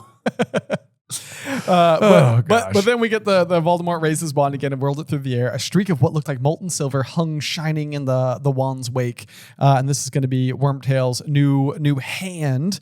The description of this always kind of like blows my mind. But it says it attached seamlessly to his arm as though he were wearing a dazzling glove. He flexed his shining fingers, then trembling picked up a small twig on the ground and crushed it into powder. Yeah, which I have to say is about the coolest thing he ever does with it. It really is. Yeah, it really is. The fact that he has this cool silver hand makes no difference to the rest of the story, except that it kills him. Right. But like in the meantime, it does not advance his evil capabilities at all. No, and this is one that we had a lot of fun with when we did our like what if Harry was in Slytherin concept. Basically, that like this is because silver would be one of Slytherin's colors, and because we at least have the single precedent in this situation where rewards by Voldemort kind of come in the form of these like silver adornments. We basically ended up creating like a silver army. Yeah. The idea was that like everyone who disappointed Voldemort, we were having Draco would like end up torturing them, but not with Crucio, with Sectum Sempra. Right. And like it's similar to Wormtail. Like they had to like pay a cost, which was like the damage of the curse, but then he could repair them with the silver. Right. But then in doing so, of course, he's like ensuring their loyalty, but he's not telling them about that part of it. So then eventually, I don't want to spoil the ending or anything, but you know how the silver works. You know how the silver works, yes. And it's really like the next line we come to is what sounds like a sentiment being breathed by Voldemort, but it may even be like a spell or a piece of magic. It says, "May your loyalty never waver again, Wormtail." And it's like we know that it will waver again. And I know. It's like it's because it wavers that this particular piece of magic goes against it. I know. I literally wrote the same thing. I said, "Is this a spell?" Yeah, exactly. Yeah, it's like it doesn't really look like a spell, but it doesn't mean that it's not. Yeah. The other significance I always think of the fact that Wormtail's hand is silver is that it's not the only time Voldemort is associated with silver. Like he'll summon a silver shield when he's fighting Dumbledore. Yes, he will. Later on in the Ministry of Magic. And of course, Slytherin's colors are green and silver. So he has a bunch of associations with the color silver. Even the unicorn blood he drinks is silver. Yeah.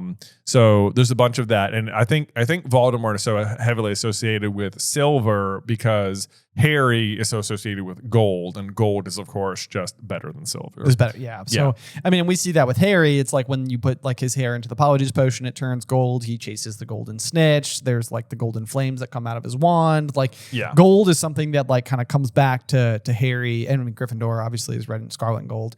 So that is like one. So they're definitely like, you know, kind of mirrors of each other. I was going to say two sides of the same coin, but maybe different sides of different coins. Yeah, right. One's a galleon, one's a sickle here. All right. That's right. Even the fact that it's called a sickle, is like, you know, a sickle is often like associated with like a way of like blade. A blade. Yeah. It even seems very fitting. Right. It does. It does.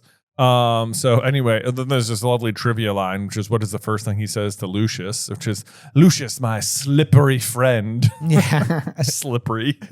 So like all that hair care products. How would you describe that guy? Kind of slippery? Kind of slippery. It's like you try to shake his hand. It's kind of like, ugh.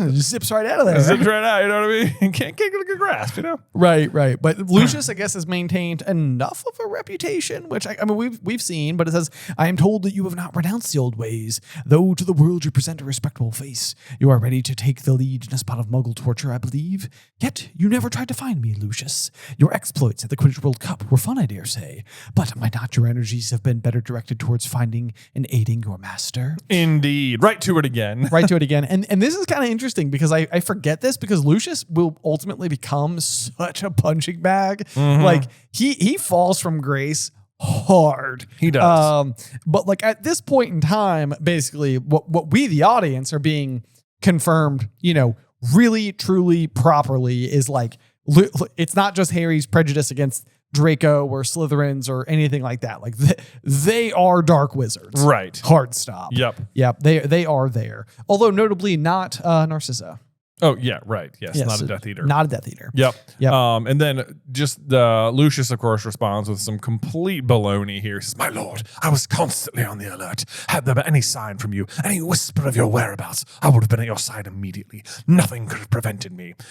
This is complete crap because there are plenty of rumors about his whereabouts. Voldemort is going to literally drop it later in this chapter where he says, he came to the forest where it had long been rumored I was. Exactly. Yeah. Yes, and it's like there are absolutely rumors about where he was, and they're accurate rumors. I mean, Voldemort's just going to catch him in the lie right away. He's going to say, and yet you ran away from my mark when a faithful Death Eater sent it in the sky last summer. Yeah. Said Voldemort lazily. Yeah. You know, it's slices right through the argument. Right. And I think what we're supposed to be getting now is like the sheer cunning of Voldemort. Like as silver-tongued as, no pun intended. Silver-tongued. Yeah, as Lucius may be, I feel like this is one where it's like he can't pull one over on Voldemort at all. No. Like he's got much quicker wit. Yeah. Yes, I know all about that, Lucius. You have disappointed me. I expect more faithful service in the future. Yes, of course, my lord, of course. You are merciful. Thank you. Which I circled merciful. I was like, It's like, well, that's quite a word. You're a little fast and loose, or dare say slippery with that one. No doubt. Yeah.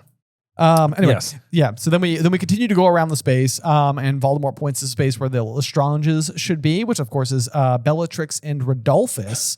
Notably, Rodolphus is the one where the Lestrange name comes from. Bellatrix would be formerly of the Black family, but they are entombed in Azkaban. They were faithful. They went to Azkaban rather than renounce me. And this actually hails directly back to what Bellatrix says in the trial, in the pensive, where she's basically like, we will be rewarded. Yeah. You know, and it's like, she is right. Well, I guess, I mean, Voldemort does say when Azkaban is broken open, the Lestranges will be honored beyond their dreams, but how? They get to store the cup. I guess that's it. Maybe that's it. Maybe that's when he lets them store the cup. But then where's the cup now? So that's a good question. Where was the cup before it was? Yeah. I could see that maybe that could be what he let them do, is store the cup. Right. Yeah. Right. I mean, after all, like, you know, the task that many of the followers would give their right hand for is literally giving your right hand. Yeah. You know, as far as Wormtail is concerned. Right. So it's like, I think as far as Voldemort's reward system is concerned, it's kind of weak gifts. Yeah. Yeah. A diary that will get you in trouble and get you kicked off the board of directors. at the school, Yep. a cup that will get your vault broken into, a hand that will kill you. Right. Yeah. You get to assume some of my risk is Exactly. basically Exactly. what he has going on there. But then he just says, the Dementors will join us. We will recall the banished giants. I will have an army of creatures whom all fear. So Dumbledore knows his plans immediately. The other creatures he's talking about are werewolves, which the Dumbledore immediately will suggest to Fudge that they get the Dementors out of Azkaban, that they send envoys to the giants, and he immediately recruits Lupin to start trying to get werewolves on their side. Exactly. And so those are who he's talking about there. Yes. I mean, and that's kind of amazing too, because I mean, just talking about how much smarter Voldemort is than Lucius, it's like within seconds of discovering Voldemort's return, Dumbledore's like, I know his playbook. I know exactly what he's going to do. Yeah. This, and this. This. It makes you wonder, like, I guess Dumbledore kept hoping maybe it just wouldn't happen. He wouldn't come back. Maybe they could keep preventing it. But it's like, why weren't you doing this in the meantime? That's a fair or maybe question. that would have been made too in the face of the Ministry or something. I don't know. Right. Yeah. Yeah. But then he addresses McNair, who, if you'll recall, was supposed to be the executioner of Buckbeak. But instead was the executioner of a pumpkin. A pumpkin, yeah. Yeah. So it says, McNair, destroying dangerous pieces for the Ministry of Magic now, Wormtail tells me. You shall have better victims than that soon, McNair. Lord Voldemort will provide. Which, to me, is like, he's like, you're destroying, he's thanking, like, he's like almost congratulating him for destroying dangerous beasts, like one sentence after he said, I will have an army of creatures whom all fear. Yes, I know. Yeah. I had this exact same piece of pause where I was sort of like, who you talking about nifflers? Yeah. Like we're talking about cool stuff, Right. bow truckles, Mm-hmm. you know, because I have a feeling that you're probably not destroying a rumpins and I don't know, Zowoos and Right, you yeah. know, like you want those, I think. Ben, those haven't been invented yet. It's a good point. Yeah. Anyway. So McNair says, thank you, master. And then we have Crabbe and Goyle speak up, which is hilarious because they said, he says, you will do better next time. Will you not, Crabbe, and you, Goyle? And they respond, yes, master, we will, master. Which is actually hilariously more dialogue than any of their sons have had in the whole series. Thus far. Yes. Yeah, it is absolutely bonkers that we are 4 books into the series. Crabbe and Goyle have been there from the beginning, Yep. and they have never had speaking Never had lines. speaking lines. And- These 5 words from Mr. Crabbe and Mr. Goyle are the most any of their family has had. Yep. Yep. Then we also learn about Not. N-O-T-T, as you walk past the stoop figure in Mr. Goyle's shadow. My lord, I prostrate myself before you. I am your most faithful. That will do. Says he's his most faithful. It's like, are you? Voldemort's like, yeah, I don't think you are. Like, I just said the Lestranges are the most faithful. Were you listening? Not. I guess not. Oh! Lucius, did you hear that? My mind went the exact same thing. Yeah. Nudge, nudge. It was pretty good, wasn't it? Pretty good. Oh, man. Everyone laugh now. Let's see here. And here we have 6 missing Death Eaters, 3 dead in my service. Can we name the 3? Or are those people that... Maybe. Let's see. Can we name who the 3 dead Death Eaters are? Karkaroff names several of them. Right. In the pensive. Hang on a second. Oh gosh, I feel like I'm. Rosier is dead. Rosier, She was that's caught exactly. shortly after Poppy you. Poppington. Yes. Yes. Rosier is one of the missing ones. No more than he deserved. Yes. And then let's see here. Dolohov is apprehended. He was caught shortly after yourself. Indeed. So that he could be one of the no, but he's not dead. No, right. You're No. right. Let's see who else is dead. Not like Rookwood gets back out. I don't know if we can name the other 2. Let's see here. Rosier. Definitely Rosier is one. Yeah. Okay. Anyway. Yeah. So then we can move on though. 1 too cowardly to return. That's got to be Karkaroff. That's Karkaroff. Absolutely. He will pay. He does. He dies does. very early in Order of the Phoenix. Yep. One who I believe has lost me forever. This is a reference to Snape, and he is he's correct, but he will go back on those words. Yeah. Yes. So and this is something that Bellatrix is going to grill Snape over at the beginning of Half-Blood Prince. Yeah. And Snape basically explains, like, I waited, like, after I felt the dark mark burn and returned to him that very night, which we're also going to see later that he's doing on Dumbledore's orders specifically. So he later tonight, Snape will be in Voldemort's company. Right. So that one is still kind of like misconstrued, at least for the moment. And one who remains my most faithful servant and who has already re-entered my service. And that's Barty Crouch Jr. That's Barty Crouch Jr. And I like to think he shot not a look after that. my most faithful not. Hear that? You're Hear like that? you're like seventh man. You're like, you're not even close, dude. Yeah. So let's see. The Death Eaters stirred, and Harry saw their eyes dart sideways, like through their mask. I guess they're trying to figure out who it is. Right. And he says, "He is at Hogwarts, that faithful servant." Even Voldemort seems like he's withholding the mystery. Like, and this maybe suggests maybe they don't know who everyone is, even though he's name dropping them all now. Yeah, that could very well be the case. I think that would fit reasonably well. Because I mean, that's the other thing too, is that everybody believes Barty Crouch Jr. to be gone. Yeah. And so who this person could be is kind of a big mystery. And then even the way that it's phrased, whether it's for us, the reader's benefit and the continued mystery, but it's going to say he is at Hogwarts, that faithful servant. And it was through his efforts that our young friend arrived here tonight. So this is definitely like one of those where you're supposed to think like full blown, that's Snape. Right. You know? Like, yeah. Or Karkaroff. Or Karkaroff. Yeah. Because we with hindsight know exactly who we meant by the other two. Exactly. Yeah. Right. But, yes. But you wouldn't on your first pass. Yeah. Or else you could think it's any of the people at Hogwarts. Maybe you think so. Maybe you're selling Ludo Bagman camp or whatever. Yeah. That's also true. That's also true. Harry Potter has kindly joined us for my rebirthing party. One might go so far as to call him my guest of honor. Indeed. So then we have a little bit of silence here. The Death Eater rider Wormtail stepped forward, and Lucius Malfoy's voice spoke out. It says, "Master, we crave to know. We beg you to tell us how you have achieved this miracle, how you have managed to return to us." And Voldemort is just now he begins monologuing. He's like, "Oh, what a story it is! Allow me to spin you a yarn." Yes. It begins and ends with my young friend here. They walked lazily over to Harry. Right. So it's three lazilies at least. Three lazilies, yeah. He is just like having a ball over here, standing next to Harry. And so what he wants to do here is he's trying to frame himself like, look at me, big and strong, Harry tied to the gravestone, like trying to represent really in their eyes, like I am more powerful than this boy. Yes, exactly. But then it also says the snake continued to circle. Yeah, snake continued to circle. So we get a little reference as to like what Nagini's up to. So that kind of hails back to my conversation from earlier. Let's see here. You know, of course, that they have called this boy my downfall. You all know that on that night I lost my powers and my body. I tried to kill him. His mother died in an attempt to save me, and unwittingly provide him a protection I admit I had not foreseen. I could not touch the boy.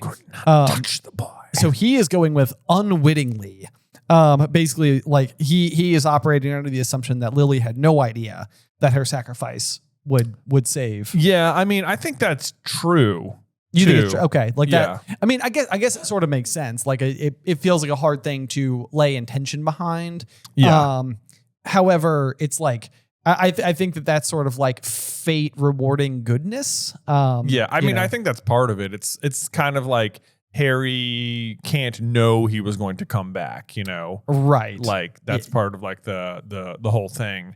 There is like Harry, like you have to, like she has to mean to die, like fully selflessly, basically. Yeah, fully selflessly. Like if she did it with the intent of protection, maybe that wouldn't have worked, right? Kind of thing. But I still feel like he's being dismissive of what she's done. Oh, absolutely. And I think he's even going to go back on it because right now he's saying unwittingly, and I think in a couple pages he's going to make it sound like maybe it was more on purpose. Okay. So I don't even think he knows what he thinks happened. Okay. Yeah. He's dancing around. He's dancing around it. His mother left upon him traces of her sacrifice.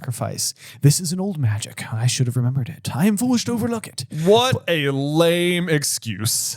I should have remembered. I forgot about it. My bad, y'all. My bad. I knew. Fortunately, I checked with the boss. He forgives me. Right. Yes. Yeah. That is really like one of those things though, where it's sort of like it's like no. I knew that was a possibility. I forgot in that moment. Forgot. Yes. I know you all really trust me with this dark magic business, but I forgot about it. What can I say? What can I say? It was a slippery spell. Lucius gets it. Not doesn't. That doesn't. Also, he says old magic here. I feel like this is the only time we hear old, and a lot of times that like magic like this will be referred to as ancient. Yeah, which it seems like it's like a certain classification of magic rather than just being really old. I mean, it's very curious. I mean, and as per always, like this hails back to like our love for the era of the founders, because I feel like I think a lot of the magic that they refer to as old or ancient in the series is things that like we would almost certainly see back during those times, because all I can imagine is that like it's more of like the Wild West as far as magic is concerned, and as order sort of like exists amongst the wizarding world, it can sort of like prevent certain things like this from needing to happen. But it makes me feel like we would be perfectly safe including aspects of this kind of magic in a founder's run, a founder's story. Yeah, because if it's old, what's older than that? Like we don't know much older than that other than the pensive. Right. That's just a fun one. Just a fun one there. If you play through Hogwarts Legacy, the idea that your character can uniquely interact with ancient magic, quote unquote, is like a big part of the plot too. Sure. And we know that this is something that like Dumbledore also possesses abilities around. Yeah. So there's that as well. And then but he says, but no matter, I can touch him now. And he's going to physically touch him with his finger right here. But what he means is he can magically touch him as well, which he could not have done before. And the fact that he touches him with his hand is significant because it just draws contrast to when Harry laid hands on Quirrell back in the first book. This is what he's talking about. I can touch him now. Because when Harry touches Quirrell, who is effectively a Horcrux at that time, the lingering protection from Lily just burns him in his unbearable pain. Yes, exactly. Yep. And I think it's that same unbearable pain that's going to happen when Voldemort tries to possess Harry in Order of the Phoenix. Yes, it is. Yep. So that's kind of interesting, because then it's like he can physically touch him and maybe even like magically touch him, but he can't like embody him. Yeah. Because like that, it's just like what do they call it? Like tongue to flame or something. Like there's like a term that like Dumbledore uses to describe like how these are two things that are not meant to interact. I see. Okay, I don't remember that one. But then the very rare admission of mistake by Voldemort, where he says, "I miscalculated, my friends. I admit it." Which is like, wow, that's like the only time he ever like admits to like messing up. Yeah, really. Yeah. I mean, it's in a pretty big way. My curse was deflected by the woman's foolish sacrifice, and it rebounded upon myself. Pain beyond pain. I was trying to do my best Jim Dale impression there. Yes, very good, very solid. I feel like he hasn't like fully nailed the Voldemort voice yet at this point in the process. My friends, nothing could have prepared me for it. I was ripped from my body. I was less than spirit, less than the meanest ghost, but still, I was alive. Yes. So it's like when you get into the deep lore of the Horcruxes, even this is kind of interesting, because it's like it's weird to think about how the Horcruxes work, especially when the diary behaves the way in which it behaves, which is that like the diary is much more offensive in nature. Like it has the ability to like to essentially take another human's life force or step in for their life force, maybe. Like he basically could take what keeps Ginny alive and become whole and human through it. Most of the Horcruxes don't act that way. It's not like you could get like a version of Voldemort under ordinary circumstances from the Horcrux. It's like when he dies and kind of becomes like this like airborne mist or soul or wisp or ghost or vapor, whatever he is. Yeah. It's like he's running into like an invisible wall or a veil that should be the portal to death. And it's like he can't pass it. Right. Like he is stuck in the living world. Right. And so it's like, I think this is where it speaks to even to like his true power, that he's able to like manipulate the mist or the vapor or whatever to do anything. Right. Like I think that something tells me that's not easy to do. Yeah, that's true. Of course, it's hard to know because, no one really does this. Other than him. Yeah, other than him. But also, I'm just going to circle pain beyond pain, because that I feel like is going to come back later. Okay. But then he makes some interesting revelations to the Death Eater, or interesting facts as far as the readers are concerned. It says, I who have gone further than anybody along the path that leads to immortality. You know my goal, to conquer death, which, boom, there it is right there. But I feel like that is a line that like goes over the readers a lot, because you think of Voldemort's goals as being like evil and taking over the world, but like that's it right there. That's his goal. Conquer death, immortality. Right. Yes. Yeah. And it's even interesting that like once we get introduced to the Deathly Hallows, because what Harry is going to do by the end of that book is master all three. He will have joined them all together. He will be master of all three at once, use them all as effectively as they can be used, and return from death in the process. And I even remember the first time I read Deathly Hallows, my interpretation of it was almost that like Harry didn't come back because of like Lily's protection, which was just me misreading the story because it specifically tells us that that's what happens. But I kept thinking like becoming master of the Deathly Hallows meant that you could like just return from death. Right. But Harry is going to ultimately accomplish heroically what Voldemort is attempting to do villainously. Yes. So the real irony is that like Harry will conquer death. Yes. The last enemy who shall be conquered is death. Yes, exactly. Yes. Yeah. And so then he says he took all these steps, and now I was tested, and it appeared that one or more of my experiments had worked, which is like an interesting way to say it, because by more, it makes it sound like, did you have other experiments to safeguard yourself against immortality? But I think what he means is that like at least one of my Horcruxes worked, if not all of them together. Yeah, and I suppose that's a fair question, where it's kind of like, if you only like, I suppose if this is something that could like go wrong, you know, like it sort of reminds me of like baking, like baking bread. You know, you pull it out of the oven, and the hard thing is knowing what happened inside. Right. You know, is it doughy? Is it complete? Did it rise properly? Right. Like, you know, like, and so I could imagine maybe that like even his hesitation to only have one Horcrux was like, what if it doesn't work and I don't know it doesn't work until it's I'm too dead. late? Exactly. You know, so you just keep making them. And then the true answer here that we're going to witness is that all of them did work. Yeah. So they are all fully effective. Yeah. But I'm assuming that is, and maybe this is even information he had told his Death Eaters, is that he has experimented with immortality, but not specifically told them it's Horcruxes. I guess so. Yeah. It seems like he thinks they know he's trying to become immortal. Yes. But maybe that he's not telling them how. I don't know. Like it seems like he couldn't even tell them it's Horcruxes, because then it feels like Lucius might have been able to deduce that the diary was a Horcrux. Also true. Yeah. In any case, he is left. He is nobody. He was the weakest creature alive, and without means to help myself, for I had no body, and every spell that might have helped me required the use of a wand.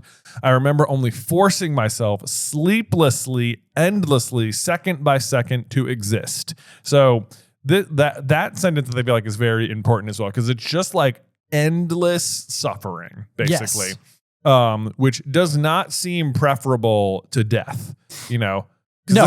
He's going to be in that state for 10 years. Right. Yeah. Yeah. That is, I mean, that's terrible. I mean, if you're it's sleeplessly too, there's no reprieve from this at all, which means, I mean, I'm surprised he's not like more like just hasn't descended into madness, you know? Well, I mean, I suppose in some ways he just is mad, but yes. but you're right. I mean, it reminds me of like when you're like really, really, really sick and you're just like lying in bed and the only thing you want is just to like fall asleep, because at least sleep provides some amount of like, you know, distance from it. Yeah. Until you wake up Until again. you can wake up again. Yeah. So he's just living, existing, residing inside of that for 10 years. Yep.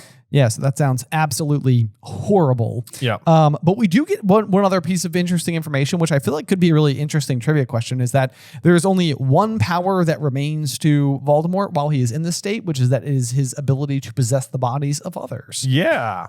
Which is also interesting to use the phrasing of remained to me, because it means he had that power before. I guess so. I mean, yeah, that makes sense. Because in Order of the Phoenix, he has his body back and he possesses Harry. Also true. Yes, Yeah. You're right. Yeah. Okay, good point. So there is, but he says, but I dared not go where the other humans were plentiful, for I knew the Aurors were still abroad and searching for me. That's interesting, because like, what do you think they could do to you? You already know you can't die, you know? True. You know, True. like Yes. even if they catch you. Right. Oh, what are they going to do? What are they going to do? Yeah. And then he goes on to explain that he sometimes inhabited animals, snakes, of course, being his preference, but he was a little better off inside of them than as pure spirit, for their bodies were ill adapted to perform magic. Well, then he describes himself as pure spirit. Right. So right. we always call him like a vapor or a mist or something, but I guess pure spirit is how he describes it. Sure. Yeah. I think visually, and I don't know if it's because of like the Sorcerer's Stone film, where like after Quirrell has been like defeated, there's like the thing that like shoots through Harry. Yeah. That's kind of like what I picture. That's what I picture too. Like a very diet like obscurus or something. Yeah, like, just like sort of a dark cloud of an existence. Exactly. Yeah. Yeah. So he says, then 4 years ago, the means for my return seemed assured. A wizard, young, foolish, and gullible, wandered across my path in the forest, and then I made my home. Or in the forest, I had made my home. And this is Quirrell he's talking about here. Yes. And what we know about Quirrell is that basically he was trying to go off into the world and pretty much prove himself, like almost a character similar to like what Lockhart goes on to boast. Like, he's out looking for adventure. He's out looking for a way to like demonstrate his abilities and all the rest. Yeah. Right? Like, I mean, that's like his... He's trying to do that. I mean, he specifically goes to the forest in Albania to try and like finish off Voldemort. Right. Yeah. A foolish task. A foolish task. He does not succeed at all. Instead, he is swayed by Voldemort and then fails to steal the stone, at which point Voldemort takes possession of his body, effectively making Quirrell a Horcrux in a sense. Yeah. Yep. I think he's safe enough to say. And so he's basically like running the show at that point in time, but his plan fails and he did not manage to steal the Sorcerer's Stone. He was not to be assured immortal life. I was thwarted again by Harry Potter. That must have hurt. It's like, can you imagine like the same kid? Like, are you kidding? It's the same kid. That's him. Yeah. The baby. He's back. Right. I love how he doesn't even call him Quirrell, though. He just keeps referring to him as like the teacher of the serpent. Like we never get Quirrell's name. Yeah, he doesn't again. say it's Quirrell. You just have to like know that's who we meant. Exactly. Yeah, and then we are, in case, I think this is a nice little clearing up. It says, the servant died when I left his body. So like, in case you were wondering, did Harry kill Quirrell? No, Voldemort killed Quirrell. Right. Yeah. Right. Yeah. I think this was one that some people brought up after we were talking about Harry seeing the Thestrals after Cedric's death, because they're sort of like, guys, like, Quirrell died in year one, but Harry is like out. He passes out before it happens. Yeah. Right. Because does Dumbledore arrive and like pull Quirrell off of him? I'm trying to remember exactly what that phrasing is like. Happens. Yeah. So yeah, it sounds like basically at that point in time, Voldemort was just keeping Quirrell going, or the process of exiting. I mean, the same thing. It just says like, my possession of them shortened their lives. None of them lasted long. Yeah. Yeah. I mean, that's what happens to Quirrell eventually too. That's why Quirrell is drinking the unicorn blood. It's not for Voldemort to keep Voldemort alive. It's to keep Quirrell alive. Right. Yeah.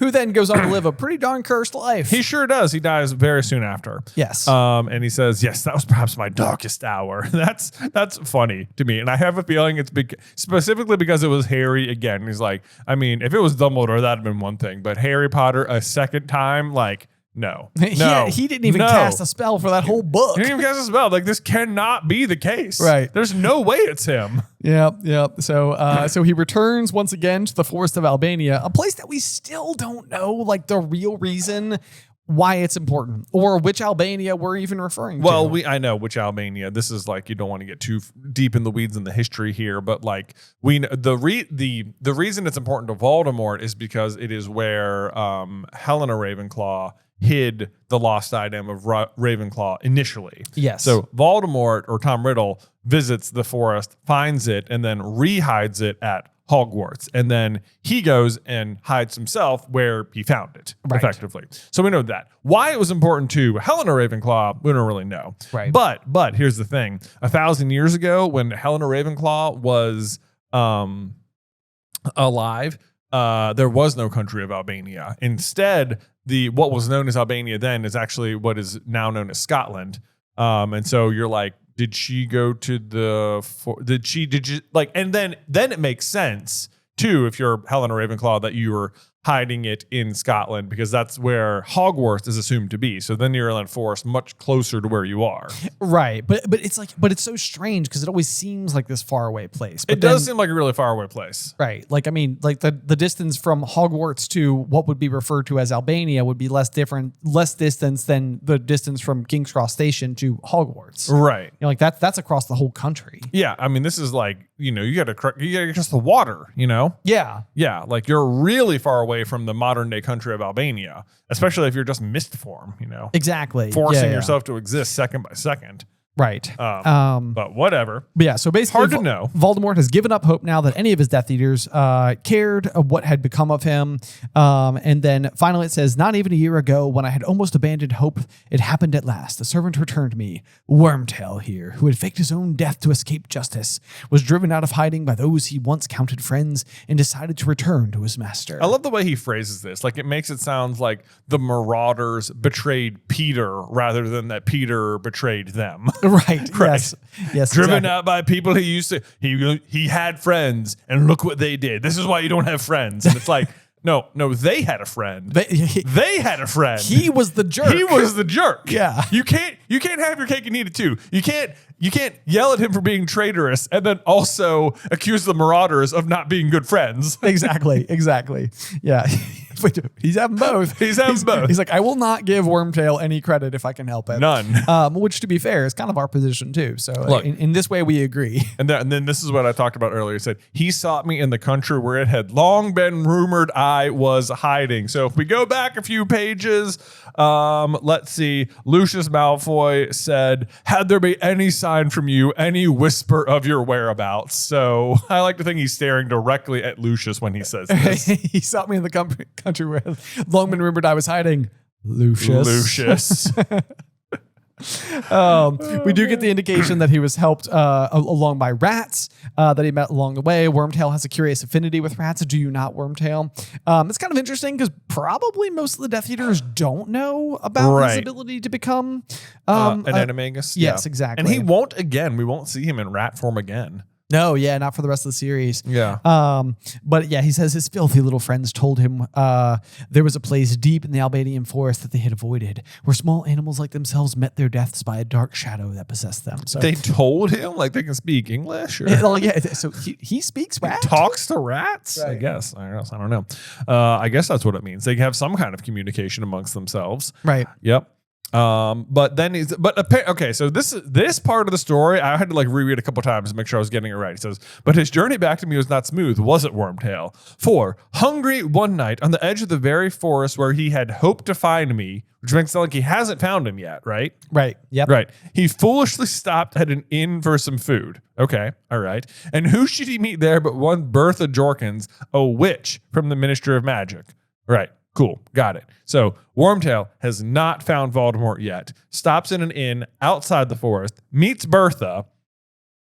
Okay. And says, now see the way that fate favors Lord Voldemort. To which I'm like, dude, are you hearing your own story? You were thwarted by the same kid twice already. Right. Is fate favoring you with 13 years of vapor existence in the woods? Second by second, sleeplessly. I know. Like, yeah. So, sure. Maybe just this once fate has favored you.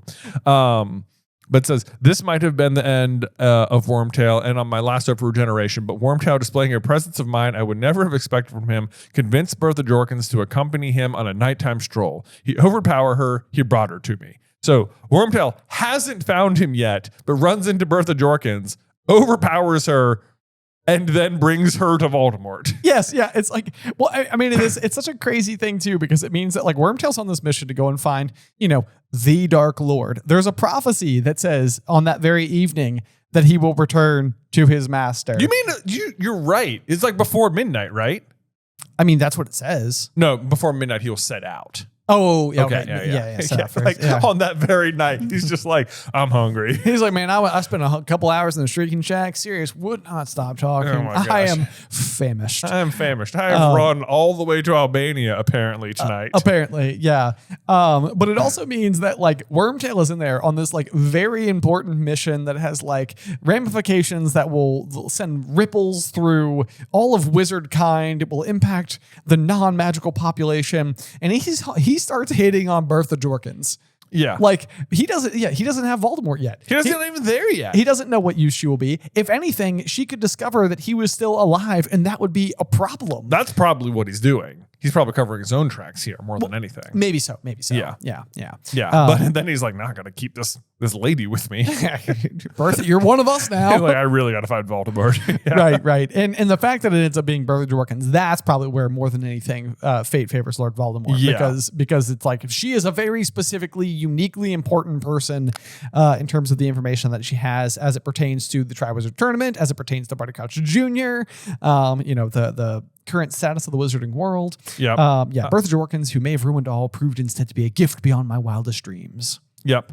And this is where we also learned, she told me many things, but the means I used to break the memory charm upon her were powerful. This is where you learn that she had a memory charm upon her at all. Yes. Yeah. And that means was put there by Barty Crouch Sr. Correct. Yeah. Yep. Because she saw that Barty Crouch Jr. was alive.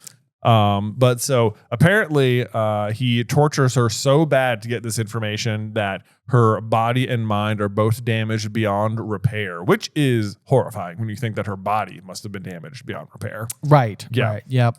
Says, I could not possess her. I disposed of her, which I could not possess her. Perhaps foolish to have gone that far then, if this was an obvious out for you. Right. Yeah. But then we get like a little bit of an explanation that also was kind of like a question that I don't feel like I've ever asked, but it's interesting that it's covered as well. But it says Wormtail's body, of course, was ill-adapted for possession as all assumed him dead and would attract far too much attention if noticed.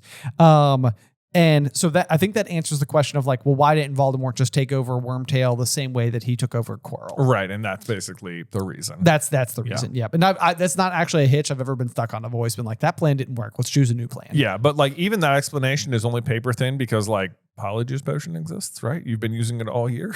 Also true. Right? Also true. So there's that. But he was the able-bodied servant that he needed. And poor wizard though he is, Wormtail was able to follow the instructions I gave him. Poor wizard though he is, even though he just brought you back to life, bro, and is an animagus. Is he the poor wizard? Wormtail catching all sorts of strays. Here's what Wormtail did. He successfully acted as a mole inside of the Order of the Phoenix under Dumbledore, fed information to Voldemort, told him, became the secret keeper for the Potters, became an animagus, got hunted down by Sirius, won that fight. Yeah. Won that fight, killed 13 other people in the process, and put one of Dumbledore's greatest allies in prison. Yep. For 12 years. Yeah, for 12 years. Then hid in an enemy family's house for 12 years. Gaining information. Gaining information. Got your wand back, brought it to you, nursed you back to health, gave you his hand. I hate Peter with such a fiery passion, but I don't think he's a bad wizard. No.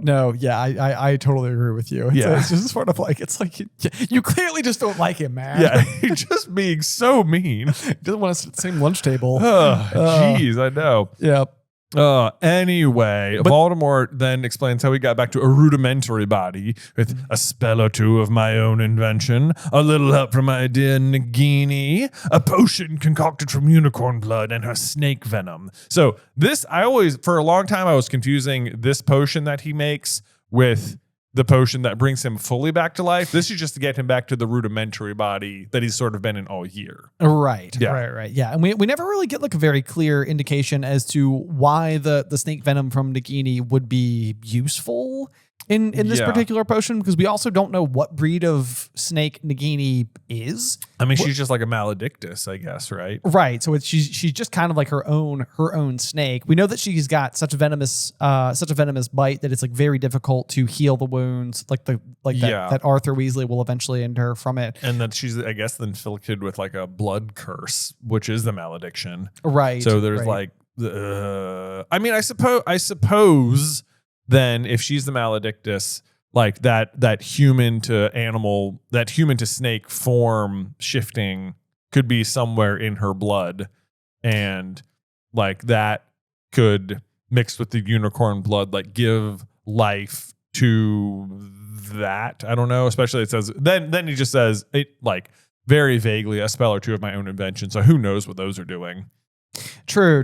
Yeah, I'm curious now as well, because like it's always been one of the big things I really want to know from the Fantastic Beasts series is why Nagini, who doesn't seem like negatively aligned, like she seems more on the side of like Dumbledore as of the 1920s, like what ultimately happens that makes her go on to be such a like an ally for Voldemort? Like when does she like shift the tide there, so to speak? And part of me almost wonders if like her like any amount of humanity that was like left in her was like stolen from her through this process, and because she also could have just been like a ward of the Albanian forest. Like That's like, true. Like this is just a place where she was like, well, I don't belong in society anymore, so I went here, and then because I was like kind of like an unusual snake, it's not like I'm just like your garden variety forest snake. Like this is like a huge snake. Yeah, I mean, this is where he meets Nagini too, is in the Albanian forest. So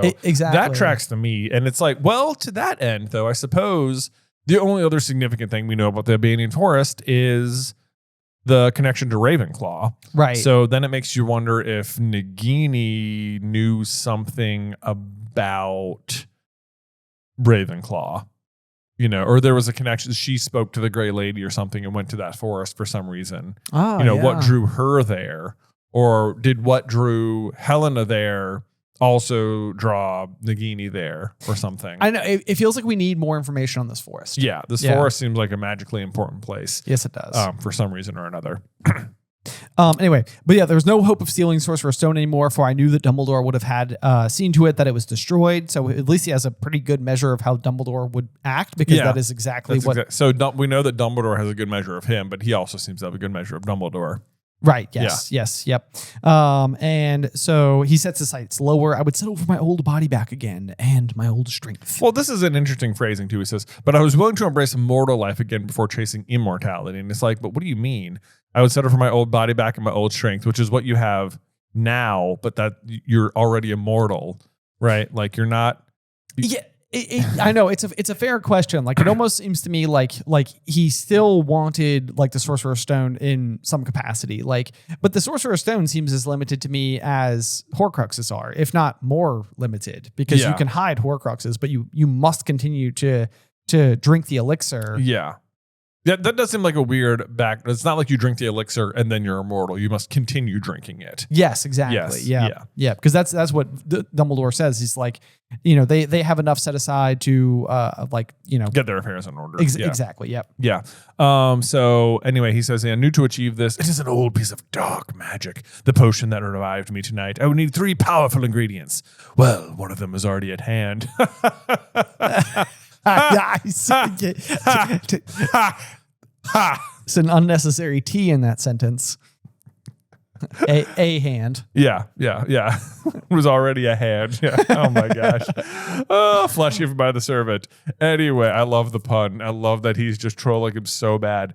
My father's bone naturally meant we would have to come here where he was buried, but the blood of a foe, Wormtail, would have had me use any wizard, would you not? Any wizard who has hated me, as so many still do. But I knew the one I must do if I was to rise again, more powerful than I had been when I had fallen. Okay, so if you'll recall, one paragraph ago, he said, but I was willing to embrace mortal life again before chasing immortality. I set my sights lower. I would settle for my old body back and my old strength. End of this.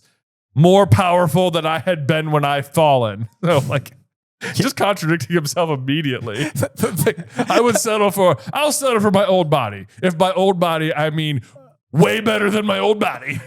Not sliding over to Avery being like, you catching all this? You catching all like he just said, right? You follow? I'm not following. I'm not following. I'm not following. Yeah. Avery's He's been awake this for is why you're 7th. Yeah. Not making a lot of sense here, Voldemort. No. Anyway. And I wanted the blood of the one who had stripped me of power 13 years ago, for the lingering protection and that his mother once gave him would then reside in my veins too. Boom, there it is. He knows it. He thinks it's a solution, and this is the ultimate problem. Yeah, this is his downfall. He's done it. Yes, I mean, literally, I think we made an entire video once upon a time that was talking about the single most important line in the entire Harry Potter series, and it is when Harry explains this to Dumbledore, and you see a fleeting gleam of triumph in Dumbledore's eyes, and that gleam of triumph is because he has heard that piece of information. This sentence, for the lingering protection his mother once gave him would then reside in my veins too. Boom. Yes, that's exactly what happens. The protection now continues to live in Voldemort. He's so dumb. If only you knew. If only you knew. If only you knew. And the thing is, he did. He does. He's like, I know what I'll do. I'll bring the protection inside me. Ha ha. He thinks he's getting around it, but he's making an impossible box. Yes, he is. He is. Just a minnow trap, you know? Right. Yeah. But then we get further explanation because like some of the other problems are sort of like, well, why not like attack Harry while he's just like at the Dursleys? And then like, why would Dumbledore send Harry to the Dursleys in the first place when the Dursleys are so terrible? And this is when we at long last get the explanation that Dumbledore invoked an ancient magic to ensure the boy's protection as long as he is in his relation's care. Not even I can touch him there. So basically, like, Harry is unequivocally safe when he's at the Dursleys. He's describing the bond of blood charm. Yes. Yeah. Yep. Exactly. And then there's the Quidditch World Cup. He thought his protection might be weaker there. However, he was still not strong enough. And then there's just Ministry wizards everywhere. So how could he take him? Yes. Where he's under the crooked nose of that muggle-loving fool from morning until night. Again, showing his obsession with Dumbledore here. It's like, surely Dumbledore's not a problem for you, though, right? You're the most powerful wizard. What's the problem? Yeah. What's the problem? I don't understand. What do you mean? Yeah. Is he bringing up Dumbledore again? Yeah. You're thinking what I'm hearing is Dumbledore's stronger than you, and you know it. Right. The only one he ever feared. The only one he ever feared, indeed. We know that to be a thing. That is true. Yep.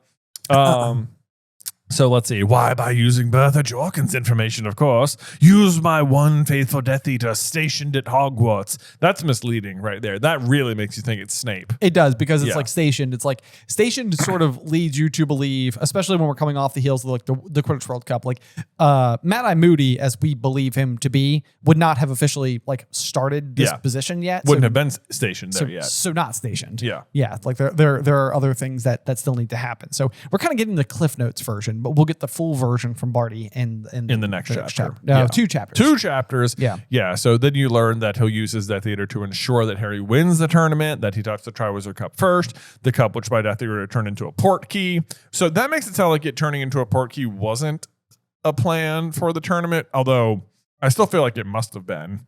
I know. I mean, it's kind of like one of those things where it's like, it's just a little bit like, it's not like we know for a fact, like we've scoured the story for the answer to this particular question. Like, why does the port key work twice?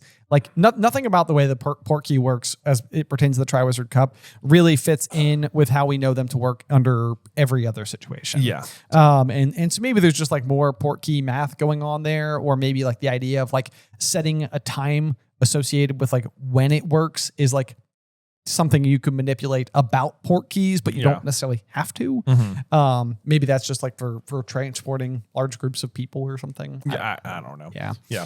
In any case, then he's finally moves to face Harry, and he raises his wand and casts the Cruciatus Curse on him, which is proof of what he said earlier, that he can like magically attack him as well. Yes. He can do damage to him. Later, when he puts the Cruciatus Curse on Harry in the woods after Harry comes back, it won't affect him at all.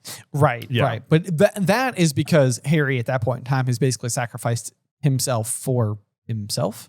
He has sacrificed himself for anyone Voldemort would attack. Right. Yeah, which is why like Voldemort's spells stop working on the people at Hogwarts. Right. But then let's read this sentence. It was pain beyond anything Harry had ever experienced. His very bones were on fire. His head was surely splitting along his scar.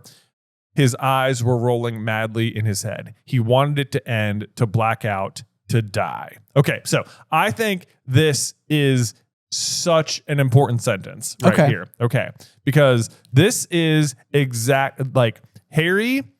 Okay, so I'm going to just read what I wrote down. So the contrast to how Harry and Voldemort respond is made immediate, because Harry wants to die immediately. He understands that death is preferable to the endless pain that Voldemort endured. Right. Right? Like Voldemort, he's been through there's pain beyond pain, suffering second by second, forcing himself to exist. Harry understands that living in pain like that, in constant suffering, is is worse than dying.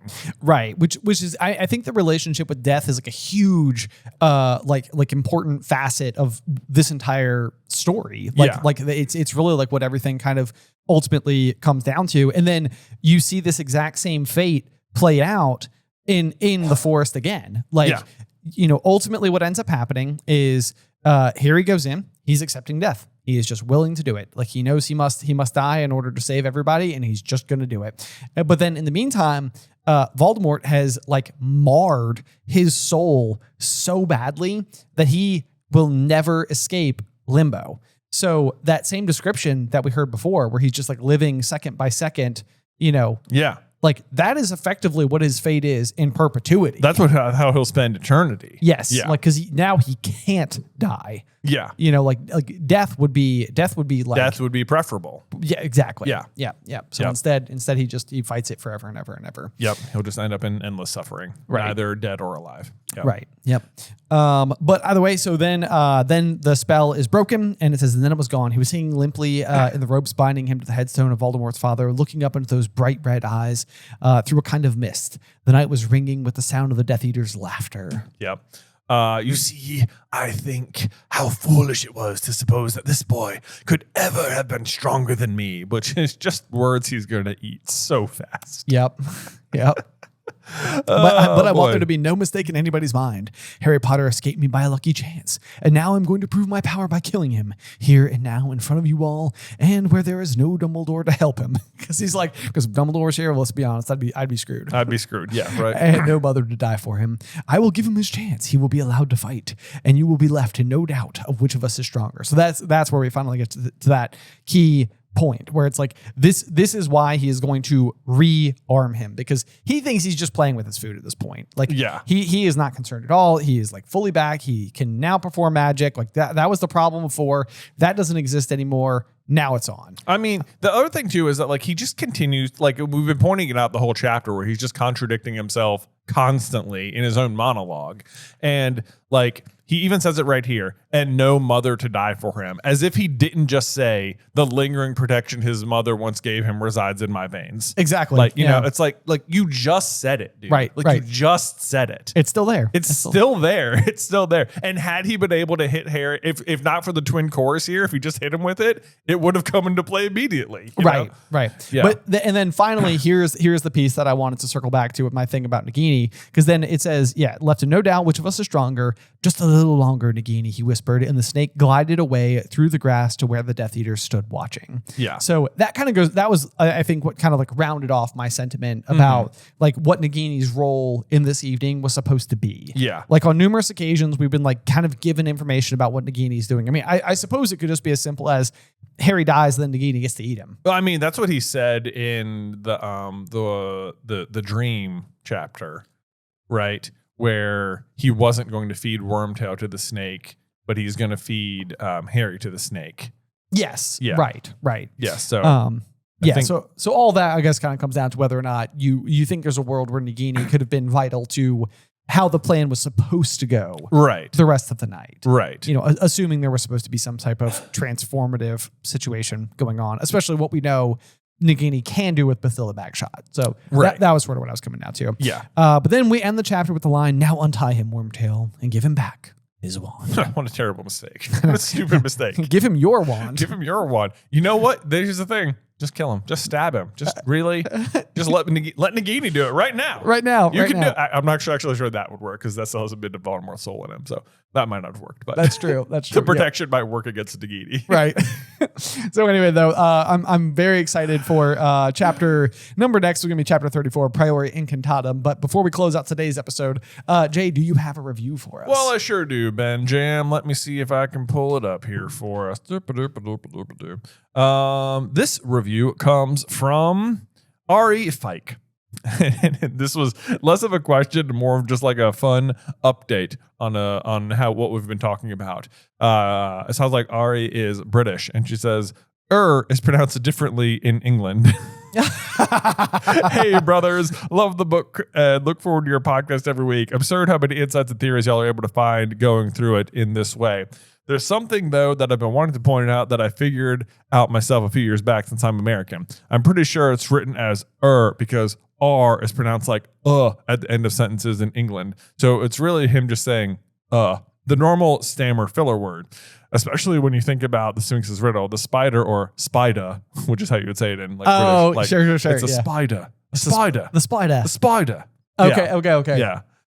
With a British accent. Don't know if this was obvious to everyone else that I'm sitting here thinking I cracked the case. Anyway, love you guys. That's amazing. I think you're probably right. That's definitely what it is. That if you say like, if you're reading it in a British accent, it'd be like, instead of But of course, I think it's just really funny for us over here. Every time Harry's like, Right. Yeah. Yes. Well, and I thought it was very funny too because it ends up being like a kind of goofy part of the riddle that it's like the sound you make when looking for a hard to find word or something like that, I think is the phrasing.